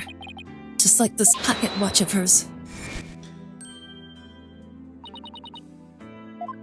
Pierce! Miss Wyatt? I believe Selena would have said, leave this ill will behind. Your time is yours to live. It's too late for me.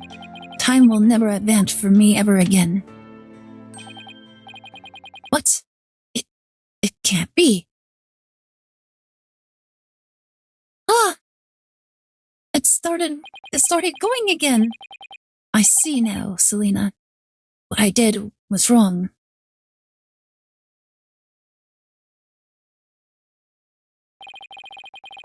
I see no further need to continue this trial. Bailiff, please take Mr. Niggity away. Pierce Niggity, another inconsolable time traveler, who lived in time that stood still.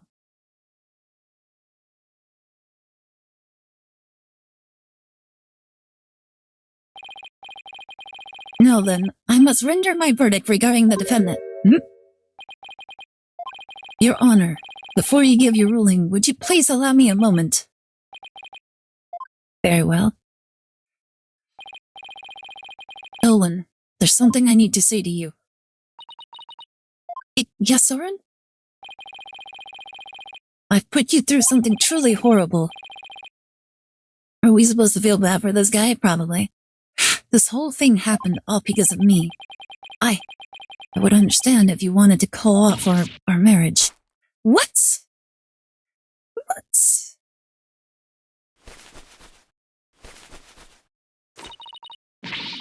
Of course not. I had never once thought that. If you stay with me, you'll only face even more trying times in the future. What do you mean? The truth of this incident, and the car accident before it. I wanted to tell the public everything.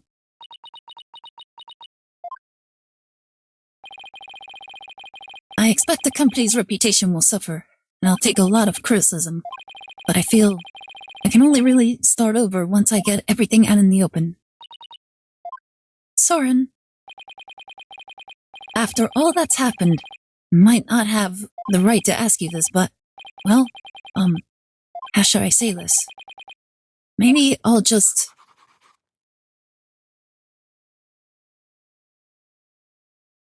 Ah! Oh my goodness. He put the book down! A life with me probably won't be very easy, but...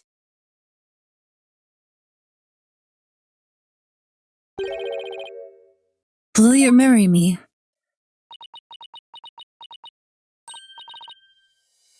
Yes, of course. Oh, look at her. She looks so cute. Your Honor, thank you for this time. Please continue with your ruling. Very well. But first, I have one question. Do the two of you pledge your eternal love for each other to the goddess of justice, Themis? I do, Your Honor. I do. Does the prosecution or defense have any objections? Imagine Phoenix being like, I object! Well done, Your Honor. No objections here. Hi, girl. She's feeling a bit better. I scolded her and told her she must go back tomorrow to get the test done. We're all going to bed now. Thanks for keeping me company. Thank you so much for being here, Celeste. I hope everything's alright. Thank you so much. I hope you have really nice, sweet dreams. There is nothing these two young ones and the prick Nickety can do to melt my cold heart. Oh my god. The defense has no objections either, Your Honor. This court finds the defendant, Ellen Wyatt. Oh, that's not right. This court finds the defendant, Ellen Sprocket, not guilty. Yay!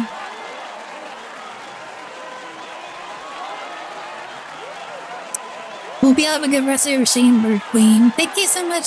Thank you so much. Get some good sleep. Hopefully everything works out just fine tomorrow. This court is adjourned. Oh, thank you so much for the headbats. Helen,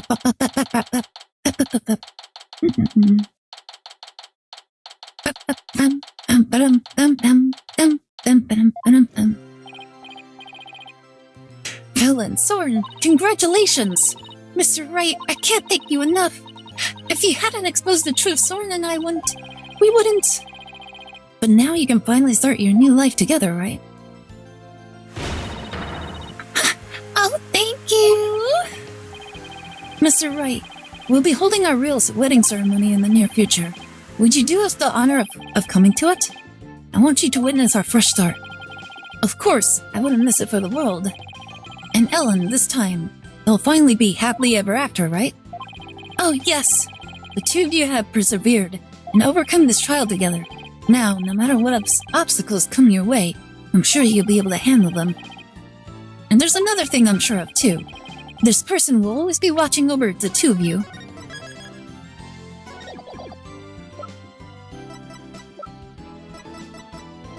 Take that! Selena, yes, I think you're right. And we promise to live life to the fullest.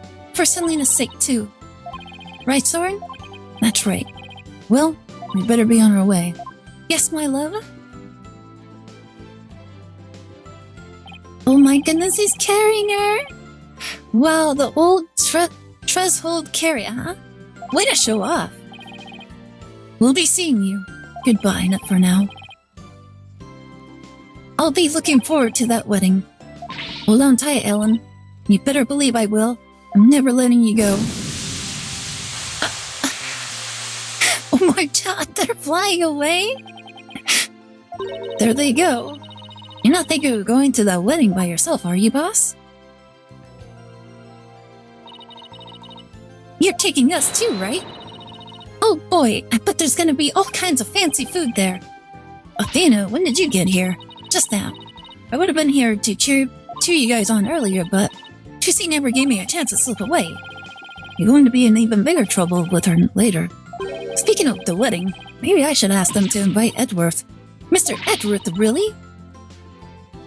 Don't have Soren drive this time, Ellen. Well, he's flying. Like, why would he need a drive when he can fly? But he thought Ellen was guilty all the way to the end. That may be true, but... Don't even bother. His claim is dead on arrival. Victory is within your grasp, prosecutor. Quiet, witness. I have no interest in victory. All I care about is the truth. One that we can only arrive at through further deliberation. That's worse. How's it worse? Like, he's literally a part of an aviation group. If he hadn't stood up for us when he did, the trial probably would have ended there. You mean Mr. Edworth gave us that chance? Maybe.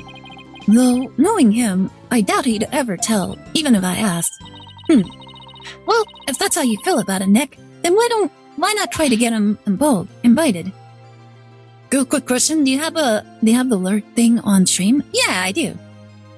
Well, you can do the alert command. Hey, Maya.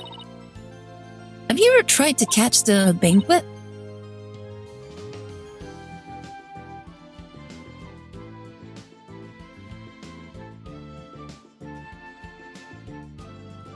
Oh, well, look at that.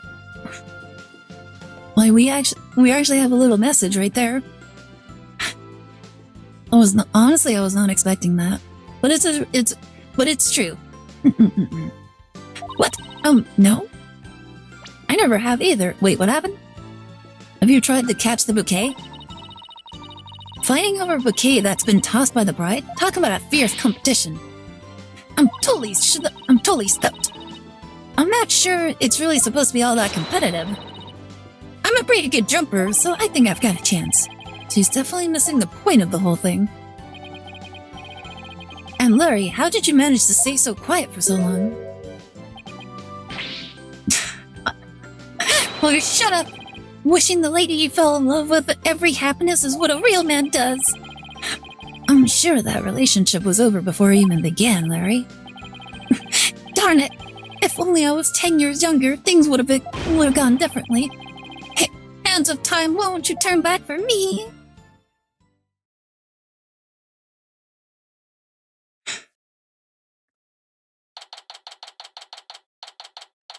September 30th, 9:20 a.m. Sprocket Park. Morning, Doc. Today is Ellen and Soren's third wedding ceremony and reception. I heard the bride and groom insisted it be on the Flying Chapel again. In the end, they were nice enough to invite me and Maya.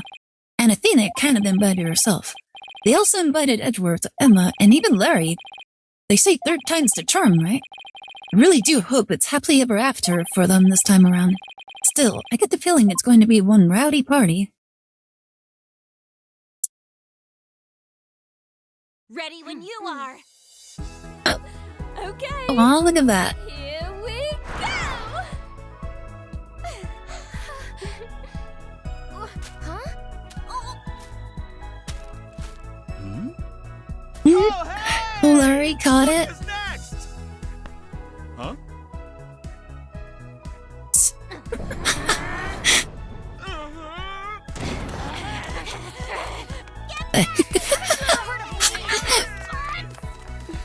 Wait, better run. I'm truly blessed to have you. Better run, Larry.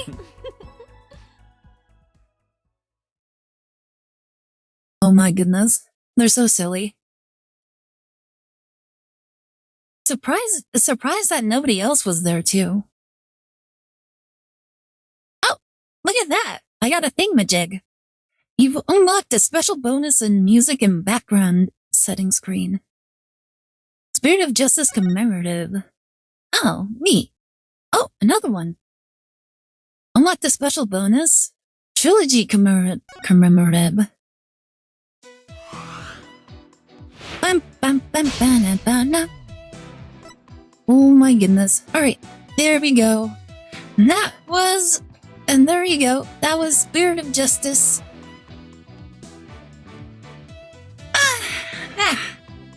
They're not that scary. Stop being scared, Larry. Unlike you, Larry is a gentleman. Well, he would never fight back. Alright. Do. Ba, ba, ba. Da-da-dun. Finish. Yeah, there we go. Well, yeah, that'll be it for today, at least for the game. Honestly, I think it's a good time to end stream anyways. So, yeah. But yeah, want to thank everybody that joined me today. Everybody that's chatted, everybody that lurked. I very much appreciate you all. Next stream will be tomorrow. My brother is gonna be playing Pokemon Black and White. I'm like trying to remember. Pokemon Black and White with Bloobs. Yeah, they're gonna be doing a Soul Link, so if anybody want to join them for that, that's what they'll be doing. I am a gentleman, I just ignore the heads because they are butterfly punches, I'm sure. Next stream, I'm gonna be continuing Pragmata. Yeah, honestly, don't know how far I am, but I did spend a little bit of time just like grinding a little bit, getting all the secret stuff. I got most of the stuff from the production array, whatever that place is called. But yeah, I got most of that stuff. I'm only missing one, and it's only because I haven't unlocked that skill just yet. So I'm pretty sure next stream we'll probably get it, and then I can just backtrack to that. And yeah, I think that's about it. Yep. So tomorrow, Pokemon, and I'll be back next week. Hope you all have a great night. Make sure to check out the Discord. Check out the Discord as well as the manga. Boop. And yeah, that should be about it. We're watching. Oh yeah, we watch Beyblades every Wednesday. So if you're interested in watching Beyblades with the rest of the Bird Gang, that's what we do every Wednesday on the Discord. And yeah, that'll be it. I hope you all have a great night. And I'll catch you guys next time, alright? Have a good night. Bye.